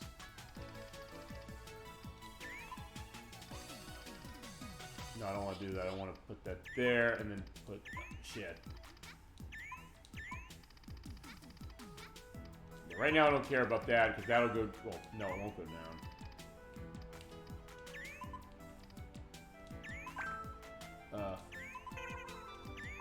Shit. What are we Can I try this one? Go ahead. Since this one's crazy. Oh, sorry. So Yeah, where do you want? I guess the question is, where do you want to hit this? Really? I mean, you know, I don't care necessarily if you drop the star ones. I mean, if you think that there's a better option, go for it. I guess they just like get rid of the red and the green at the top if you can hit it. But if you can't hit it. I don't see the green. No, I'm not gonna. How do I get? Okay, there you go. That can help.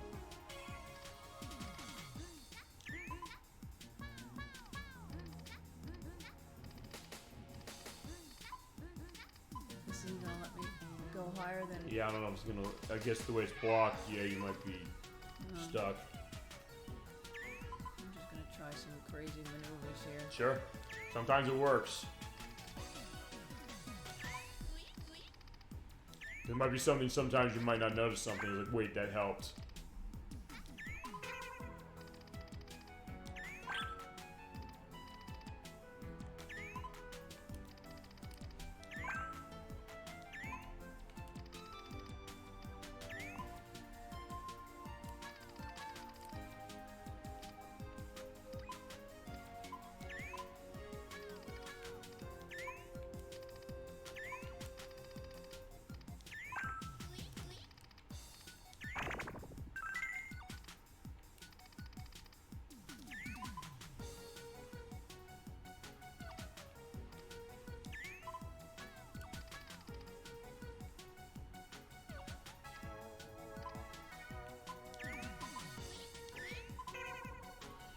Seems like you're holding on pretty decently. I'm being crazy, so I'm maybe just doing that helps. crazy stuff. That purple can help maybe on that end, or the yellow on the other side. Oh yeah, on the other side. Oh, can you get it? Can I get it? Yeah, I think you just barely get it. Oh, there, get that. Yep. Oh, maybe you can hit that into the star one in the middle. Yeah, maybe you can just move down and still hit into it.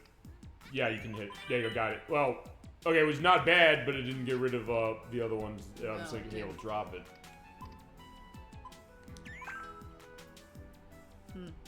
Yeah, if you get a blue there, you'll be set. So yeah, if you get a blue and shoot up there, yeah, shoot the blue up there as far as what that is, and you'll have it. On the right. With the blue. No, on the right. No, go on the right. Oh, you don't have the blue. Never mind. No, hit the green on the left, and then you hit the blue on the right. Yeah, the blue on the right up there basically bounces into where the star is. And you basically get in between. No, over there, off the wall. A little more. A little more. A little more to the right. Oh, that'll work. There you go. That works. Okay. I'll maybe get the red one, I guess, up there. Can you get that into the star? Can I get the red one up into the star? A little more. There you go. Yeah, you can. Oh, okay. Now just get rid of this. There you go. You win now. Just get rid of the green and you'll be set. Oh, the green and the red. Just get rid of them all. In this case, it's nothing. You're gonna win this. No problem. Now I gotta do the green.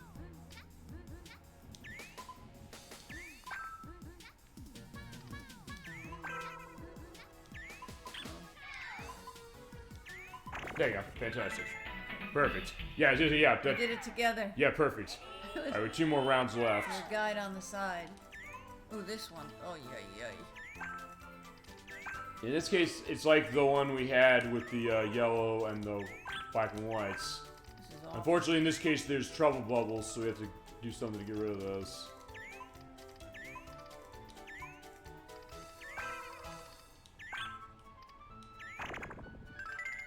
You have to really eye the needle this one, so I think, because since the only way to get rid of those trouble bubbles is by dropping them. Yeah, that's kind of what that's about. Put that there.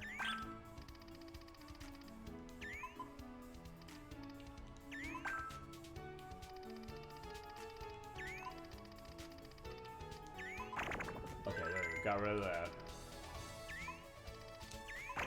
Good. Good. Good. Yeah, just kind of go incrementally on this one. Yeah, I'm putting that over here. Yeah, I'm gonna just put it over there. Well, no, I'll put it right there, there. Okay, that's fine for now.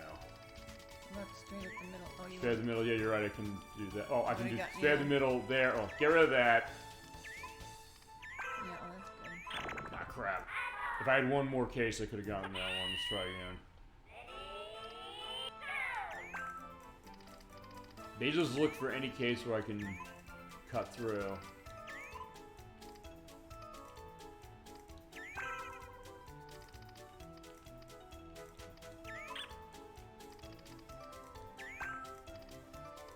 Alright, I'll have to basically launch right there.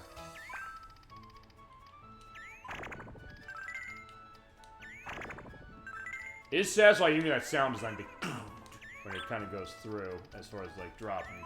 There you go.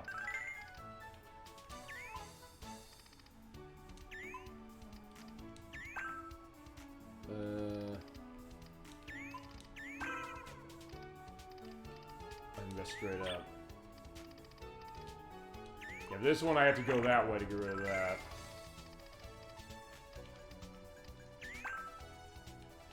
Yeah, it's not gonna hit it. Okay, that'll hit there. Screw it, I have to get rid of it that way because I don't have a choice. Alright. Yeah, I don't.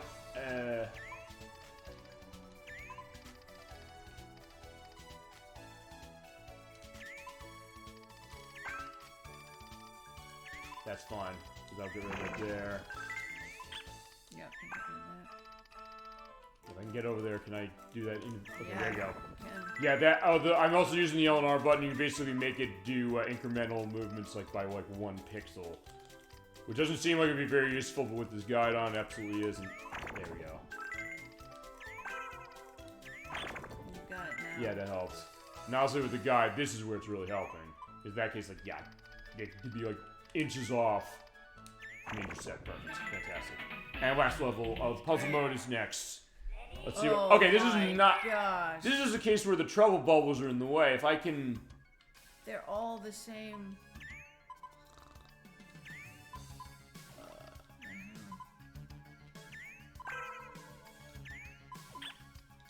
That's fine. There we go. Perfect. Wow, that was great. Congratulations, we did. Well done. That was satisfying. Yeah. Okay, so there you go. That's the puzzle mode. And we'll show the idea of what that's looking like for the way at the end. There we go. We earned a Medal of Honor. I believe depending on the path you go, you get a different ending, kind of like Outrun. There you go. Look at that nice case. So the princess gave us a Medal of Honor. So yeah, look at Bub and Bob. Oh, there's the medal.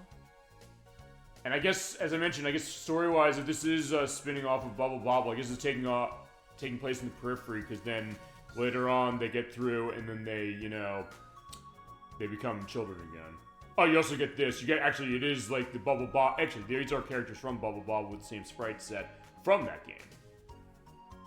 It's nice to look at that. And we're going to the case as far as the credit roll. Okay. So yeah, the only other case I guess that we haven't really shown is, I guess we'll look at the arcade case of 2X, and then I guess we'll look at the edit mode. If you want to do more as far as head-to-head, we can do that. Because I think that's basically most of the modes. Yeah. As is. Because the 2X is basically an enhanced version of Bust Move 2. But yeah, there you go. We've had a good time so far. We've gotten a good amount of time out of the show. Looks like they're going trick-or-treating. Yeah, a little bit. I get that idea. In some ways, maybe... See, I'm telling you, that looks a little bit like Yoshi. Right? Yeah, right. And the other one looked like Sonic. Right. I mean, and to be fair, Bub and Bob do predate Yoshi. As opposed to... They do. They do, because Bubble Bobble came out in 1986. Ooh, okay, but it doesn't predate Sonic. No. Well, Bubble Bobble does, but as far as the character, as far as the multiplayer, whose name is... I'm going to stop this briefly. I'm going to assume until I edit... Because I keep forgetting his name. I'm going to assume it's Handle. If it is not... No, maybe it's not Handle. Or we can take a look as far as what they are in the 2-player. In fact, we'll do that. I can use that as the option within the 2-player, seeing like change the character. That, this game came out then after Sonic the Hedgehog did. But as far as Bubble Bobble, that came out before Super Mario World, which is where Yoshi made his debut. As I'll mention in schedule, we're coming back to Element of Yoshi next week with Yoshi's Island for the next part of it. So the people here kind of... whoever developed Sonic and Yoshi sort of made these, learn from these guys? Well, I don't know. I'm not sure necessarily how much they indicated. I don't know if, I talked about the person who made Yoshi because we started Yoshi's Island last month. We're coming back to it next week. I think that's like a button combination, perhaps, or something. I'm not sure. I don't know if they indicated, hey, we were inspired by this. I think it's just a case where maybe like the question of the coincidence, perhaps. The case as far as that. Similar. Potentially. Okay, so there we go. Oh my gosh, you get to be numero uno. Yeah, number 1 as far as all player on this. Okay, there you go. Oh, wow. There's the game over. You get to be number 1. Yeah. That's incredible. That's also the cases of playing this game in the arcade saying, yeah, get your name on the top of the scoreboard. Yeah, and then you go back the next week to Asbury Park and there's no things. Or so you go back to Washington's. There was some place I was in Washington. They have this thing, and then you go back and we did something, and then you go back in, and my friend said, "Oh, wait a minute, I'm not number 1 anymore." And I said, "Because you're, That, or also because I know there's the episode of Seinfeld that went into that with Frogger saying that if they unplug the machine, it doesn't have okay. The way the save works is that it basically erases the scores. Yeah. Because as far as how they are, because I know a lot of the Namco games, they go into aspects like today's high score, and part is because when you do a reset, it's a case, or turn off of the machine, it basically erases the scores off. There was a pinball machine, and she was in Washington. She said, "What happened?" Right. It's interesting to kind of think that as well. And as I mentioned that episode of Seinfeld, the case he said, like, wait, I bought the machine because they didn't want it anymore, but he's like, because I have the record on this. Then they said, like, no, he didn't remember. It's like, wait, if you unplug it, you lose your score. And then he said, like, what am I going to do to keep it plugged in while that's, leaving, but he can't. And then basically he has to play the game of Frogger as it is. And then Elaine in the office, she's in the case of saying, I ate this cake that cost like $50,000 that my boss bought. It's like, let me replace it. I went over to the store and I went to buy Entenmann's. Right. And I tried to hide it, and then but then her boss said, like, I know this is worth a lot. I'm gonna get an appraiser to come and appraise this. And he says, like, $320,000. It's amazing. No, it's $3.20. Like, wait a second. It's Entenmann's. Like, Entenmann's. Do they come from a famous castle from a faraway land? No, they have a section at the end of the aisle. And I was like, oh shit, it's a weird case as far as that. What kind of Entenmann's did she buy? I don't remember. It's been so many years since I saw that. All right, now I gotta find out. Yeah, I mean, if you basically search as far as the episode or Seinfeld Frogger. Seinfeld, okay. Well, because it was that same episode. It goes to games. In fact, weirdly enough, this is gonna sound strange. That was the first time I ever saw Seinfeld, and also because of his connection with games, that's why I want to watch it. Above anything else, not because I knew the show that well, but just because of that idea. Okay. I do want to understand as well. I'm gonna get that answer. Okay, I'm reading from AI. I don't necessarily trust that. 100%. Well, no, Entenmann's famously appeared in the classic Seinfeld episode *The Frogger*. The Frogger, where that's the Elaine name of it. tries to pass off regular Entenmann's cake as an antique, priceless pastry. Doesn't the Entenmann Shim Sham cake solidify its place in pop? What kind of it though? What kind of Entenmann? Oh, no. But back. Now I'm going to use the rewind here because I made a mistake of doing that. Because I want to see about what I have extra options. We're going to find out as far as that character now. The bus move 2, I'm going to go player versus player. Actually, I probably should show what variety is too, so we'll do that in a sec.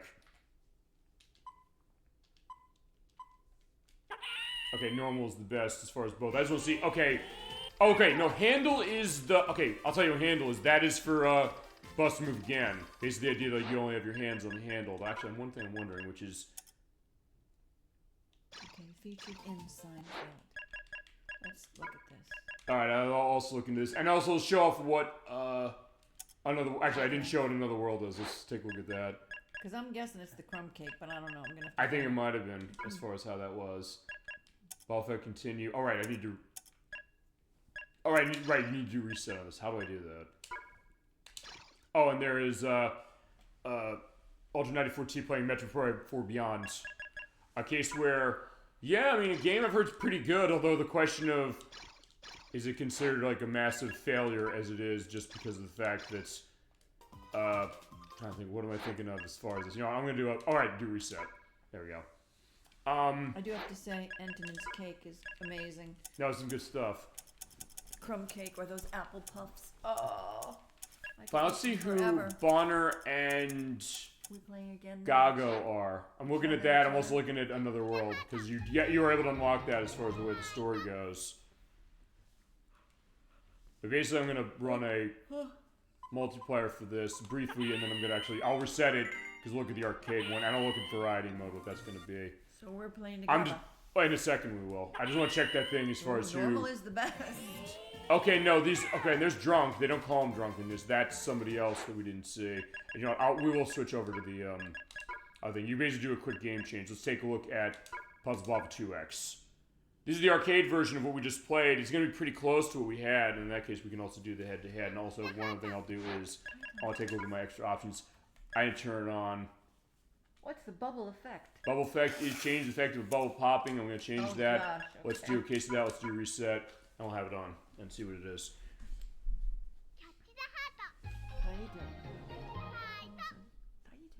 Yeah, Taito.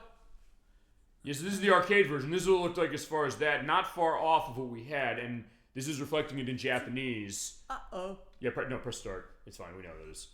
It's puzzle. It's we do? Yes, go to the right. It's player versus player.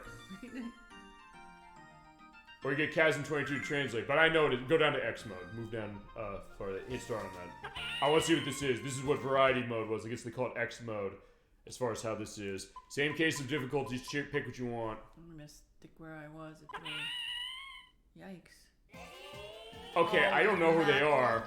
Oh, okay, so what it does is it changes the layout of the board. Got it. So instead of... Okay, so what it does then is instead of having the board be a straight line of blocks, and they're also exploding. Oh, I like the explosions. There you go. That is cool. I'm liking that. I'm afraid. I like that. It's cool, and there's also nothing else showing how close of a port this was on Saturn and, by extension, PlayStation.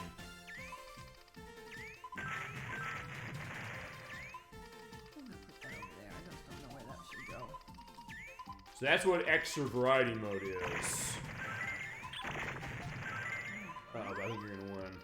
I don't think so, dear. I'm down by the line. Yeah, I'm down by the line. Damn. We're kind of at the same level? Yeah, well, I'm at 4, you're 3. Oh, okay. But still, even then, it's not too far off. I mean, we're at like 4 and 5. It basically was pretty equal, honestly. Excuse me, Mr. Bubble Popper. I didn't top your bubble the right way. I'm not doing any of this tonight. This is not going to be good. Yeah, well, you already beat the story mode. There's nothing, you don't have anything to prove anymore. Good. I'm off the hook. At least not on this one. Although, I mean, actually, then, let's think about that. What are games in cases where you feel like, I don't know, are there games that you come on the show, do you feel like you need to prove something? I've been playing it for so long. Well, you were fine. Well, Tetris Attack, you were fine with that. We both were. Like, the joke on the show is that I fucking suck at puzzle games because a lot of cases I'm struggling on them. But that one's like, no, actually not. We were fine on that one because we were playing it for like 30 years. Well, now 30 years. Yeah. Why don't you... No, we're still running at 4. Maybe I should be the same. You want to be at 4? Yeah, I go don't know, ahead. I feel like I should try it. Maybe. I mean, we have the explosions going on as well. And also, if you... Oh, shit. God, what is that? What is that? Oh, right. Okay, so I guess they're all exploding bubbles. All right, that's unique. Okay, so I guess it's not just variety mode. Okay, this is nuts. I love it, though. What in the hell is Look at that. So, okay, it's this? not... Okay, because they call it variety mode. First, it was changing the layout of the level. Moly. Okay, so it randomizes... Are you kidding me? Okay, so what it does is it randomizes the layout of the stage. Okay, so, alright, that's what it did. So the first one exploded. The last one, it basically gave you star bubbles, so as you shoot, it's a case where you have to basically keep going until you drop something. Okay, I guess it explodes when you do a drop. What the hell is this thing? It's awesome is what it is. It's like bizarre. It's neat, though. We haven't played a puzzle game with explosions before, have we? I don't know, have we? I don't think so. Wait a minute. I don't think that's right. I can't get my head around this thing. No, wait, that's not right. We have played something with explosions in it before as a puzzle game, I think, haven't we? I haven't shown off Panic Bomber yet. Of which, to start, we need... I'm down at the bottom, so I'm like not... I was a late bloomer on this one, because I don't know what the hell I'm doing here. There is a game... There is like a puzzle game with explosions... Wait, hold on. No. What was it? That was... There's something we played with, like, the bomb in it, right? Remember a puzzle game we played for the show? I think so.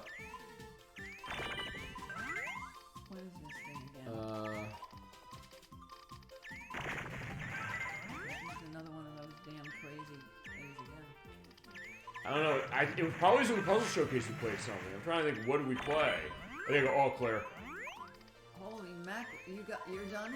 Well, no, I was all clear as far as on the screen. It's like with Tetris. There's a case that I just cleared everything on the screen. Well... I thought you were done, that's why I stopped. No, actually, I never done it all clear. I basically just the idea that you clear everything on the field, right? I stopped when I heard that, all clear. Well, also the idea that I have nothing on my field. Actually, that's the one thing it doesn't do. Unlike Tetris, where it shows the all clear and it basically gives you a point bonus. This one just says like, oh yeah, your field is empty. In that case, I was just waiting for bubbles to pop up. Wow.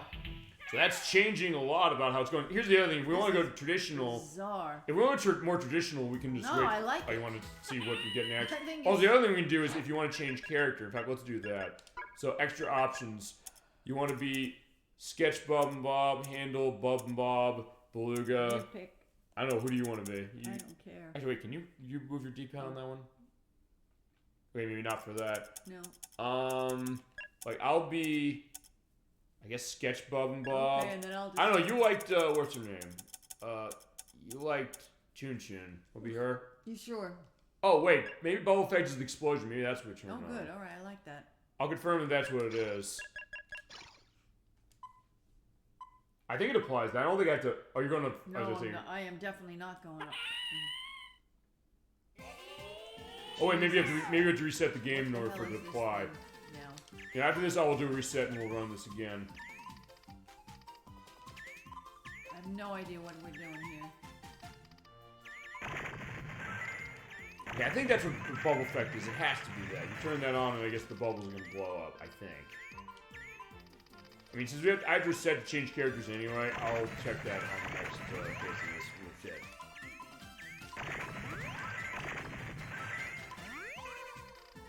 Yeah, hopefully that's not coming out too loud on the mic. I don't... Oh, no, on the... Not on the mic, on the recording. I don't know. No, it seems like it isn't from the way the footage is looking. Okay, now we have trouble bubbles. We haven't had to run into those. Actually, I don't think we've seen the metal bubble. I said, hey, you know, they're in this game. But where are they? We haven't seen them yet. Unless we're doing something wrong, we're not seeing them.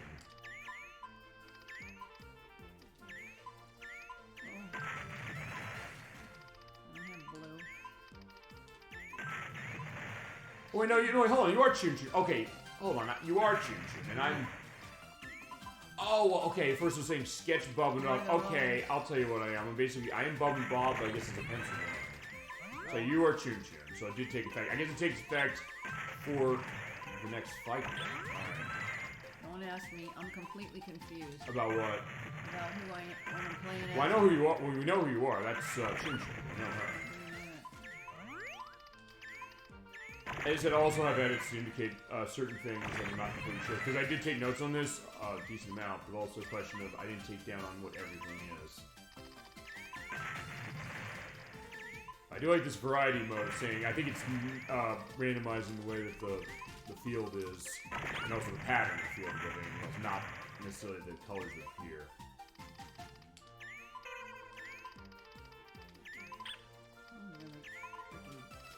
Lost here. I'm not. Okay, well, I'm gonna be. Yeah, because we have those trouble bubbles, neither one of us really do get rid of them. Maybe you can.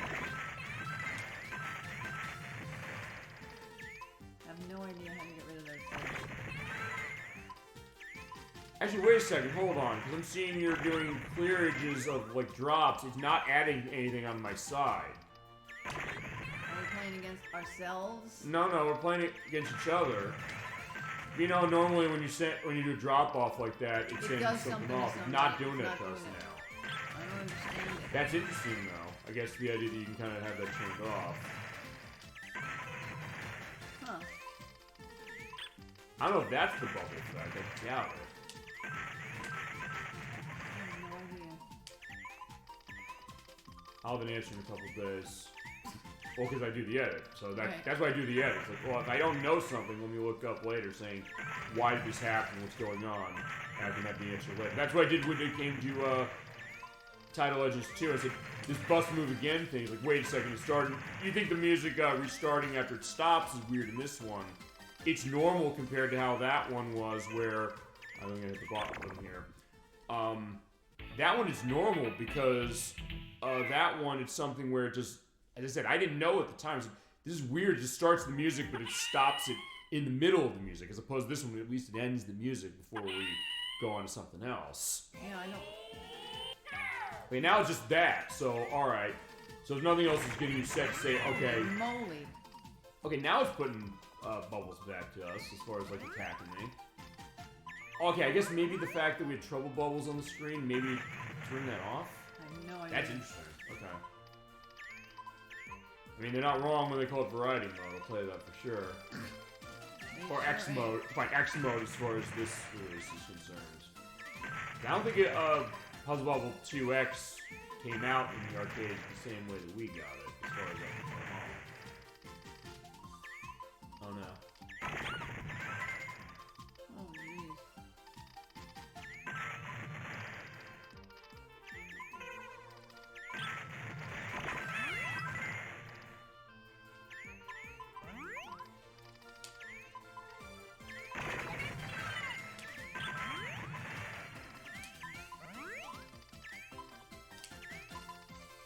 I mean, in all honesty, I'll tell you this, just going to this as far as like the differences between the Puzzle Bobble 2X arcade port and the Saturn port. Not a lot. But if there's nothing else, I guess it shows the idea of how Saturn was a pretty great machine when it came to doing 2D ports. How many times have I mentioned that? Saturn's a 2D machine. I say that all the fucking time. It's true because of the fact that it was built around that architecture, except that at the time the PlayStation was saying, we're coming out $100 cheaper, and we're saying we're going to focus on 3D because we'd rather go with that. Particularly in the US, they said that. So I understand that idea, but that also meant, as a consequence, you got cases of 2D ports to the Saturn that were unbelievable. We showed Tetris Plus, although that's not to say it's a slouch on the PlayStation. It's not. It's oh man, I'm gonna get nailed on this one. Yep.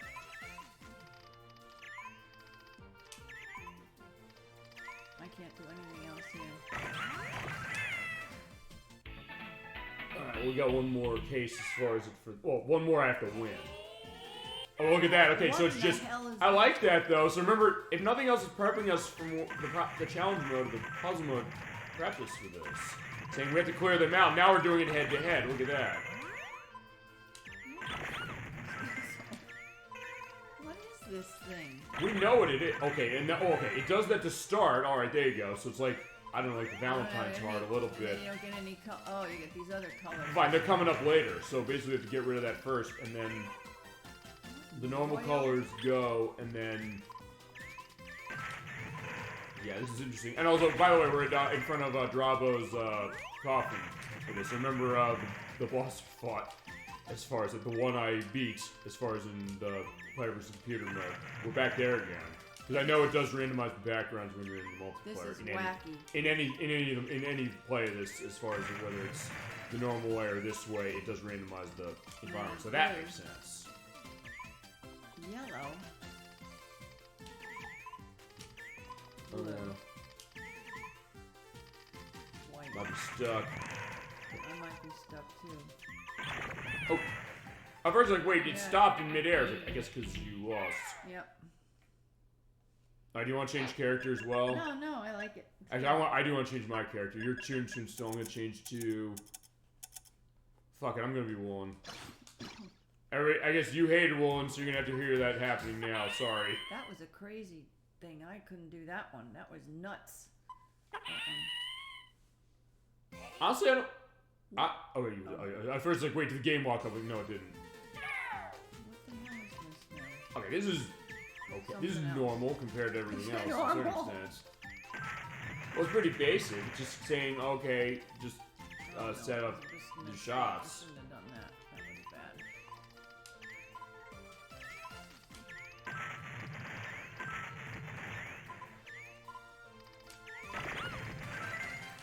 was bad. Oh, wait a second. Right, it's going to apply that on the next stage. Okay. Oh, I shouldn't...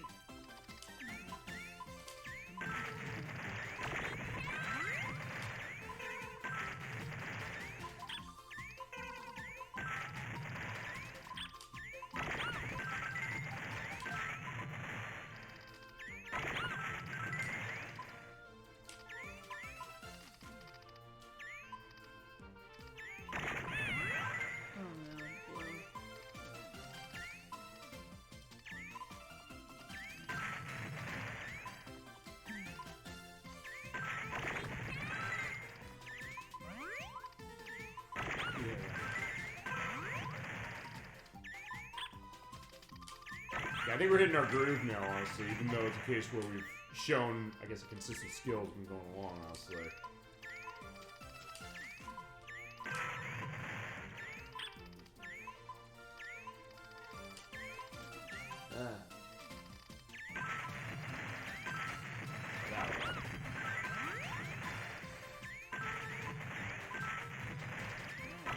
Actually, we were lasting a long time on this one.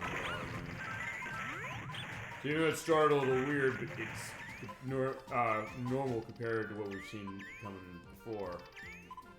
But honestly, it seems like we're holding on pretty nicely. No, you just said that, and now I'm not gonna hold on nicely. I guess in that case, because of the drops that are going on. And that's before I pulled Woolen out, because now I'm going to get Woolen, because I guess it applies the character change after level, so hi, Woolen. What the hell is this thing? I have no idea what this is about. It feels so good to actually be able to do, like, do with Woolen, and then torture DollyFinn with that.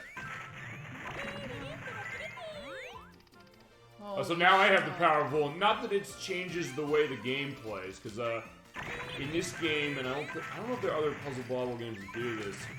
I don't think you have like character attributes. No, this one I know you don't. I don't think the other ones do that I know of. So I haven't played Bust Move 4. I'm looking to get in that. I don't know. For that one, I don't know if that's one I should get that on, because it's on the PlayStation, it's on the Dreamcast. You can get it on the Dreamcast, but I don't know.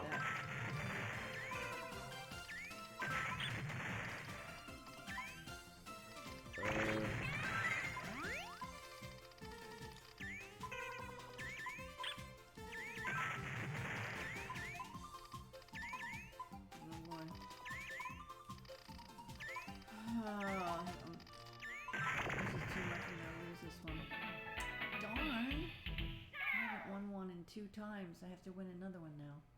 We'll try again. That was hard, I thought. Alright. Yeah, I'll go up to 5 They then. knock me off like they get... No.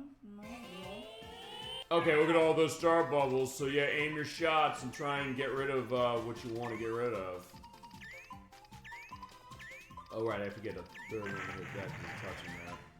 What in the heck is this all about now? Oh, no, never mind. I don't want to. Okay, that'll work. What are we trying? I'm not even sure. Here's star bubbles for whatever color you want to get rid of when it's active or when it's open to make a shot. But yeah, unfortunately, I made a mistake shooting. There you go. But in that case, I didn't get it dropped. That sort of got dropping. That is okay. There you go. So yeah, in that case, yeah, I could just decimate the bag potentially. That's not like a good.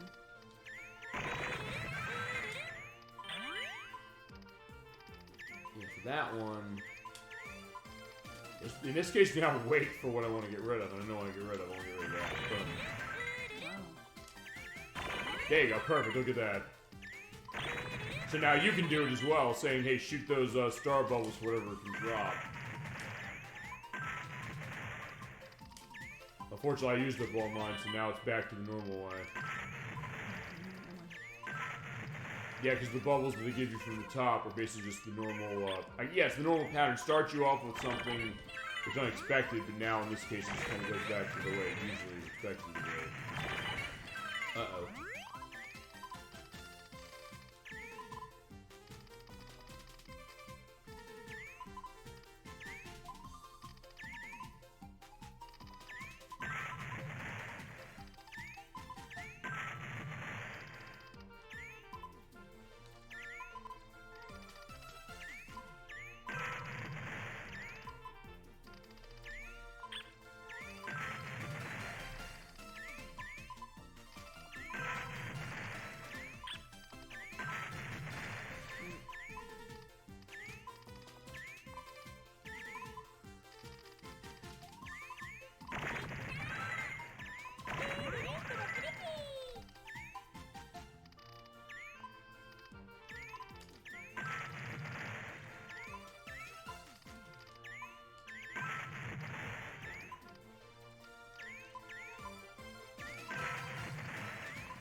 shoot.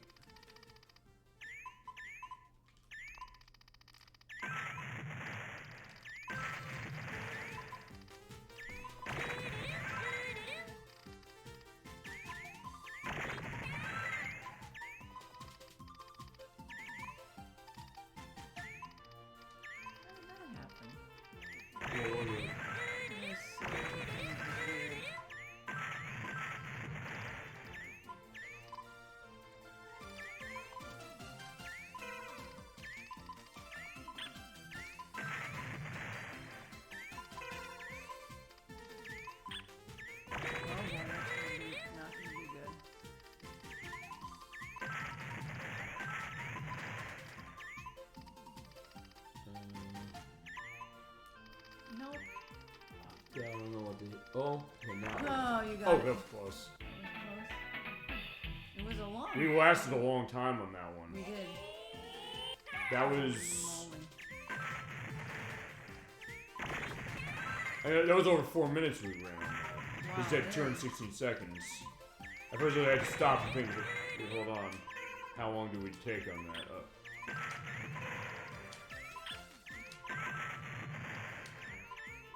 Now the green has come out.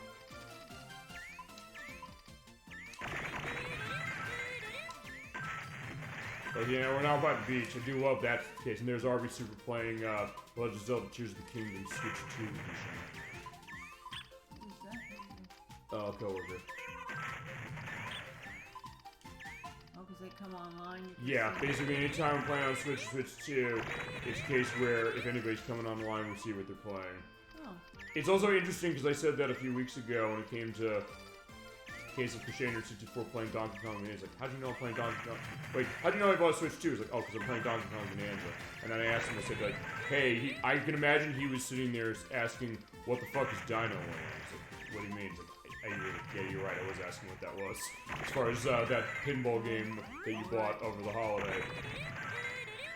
Because I said, my played games on my Switch 2, sometimes it's not expected. And honestly, I'll tell you, they did the end of year thing. That happened to me. I don't know, I did a mistake. I think I might be in trouble, though. No, I'm in trouble. I did a big mistake.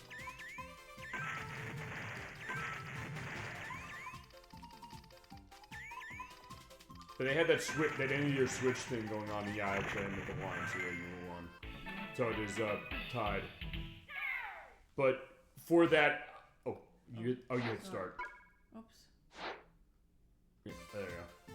Oh, now we have one of these to launch. So what do you want to get rid of? Yeah, that. Okay, we're just starting with these. What the heck? I don't have a lot to really do droppages. Okay. We give you 2 of those to start, and then clear out the rest. Got it. And then you're all stuck with your own stuff, whatever you Fair enough, yeah. I was saying the end of the year Switch case, I did intentionally make it so that my end of year thing, I'll picture this when I edit, was of what's your favorite game this year? I said I have to go with one of my favorite plays of last year. That play of Plumbers Network Ties. Because nobody else would have that, number one, and nobody else I know. Yeah, nobody else bought the game except for me. I said, I have to buy this game for the purpose of that show. And my god, I love doing that show. That was amazing. So in that case, it's the case of, when it comes to people you're seeing playing online, the case is like, what are they playing? Or I know, St. Aspartame, he's a case of that as far as some of the stuff he's plays is kind of interesting. He got me to Downwell, which is a really good game. But other stuff that I see that's interesting with him, actually some of those Neo Geo releases, like I think, what is it, Money Puzzle Exchange, I think it is. I was like, what is this? And like, oh wait, it's him. So I said, oh, it's one of those cases. Maybe that's where I get it from. The case of some of these weird things, or the bass fishing. It's like, what is that? It's not Sega bass fishing, but I'm trying to remember who made that. So in that case, you're seeing people playing normal things like Tears of the Kingdom as far as that. But like, okay, what we're playing is normal. It's like, it's bust a move. But people seem to react positively when I'm showing them this. But sometimes the interesting thing, and of course with this console, that's always the interesting thing, saying like, what are people playing? Yeah, true. Or it's like on the other systems that have like achievements and trophies and things like the PlayStation, the Xbox console, seeing What are cases of things people played and gotten achievements and trophies out of?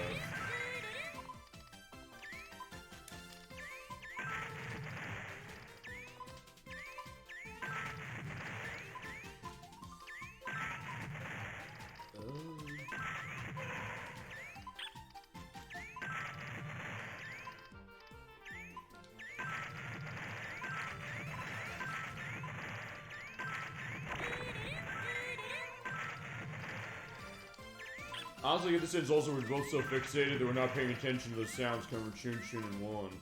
Correct. Which before, it's like we were, I guess, because, I don't know, I guess we're facing the computer as far as this. But now this case is like nothing.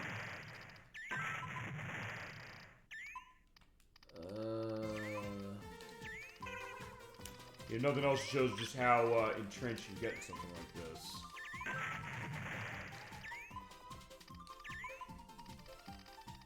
Where are we going with this? I'm gonna look back at that. I don't know if I didn't look like I actually cleared that green. Or there was one I missed.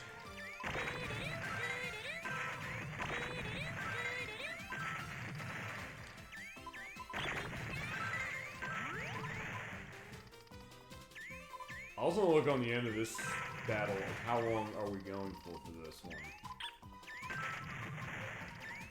Maybe it's just me, but I get the sense we've been, even as far as this X mode, I don't know if that's the reason, but it seems as if we've just been running, just in general, longer sessions for the multiplayer than we did even earlier.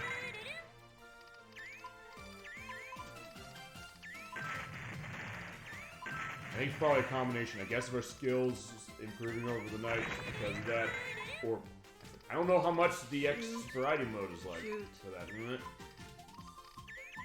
Uh-oh. Alright, there we go. How long was that? Over 4.5 minutes. No. 36, 60, 10. Yeah, almost 4 minutes. 4 minutes. Okay. Wow. Awesome. Yep. Alright. Okay. You want to do another one? Yeah. Or you want to look at something else? Actually, what else have we not looked at in this? Well, let's do it. We want to do another one? One more. One more. I can write the edit mode. We can take a look at what the edit mode's like. Alright, so I gotta think what's the best. That, yeah, it's okay. I mean, the other benefit, I guess, of that is that, hey, it clears stuff out. Well, that. I wouldn't normally.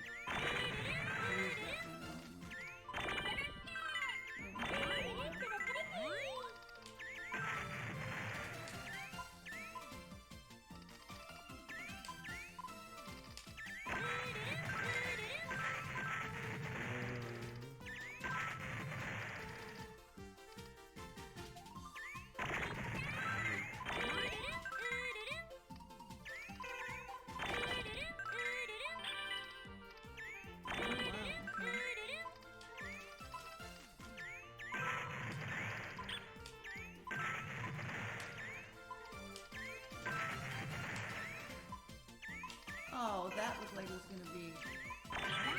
Oh, shit. Yeah, that was a good one you got.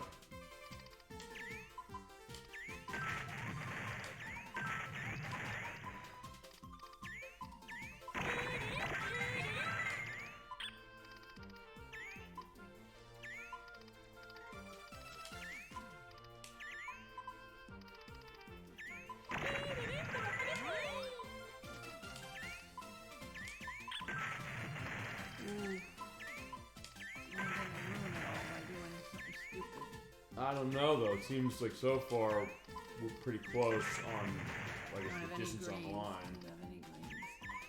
No, I did this one.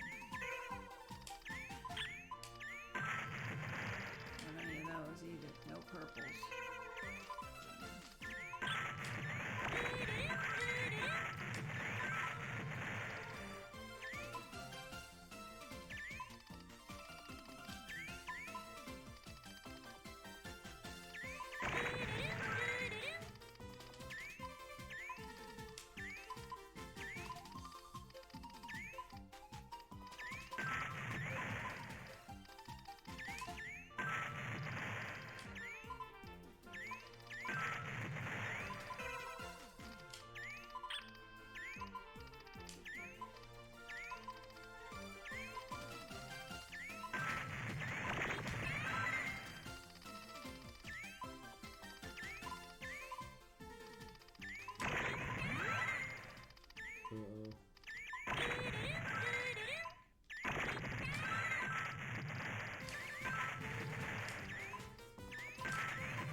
Oh no.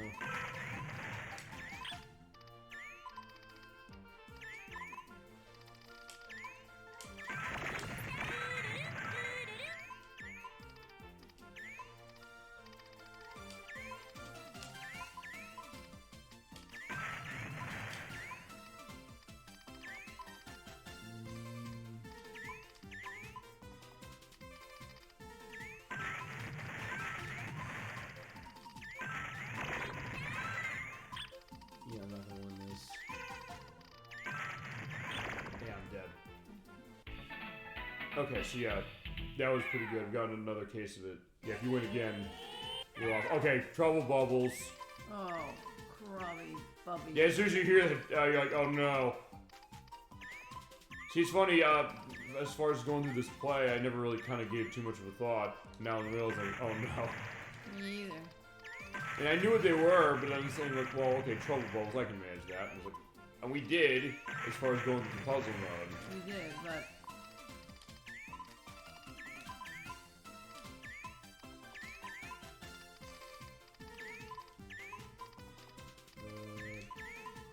Oh.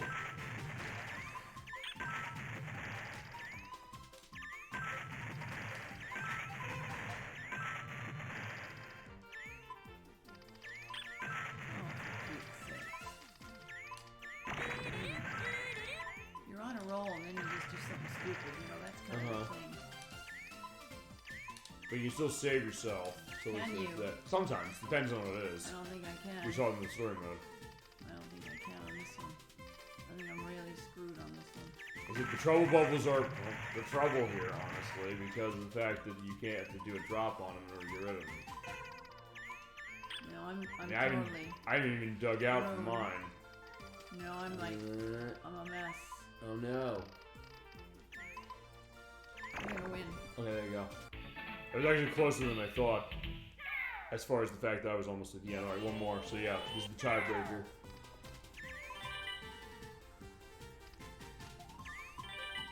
Let's see.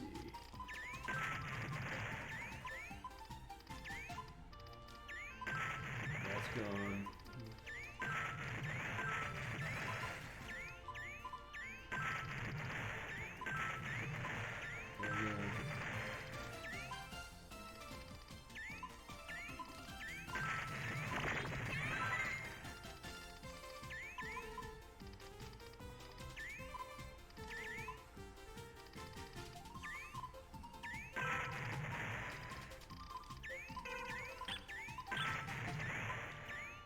There we go. Oh boy.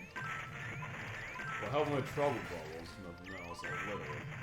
Actually, yeah, you know, it would really help a blue. There we go. There we go. That got rid of almost all of them. Well, so And the yellow... you're gonna beat me now. Wow, no, I'm getting rid of my trouble bubbles. I don't know what that means. Well, you must do, because you... Okay, there we go.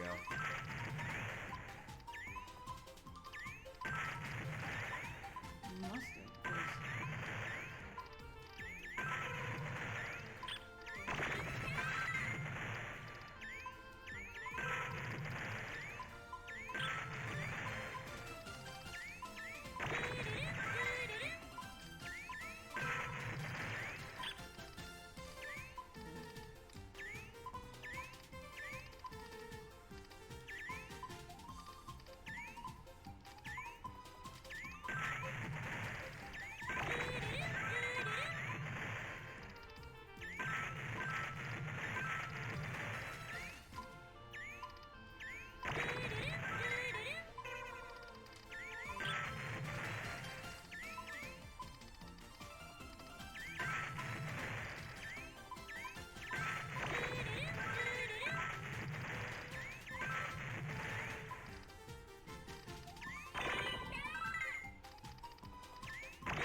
that was close. Alright, yeah, pretty good. Okay. Alright, fantastic. So, alright. So, for that, we'll show off next is, I'm gonna go, let's see. I'm gonna do reset on this quick. You got a quick game. Let's do reset. Actually, you know what? I'm actually gonna do that, do something different. I'm gonna go back to Bus Move 2 because we'll have it in English, and also the reason I'm gonna do that is because I can show the edit mode that way. I think at that point, I can show that off, and I think that's basically all we got. What are we showing off now? Well, actually, one thing I'm going to show is... Yeah, I'll show that and also show the Netherworld. I don't know how the Netherworld works, but let's show the edit mode. Basically just an idea of saying, hey, it's make a map. Just to show the idea of what this is, because we showed this with Tetris Plus. Basically what it is you pretty much just put bubbles down, hitting B button. I'm only curious what R bubble is. You know what? I'm going to put a whole thing of these. I'm going to also put in some of these just to see what they do. And then hit start button. You can change random color. You can change the size of the field if you want. You can do data copy. You can test play it. You can load it and you can save it as well. Let's do a test play. See what this is. I don't know what that's R. Oh, I see. R is random. So pretty much you make it so that you put a random bubble there. Basically. Okay, so, alright, you know... A random bubble. Why random? I guess to throw people off, saying that, okay, you can set them up in all one color, but as we saw, we did see this a little bit in the puzzle mode, the case that what they give you is a case where the bubbles are not always going to be the same. So now, why do they call it the edit mode? Because you basically are making your own puzzle. Basically, you know those fields of things you're making, you make it your whole way. In fact, you know what we can do is... I'm gonna actually intentionally fail this and try to... There you go. Oh. Yeah, they call it that way because pretty much you can say, alright, let me, let's clear the map. Alright, gotcha, how do I clear the map? Pick an R. Okay, hit start button. So in that case, no, let's see. Can I pick one? Make one? Sure. Hang on. Actually... Wow, look at that. You can make random color rounds. So now why would you make a puzzle for your opponent? Challenge people, saying like, hey, you know, I made a puzzle. Actually, yeah, let's go to make a map. Wow. Actually, can you hit the buttons on your controller for this? Sure. Are you able to do it? Does it do anything? Move left and right? No. Maybe it goes only to whoever enters the mode. I see. Let me see. Let me exit. You know, I'll tell you what I'll do. Let's exit. And then. In fact, let me reset it. I'll tell you what I'll do. I'll reset that. Make a map. There you go. Now in this case, I'll turn the Pro Controller off. So yeah, in your case, just hit start and go down to make map, or to go to edit mode and then go to make a map. So in that case, just hit the start button and I'll be able to go and check that. Basically, just as far as like a little bit of an indication. I don't know if it's a case where we make it. The one thing I guess we could alternately do is saying, hey, we make maps off screen and then show them on a show. And as far as selecting things, you move left and right. You move press the L and R buttons on the top to switch to the color bubble you want. Or the type of bubble. You can put trouble bubbles down if you want. You can put down the R, which is random. So now I'm moving this thing. Yeah. And then what? Then I pick my bubble. Yeah, or you use L and R, the L and R buttons, the top buttons. And yeah, then those I two. pick it. Hit the A button to drop it. I think it's the A button or the B button. It's B button. B button. Okay. There you go. And then you just move around and you place whichever ones you want. Use those L and R buttons also to change the ones you want. Or you just want to say, let's fill it with one color and then see it all collapse down. You just keep hitting B on this field in each position and go do that. If you want. It's your choice, really. In this case, also, there's nothing we have to, as far as like an audio question, because it's a case of, yeah, it's just going to be a case of just creating it. So, if nothing else, this gets a little bit of market we haven't really tapped in this program, the idea of user-created content. And then, this is interesting, actually. Yeah. Because I know there's games that have, like, level editors of things like that. I know stuff on the PC does that. I know certain racing games, Excite Bike from Nintendo does that. As an example, basically you can create your own courses. You basically choose what the map is, where the hills are going to be, where like boosts and things. Kind of same with this one. And then the idea is that you can save your puzzles and have friends or family, whoever, try and beat them. So you can create something that takes a long time to say, hey, you know, beat this and see if you can do it. Or to say, hey, I want to set something else interesting and then see, well, what is it? Yeah, in that case, you do have like the like those bubbles as far as like the star bubbles. But anything you really want, you can kind of set that.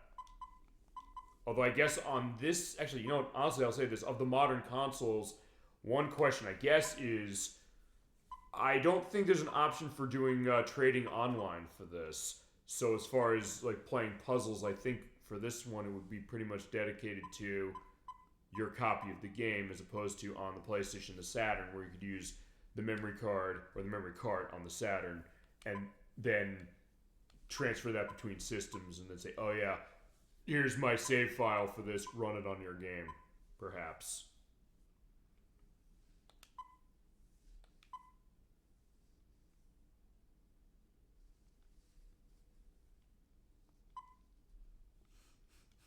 It looks nice, but also I guess the case of like an artistic case as well. It's a hat. It is a nice hat. You know what? I'll tell you, it looks like it's a magic hat. It's a magic hat. I mean, we didn't need to give ourselves the skills in this one. How do I get rid of this silly thing? Is that it? That's my magic hat. You can have the magic hat. You press the start button, and then if you want to test the stage, you can go down to test play and start. So let's see. Also, how does this play? What do you want to do? Also, the idea that it's not attached to the top, which is, I think, fine. I don't think the game's going to penalize that. Well, I don't know. Let's see that does. Yeah, press start again. Oh, sorry. Go down to test play and start. I'm curious about this. Okay. Oh, okay. So it does require you to have it attached to the top. So I have to do something at the tippy top. Basically, just put another blue there. Okay. And then there you go. The hat will be either there or that'll work anywhere. Oh, as far as what it's you want gonna ruin my hat. I know what I'm gonna do. I'm gonna do three little ones across the top of some other color. Perfect. What do you want? Or just random? You just want to randomize it? Is that the idea? What's the R? Randomize any color. It basically gives you a random color when you go in, so it'll never be the same. Okay.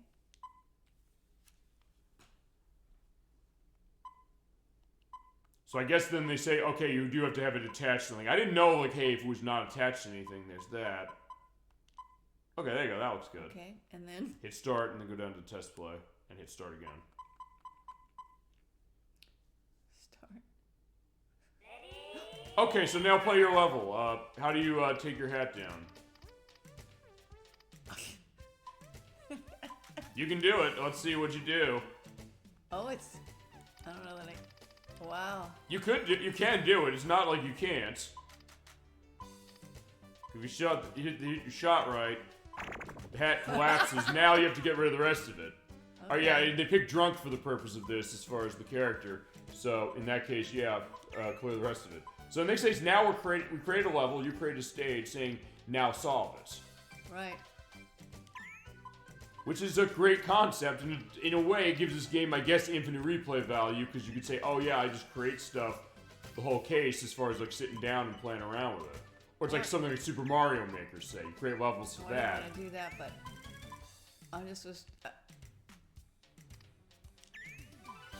I guess also since it's a test play, it's a case where it's not going to be, what is it?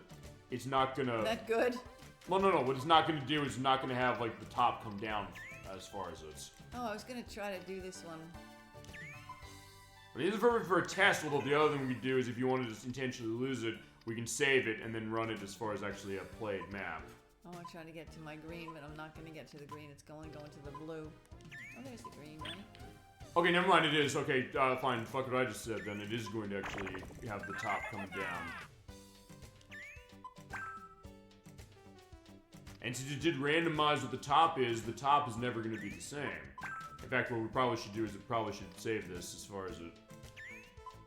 Which I'm fine doing. I mean, should I stop this? No, keep going. Point is when you're done, I'll save it, is what I'll say. I'll basically have that so we'll have record of the show. I don't know, I mean, I mentioned the idea we're looking at the edit mode as well, all the modes, but I don't know if you got a sense of saying like, hey, I'm going to create a stage, or like zigzag, look at that. Yeah, it took a long time to get up there, but it was satisfying when it got there. It was very satisfying when it got up there. I want to do this other black one over there.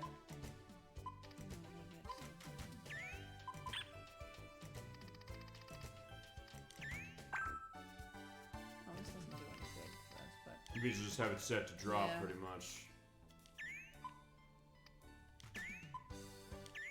Well, here's unique mode, music we haven't heard in any other case of this tonight.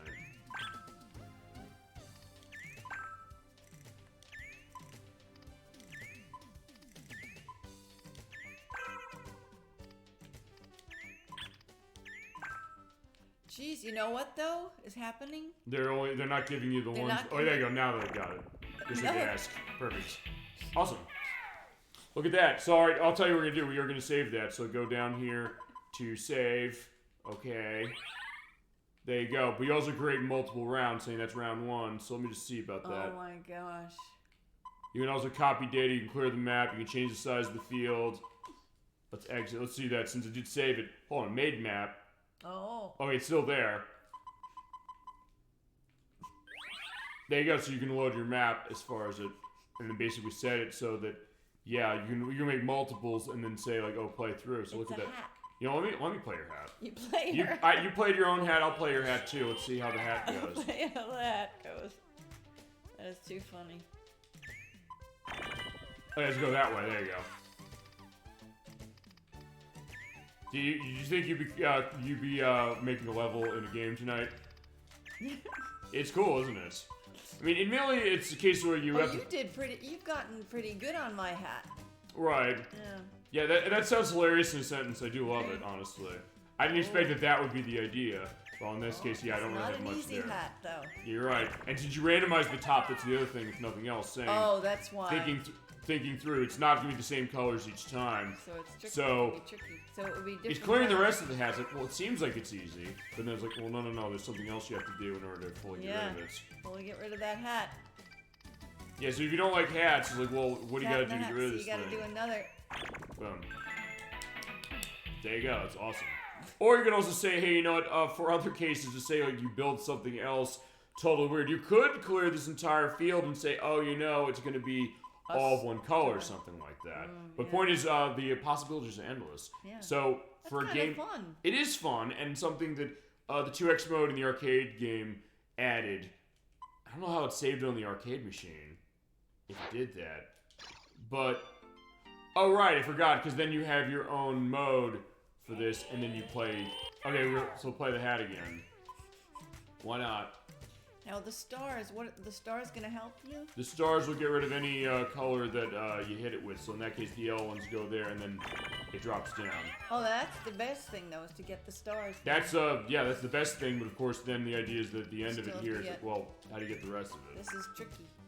Yep. Alright, so I made a tricky hat. Yeah, pretty tricky one as far as that. It seems simple on the surface. I wasn't thinking it through, I don't think. Well, but that's also the other thing.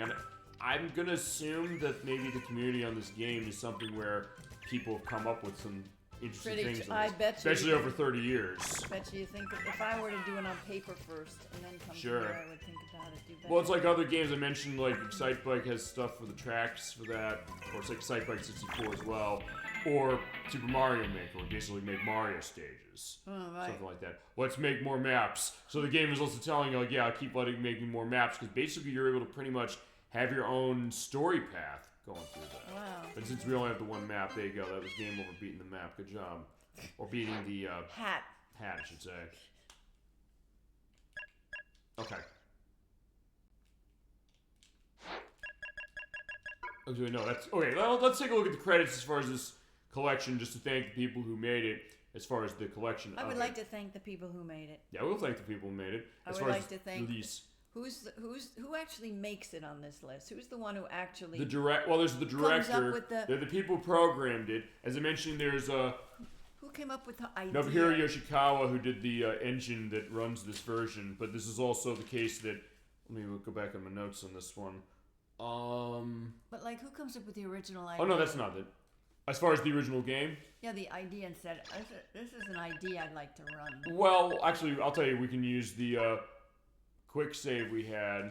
Okay, this was a couple of weeks ago when you beat the game. This is when you first beat Drunk. Let's take a look at this. In fact, I'll tell you what we do. So here's a good way as far as ending this. We'll take a look as far as the actual credits, and I will pause on the credits, because you can use that select button to pause. So looking at it again, we'll go through all the people who made this, and we can also, I think, in this case, also probably go on our final thoughts on Bust Move 2 and Puzzle Bobble 2. The idea is that a little late to mention this. Puzzle Bobble is what it was called in Japan. In the US, they changed it to Bust a Move. There's a question on the licensing with the Young MC song, but they were able to get around it. And that's kind of the idea. Okay, so we have the game designers, as mentioned, Seiichi Nakayuki and Yuji Koga. basically came up with the idea of like what this was. And there was the original game, as was the Puzzle Bobble game, the first one. So they designed like what are they gonna do? The programming of the game from Takashi Sasaki and Hiroshi Kyoku. I mean, fair enough to ask these questions. Character editor. Editing of the characters as far as all these great people we met and great creatures we met. The design of the characters, saying like what's going on, who designed everybody we saw, who designed Woolen, who designed all of you guys. Koji Terada Kat. Some of these are also pseudonyms. Some of them are pseudonyms. I always ask for years, why is that? As it turns out, I learned apparently the reason this happened was they figured if certain people use their real names, other companies want to poach them. So they said, well, let's go under pseudonym so that they would not lose their... So like Taito wouldn't lose their great people to other companies like Sega or Capcom or something like that. I get an email every day asking me to work somewhere else. Do you know? Right. So I guess that's maybe... Yeah, maybe so. It's same with the sound design. It is the same thing. Yeah, because as far as the sound case, I went by their real names, but as far as within this, they don't have really much of their real names as far as how they are. Because I always ask that, because Capcom does that a lot, and I learned that's the reason as to why. Design of the map, so what you were just doing as far as your hat, who was designing everything as far as when that went through, here are the names that are doing that. And then also design the instruction manual for the purpose of the home version. And then also special thanks to other people who helped with the project or had other aspects, I guess, going on. And then also, yeah, some of the other creatures we had, there's the Jack in the Box with the scissor hands. Yeah, a lot of people they thank as far as... Mm-hmm. That's sushi or... So I want to see the ones who really come up with the idea. No one says... Well, the game design was part of it. So that's and then the director. Game design. Okay. Actually, I don't think I mentioned technically the director. This one was directed by Yoshio Imamura as far as it. I probably should give an indication as far as what he was involved in. Actually, I'll do that now because I thought I took down the director, but it was something I said. I talked to the game designer. That was Sechi Nakakuki as far as what his background is. But the director of this. So let me just give an indication of this. Because I've been doing this also. I do this also for the notes when it comes off screen. So if nothing else, it's worth doing this on screen just to indicate what am I doing. I mean, during my lunch break at work, I tend to do that, saying, okay, because we're doing Skies of Arcadia in a few weeks. I said I want to get the names of who's involved, as far as the directors, some aspects of the publishers and the publisher, developer, voice cast, people who did music, all that stuff. I think in the case of director of the game who led the project, that's going to be, I think, worth pointing out. So, Yoshio Imamura. So let's talk about that. I think him. Let's take a look. Yeah. As far as background of him, there's a couple cases, and sometimes they set it down into different things. Okay, he directed this game. He also directed. He directed Battle Shark. How do you direct a game? Because I mean, I can see how you direct a movie. Right? Yeah. You have people in the movie, and you tell them what to do, and you have a sort of the vision. But if you're directing a game, they have the characters on it, and he decides what happens. I guess it's maybe a question of like leading a project lead, perhaps. Like the storyboard, he directs. Maybe that. Well, sometimes the artists come up with the storyboard. Maybe the case of like what's going to go on. What goes where? Yeah. Maybe that element. I mean, I'm trying to think. I guess because we played. I guess this is one example.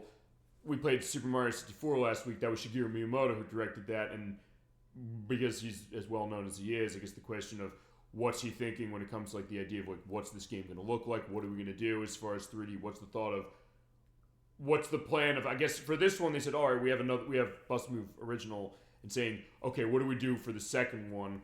Maybe saying the designers are coming up with ideas as far as the other modes. What are these going to do? What's the flow going to be? What are the characters going to come into that? Yeah. How's all the stuff going to go on? So they're more really involved in the whole. It can be as well. Guess, yeah. Just actually interesting case as far as Yoshio Imamura. His background, as far as directing, the only game he directed was Battle Shark, which we played in Taito Legends original. But he produced a bunch of games for Taito, including Kadash, the Ninja Warriors,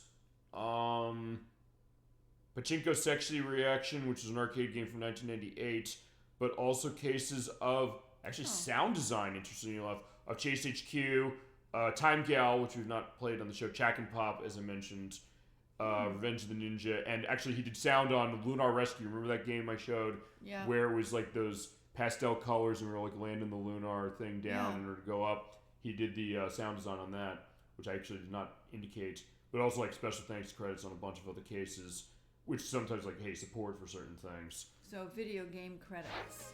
Yeah. And I went through a decent amount as far as what those were from what I saw. And then the producer was also involved in like I guess helping to finance the project of Masaki Agata, who's involved as far as this game. And hey, that's what we do also in this game, saying, hey, as far as the show, let's get these names out there, celebrate them. Or executive producer Seizo Matsutaka did basically like the main focus you were saying. He has credits on 32 games. Yep, he does. That's from mobile games, which I was in. Fortune. Yeah, Cleopatra's Fortune, right, as I mentioned. Ninja he produced Warriors. it. Ninja Warriors, which we did briefly preview for Mega CD. Battle Shark. Battle Shark, which we showed. That was the game with you're going underwater with the like they're shooting the gun underwater. You have the sharks with the freaking laser beams attached to their heads, which is absolutely true. That game does have that, as we showed when we played Title Legends 1. Ninja Warriors. Ninja Warriors, that was cool. cool. What does audio mean? He's done some basically sound doing design. audio design, as was mentioned with Chase HQ and Lunar Rescue, and then special thanks. Basically, pretty much. What does that mean? From what I gather, pretty much outside assistance of basically helping aspects of the project that maybe are going to be not necessarily something specific, from what I understand, but like on a bunch of games, including one of the rarest games on the NES, that being the Flintstones Surprise at Dinosaur Peak, which the game is like over $1,000 now because it was a rental-only release. So he's like very... Yeah, and a lot of stuff with Taito. You're looking on that list, tons of stuff with Taito but that he's involved in. With Zuntata, Taito America. Yep. And we went through that distinction also. Tokyo. What? iSystems Tokyo, Sony Corporation. Oh, other companies that maybe he's done stuff with, for. Yes, it says 4 games published by developed by Sony Corporation, 4 by iSystem Tokyo, 7 games by Taito America Corporation, and 28 games by Taito Corporation. Right. 9 games by Zuntata. Mm-hmm. Yeah, I think that idea is mentioned going across a bunch famous. of... Yeah, in his way, but also maybe case where maybe that name's not well known. That's why I always say, like, let's get the names out there. Like first said when it came to this game, saying people don't know this game. Like I said, let's change that. Let's get it out there. And what does that really mean? And that was kind of my thought. And in a lot of ways, that was kind of the inspiration when it came to the show. It's like, well, okay, we can sit here, play a game, have a fun time. Sure, we definitely did tonight. But also saying, well, I learned so much kind of looking at this and saying, okay, who really made these experiences for us? Who made it so that we're gonna, play through these games and remember them? Whether ourselves, or the two of us, our chat, any case of that really. And sometimes you get interesting stories saying like, wait, I know sometimes you ask like, what were they thinking when it came to making of the game? What was the thought process behind it? Sometimes you have an answer and saying like, well, wait a minute, with Plumbers That Wear Ties, we had the background material that was part of that definitive edition release that came out that we used, telling the story of what that is. That Mortal Kombat arcade collection, the Mortal Kombat Legacy collection, I should say, that has tons of behind-the-scenes documentary material with interviews of the people who made it, explaining what were they doing, what was the whole planning of this, what was the culture like at Midway as far as like what were they doing to kind of come up with this idea to make some of these games that then would kind of shape the industry. Even cases like this where they might be off on the periphery, but cases where you do get other cases of games that maybe will take a look at something like this and carve a niche out, especially this one, maybe not one you hear all the time compared to something like Tetris or I'm trying to think of other cases like really popular puzzle games. Other examples of Tetris and... A lot of stuff with Tetris, Dr. Mario, for example, being one. Dr. Mario, yeah. I guess because I can't think of any other examples. I mean, as far as some of the puzzle games we showed, you mentioned Zuma.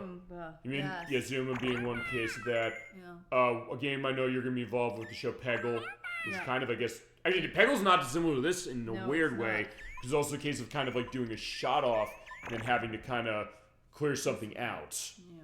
We'll indicate that's a PopCap game. I like this one. Case as far as, this game is cool. This one is great. Okay, so actually one thing we'll do as far as this, I'm going to go into options mode. I'm going to put on some music for this. Wait, no, I got to hit, what button is it?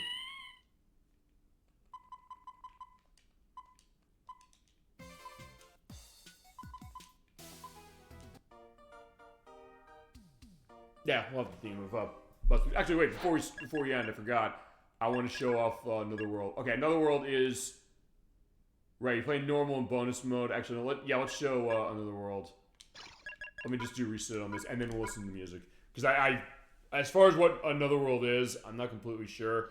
But I think if we're going to have our full look at this, I do want to at least look at that, and then we'll go on to some of that. I guess whilst I try and figure how to open that, or turn that on. Unless maybe I... Oh, wait, no, I see. Another World is... I think it's like an alternate take on this. You know, let's take a look at this as far as what the story is, briefly. I think it rearranges stuff around, from what I understand. Although, to start, it is a little bit of the same case. The same when we have Monstar on the beach. Aox, as far as the times it's the same opening then in every... To start, but I think there's other things that it's doing differently. It's like a kind of like a rearranged version of the game, I believe. And I think it also might go to puzzle mode, but if it's like... if I'm simplifying it too much, and it's like, wait, there's more to it than that, I'll let it down, indicating it to the point where, you know, let's fail on this. It's kind of like Tetris in a way. The way the game is? Yeah. Okay. Oh shit, I don't want to continue. I want to... Yeah. For this case, I don't want to continue. I'm gonna reset as far as this. We're gonna play music as far as... So it's kind of like Tetris, but it doesn't make you move stuff around. It makes you aim. You're aiming and shooting as opposed to like either moving pieces around or moving a cursor around the way Tetris Attack ran. You're trying to think about how is that going to get... Right. Okay, so let's go. I'll go back here. I'll do the the theme for Bust a Move as far as it's a great case. All right. So with that, DollyFinn, if you want to go in final thoughts, start us off on this for Bust Move 2 or the Puzzle Bobble 2 Bust Move 2 experience. So I just have to put. We should have a warning on the game. What's that? Because it's addictive. Well, it's I don't know. It's addictive. So we've been playing it for a couple hours now, and I feel that's like I fine. could play it for a few more hours. Sure. But that also is a sign that it's a great game. Would you say? I don't know. Yes. What are you thinking then? I mean, but you know, it's not even. So it's not even winning and getting to the end. It's now. You did. We did that hours ago. That's the thing. That's know. usually the case. Like we end the show with and that. And you figure that you're done, and you're like, oh, now I'm like, I'm still not done. Yeah, you're still kind of pumped. You kind of want to keep going. I guess is the thought, right? It is. It is a little bit addictive, I have to say. Well, so is Tetris Attack. So is Tetris Dr. Mario. There's a lot of cases of games we played that were like that. This is the most for me. More than even those. Wow, that's interesting. Because that puts us in pretty great company. Saying that if we're saying that those are some of the best puzzle games ever made, we're saying like this is more addictive than maybe even those are. So is it considered a puzzle game? Yeah, it is. I mean, I was just pointing out what Kaylee and Agent 42 are indicating. That's a good point. I've been thinking about that since it's very different than a normal puzzle. It really is more spatial kind of. So boy, that mode when it was just willy-nilly. The variety mode, the X mode. Toledo, that was crazy. Yeah, speaking of X, I'm going to indicate one thing. You never know what you're going to get. That was like, and you just got to be ready because it quickly comes up and you're just thinking, what the heck? Actually, one thing I'm going to do, I'm going to show off the special intro because one thing I didn't realize or didn't remember is that you go in the options menu, you can select a custom. I think it held it. Actually, did it hold it? Let me see. Hang on. I just want to see. Right, because you have like a special demo. I don't know how to put that in, but you can have it set like a Christmas thing, kind of the same way that we did with with what is it? Scooby-Doo Night of Under Frights was tied to the system clock. I don't know how to turn it on this one. I thought like, hey, resetting and letting it go through the intro would do something unless maybe there's something else it does. But that being said, I don't know what else you want to go into as far as your final thoughts on this one. It's great. I would definitely play it in the mode we played at the end of, what did we? Variety mode. Variety mode, because that is really fun. It also keeps you on your toes as far as how it is in ways that I don't know if you see. You have to be ready for whatever's coming next. It's completely different. In its way, though, it seems... I've never seen it before. Will it be... I wonder if it would be repetitive if you went back and did it again. I don't know, because I think it seems like it is randomly pulling stuff out. I mean, that also goes to another thing, randomly procedurally generated gaming a little bit, because if you play a lot of roguelike games or dungeon crawlers, a lot of the environments might be just randomly set up, so it's never going to be the same way. We played F-Zero X on Nintendo 64. That's a game where it has the X Cup where you go through. The courses are completely random. You're never going to see the same one each time, as far as how it is. as I said, on one of them was a case where pretty much the entire field of cars just died during the race. And I was left to win myself, and then I died on my victory lap. So if you're playing variety, can you play by yourself, the variety mode? I don't know. You know what? I don't think so. Okay. I think it might only be for player versus player. Oh, or player versus computer? Let's put that to test. I don't know. I didn't see it on there. Let's look on 2X line. Fine, that's variety as far as game type for that. Okay, variety. Let me try rewinding here. Because it rewinds by different, couple seconds for this. Player versus computer. Okay, that's 3 rounds I mentioned for practice. For hard, I don't know if they let you do this. I guess we'll see. We'll take a look at Monstar again. Monstar again. See if that changes anything. I mean, if not, it's a case where it gives a lot of incentive to kind of run. Yeah, okay, never mind. I guess hard mode does do that. Actually, you know what? Let's find out if hard mode does that. I'm going to fail it intentionally, and then I'm going to run it again. Let's see. Is this variety? Okay, okay, randomizes the field, yes. But as far as the layout, it seems like it's the same, unless, as I said, I want to test this more, seeing... Alright, if we die to Monstar once more... It seems like the way it's set, it is giving those bubble layouts differently. Okay, so it seems as if... Okay, I guess it's like... Yeah. It's like a middle ground a little. It's not exactly the anything goes that variety mode is, but unlike on normal that we played, this case is giving you those star bubbles basically right away. But it's randomizing sort of as far as the way the field is looking, but not exactly 100% the case where it's going to be exactly that way. So in that case, it gives you incentive to play with another player, but also a case of being able to have it never really be the same thing twice. And also give you something also to practice for in the puzzle mode, saying that all those layouts of the puzzles, the way we have them set, you can be ready for the variety mode, because you're going to see those things come up as we did. Okay. So, in that case, that's, I think, the idea of what that's about. And also we're pointing out, this release does not have online multiplayer for itself. So in that case, it basically was all local. Although I guess that's a good thing, because that means that, look, the servers would go off eventually, so eventually you'd be out of luck when it comes to that. Actually, one piece of music I want to run. What's the sound setting that we like with the explosion?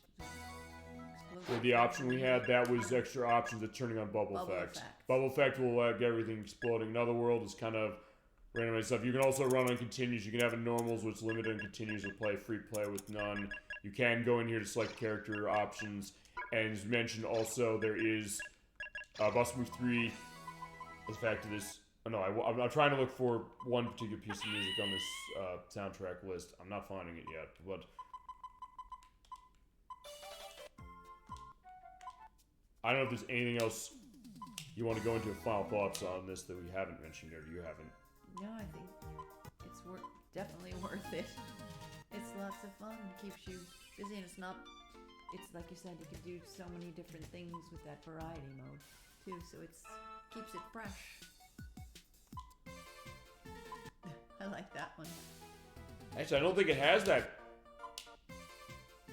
Okay, let's look at that one, because I don't think the other piece of music I was trying to look for, I don't know if it's in the sound tests. Okay, let's see. No.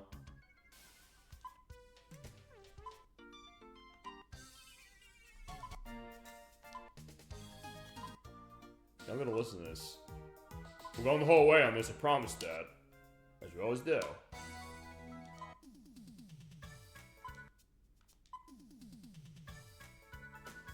Okay, it's not.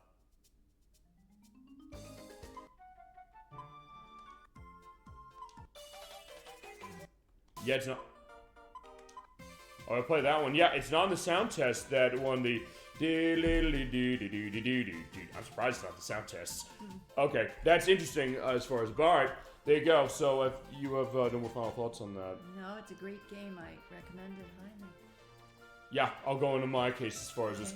I agree. This game is a gem for sure. It is very addictive. It's fun. It has a lot of variety in terms of its modes, in terms of some of its gameplay mechanics, and also in terms of, I guess, a lot of the stuff it offers, and also the way it goes. It's a hard game, even as far as cutting that difficulty down to easy. You're seeing we still have to go quite a ways to get through, but it is going to be satisfying. You're going to have a great time. It's great for one player or two. And we're taking turns in the hard. That's true. You're right. That can help too. And instead of taking a game that's turns as a single player method of itself, saying, "Hey, it can become a multiplayer thing," or like our show, a case of something just to kind of savor in and kind of enjoy together. As far as that, which you think like that's always a challenge. I always ask, hey, I don't want to just be playing the game. Like, how am I going to make it not boring for the audience?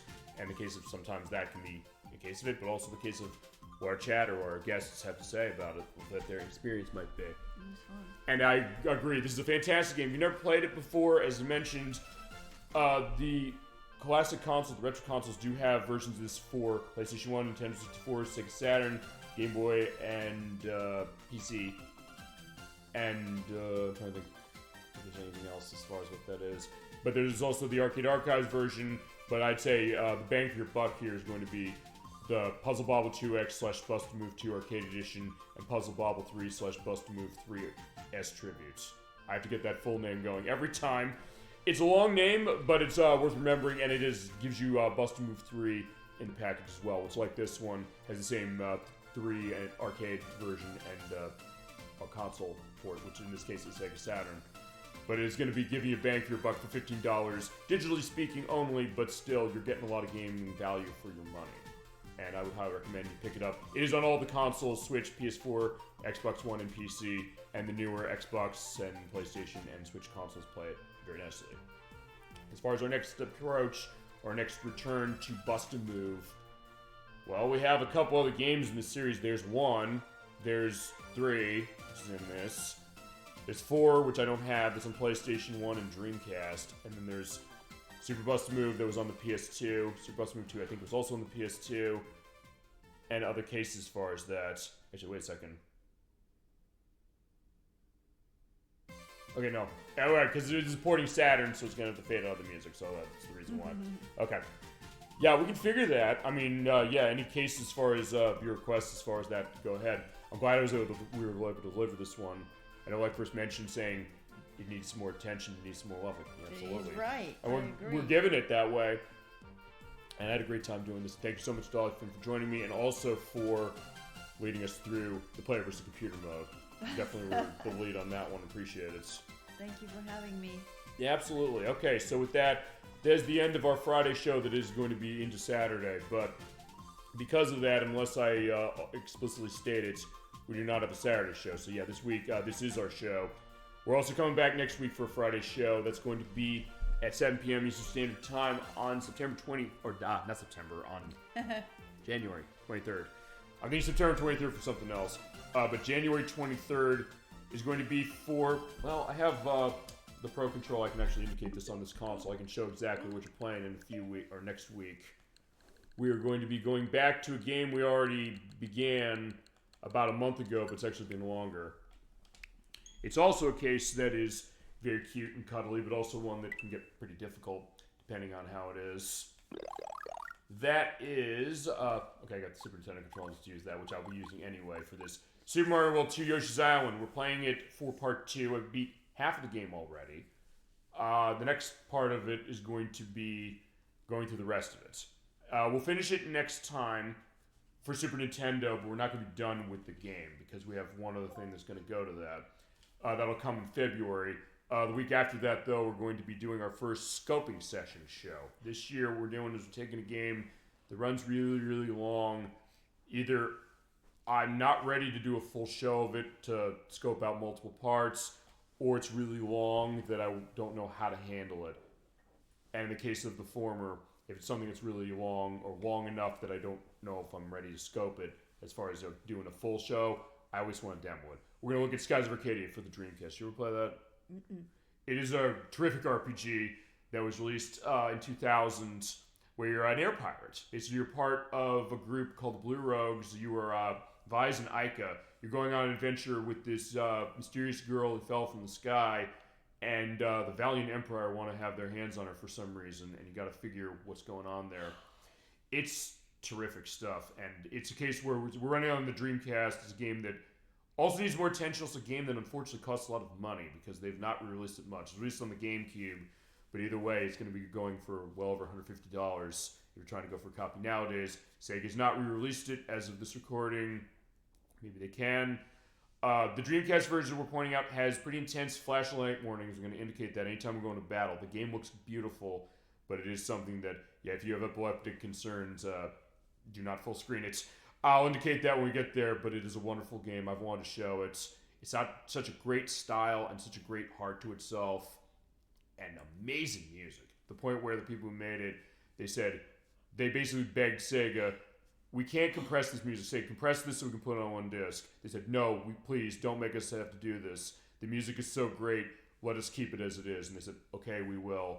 And they released it on 2 discs on the Dreamcast. GameCube, they compressed it because at that point they said, well, it didn't sell on the Dreamcast. So in that case, that was going to look like. But that's going to be our first scoping session. We're going to do one show as far as it for a couple hours just to get a sense of how we'll handle it eventually for future shows. That's going to be the plan as far as that, and we'll have one of those a month. And then going into February, we are going to be playing on February 7th, Gemini 96, because he finished Super Mario 64 in record time. Wow. He is going to be playing another game for us. He's going to be playing Pikmin for GameCube. You ever play that? Nope.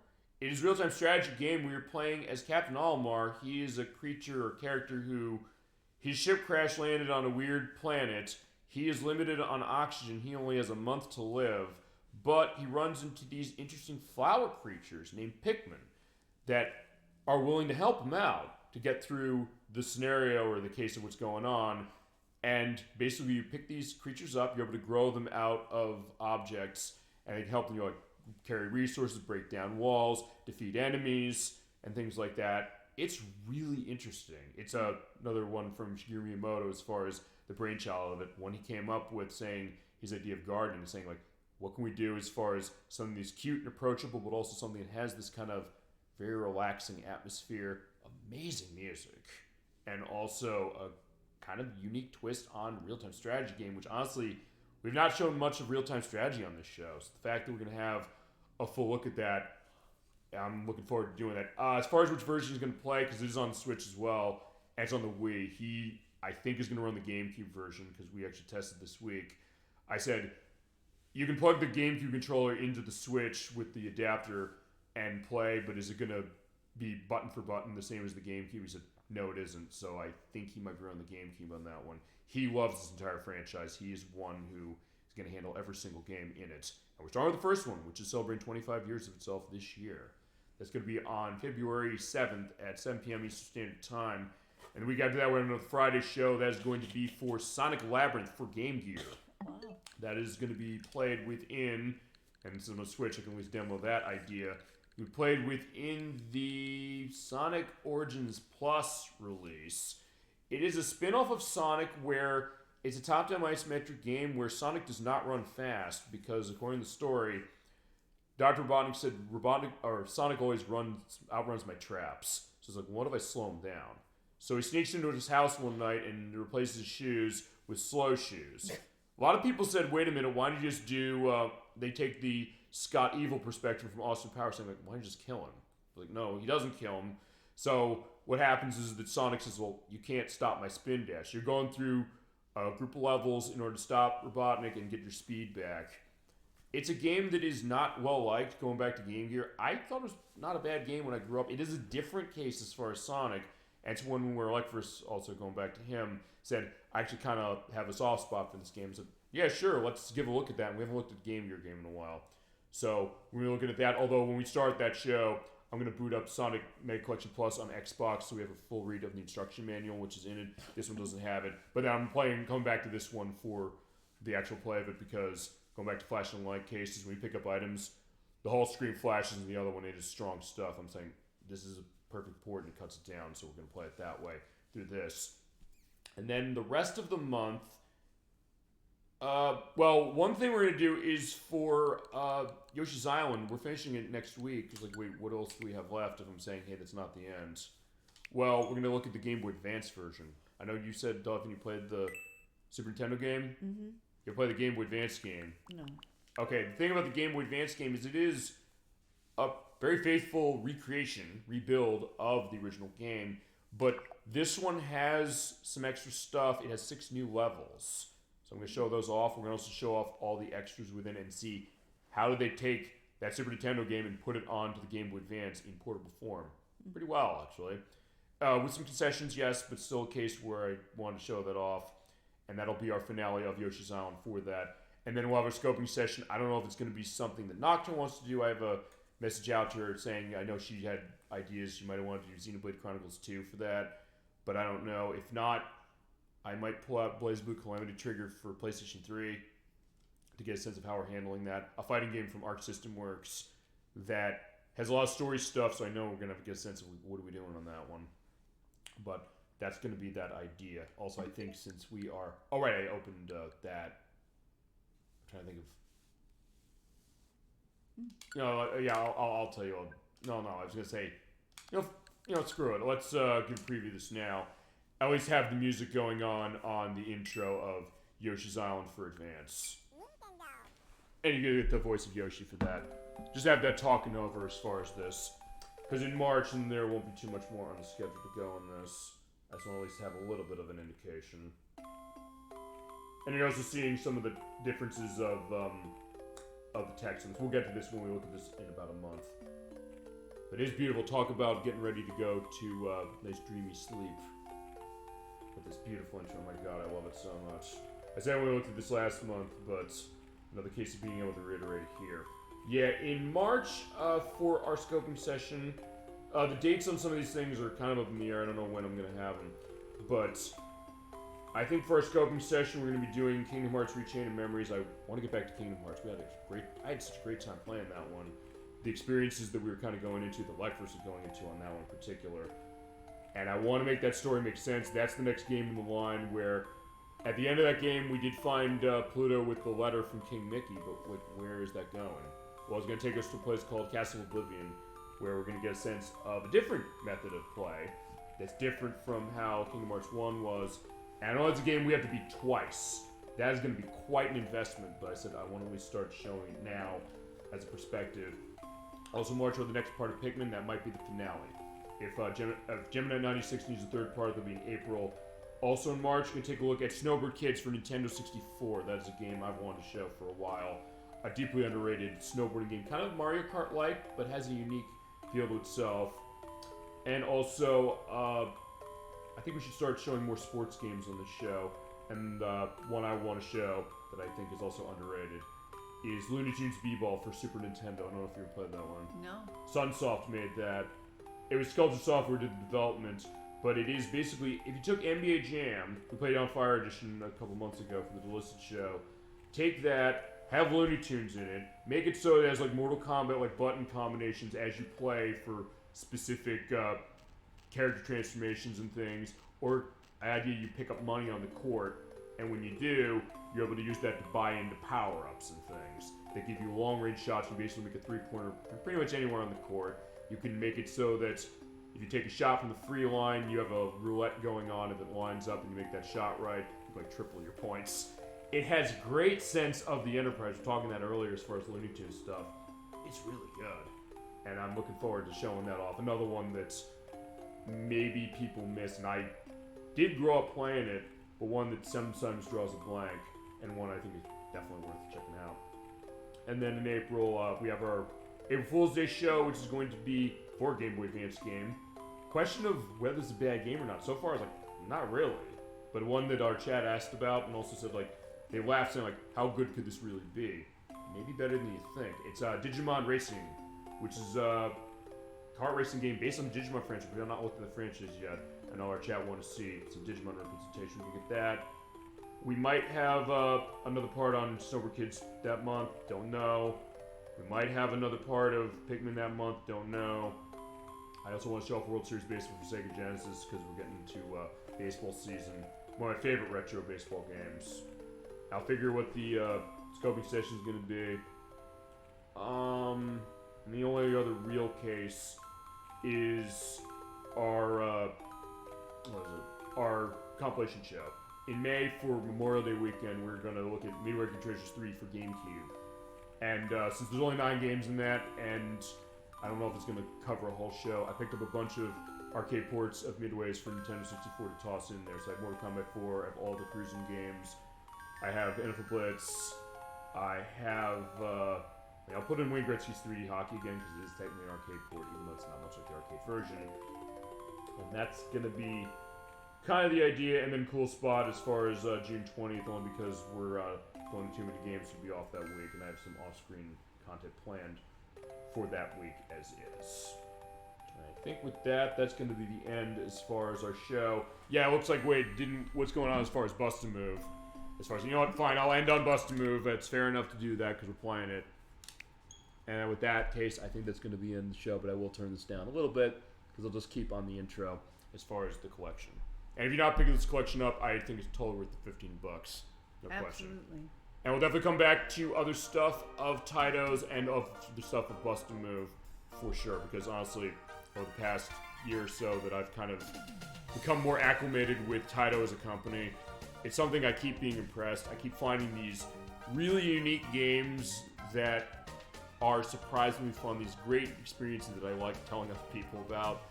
And sometimes questions like, what is this? And they kind of, in some ways, they respond. It's like, yeah, this is kind of interesting. I never thought I wanted this. That looks like Elf on the Shelf. Oh, as far as over there with Bust Move 3, there's a game based on that on PlayStation 5. I hear it's supposed to be horrible. I don't know if it is. Maybe it is or maybe it isn't. But a case where, you're right, that is also on the table. We could definitely show that. Anything you want to see, of course, we always do our viewer requests once every month. So anything you want, let us know. We will get to those requests. Of course, DollyFinn, next time you're on the show, what is your next game going to be? I don't know if I asked that. Is it going to be Peggle or is it going to be something else? Probably. And as far as, I guess, on your Jibs list, I know we got that. I know we have Strange Antiquities, right, the sequel to Strange Horticulture. Actually, we do also technically have a second chance on Strange Horticulture to go through as far as identifying the rest of the plants. But yeah, Strange Antiquities, just to give an indication, because I don't know if I actually showed this whilst you were here, and then this will be in the show. There it is. I did pick it up the day it came out, as far as how it is. It is really good of what I've played so far, and it is thanks to DollyFinn that I understood this game as it was on my radar, because she said, this game's really, really good. She was right. We played it for the show and had a terrific time. The sequel is another one that's going to be a terrific time when we get to that, no question. So, yeah, I just want to get a sense that we'll figure as far as that. Just let me know as far as how that is. And we'll make things happen. And, of course, that game show showcase, we'll figure that out in November for Thanksgiving weekend, as we always do. But I like the ideas that came up to that as well. Okay, so I think with that, that's going to be the end of our show for this week. It is Super Bowl Game Saturday now, but in that case, thank you so much for watching, everybody. Hope you enjoyed our love-in on Bust Move 2. We sure did. And with that, have a great rest of your night, a great start of your weekend, a great week coming forward. I'll see you next Friday at 7 p.m. Eastern Standard Time for Part 2 of Super Mario World 2 Yoshi's Island for Super Nintendo. Till then, keeping awesome. Have a wonderful night, everybody. Thank you so much, DollyFinn, for joining us. Thank you. Of course, and take care, everybody. Bye-bye, everyone.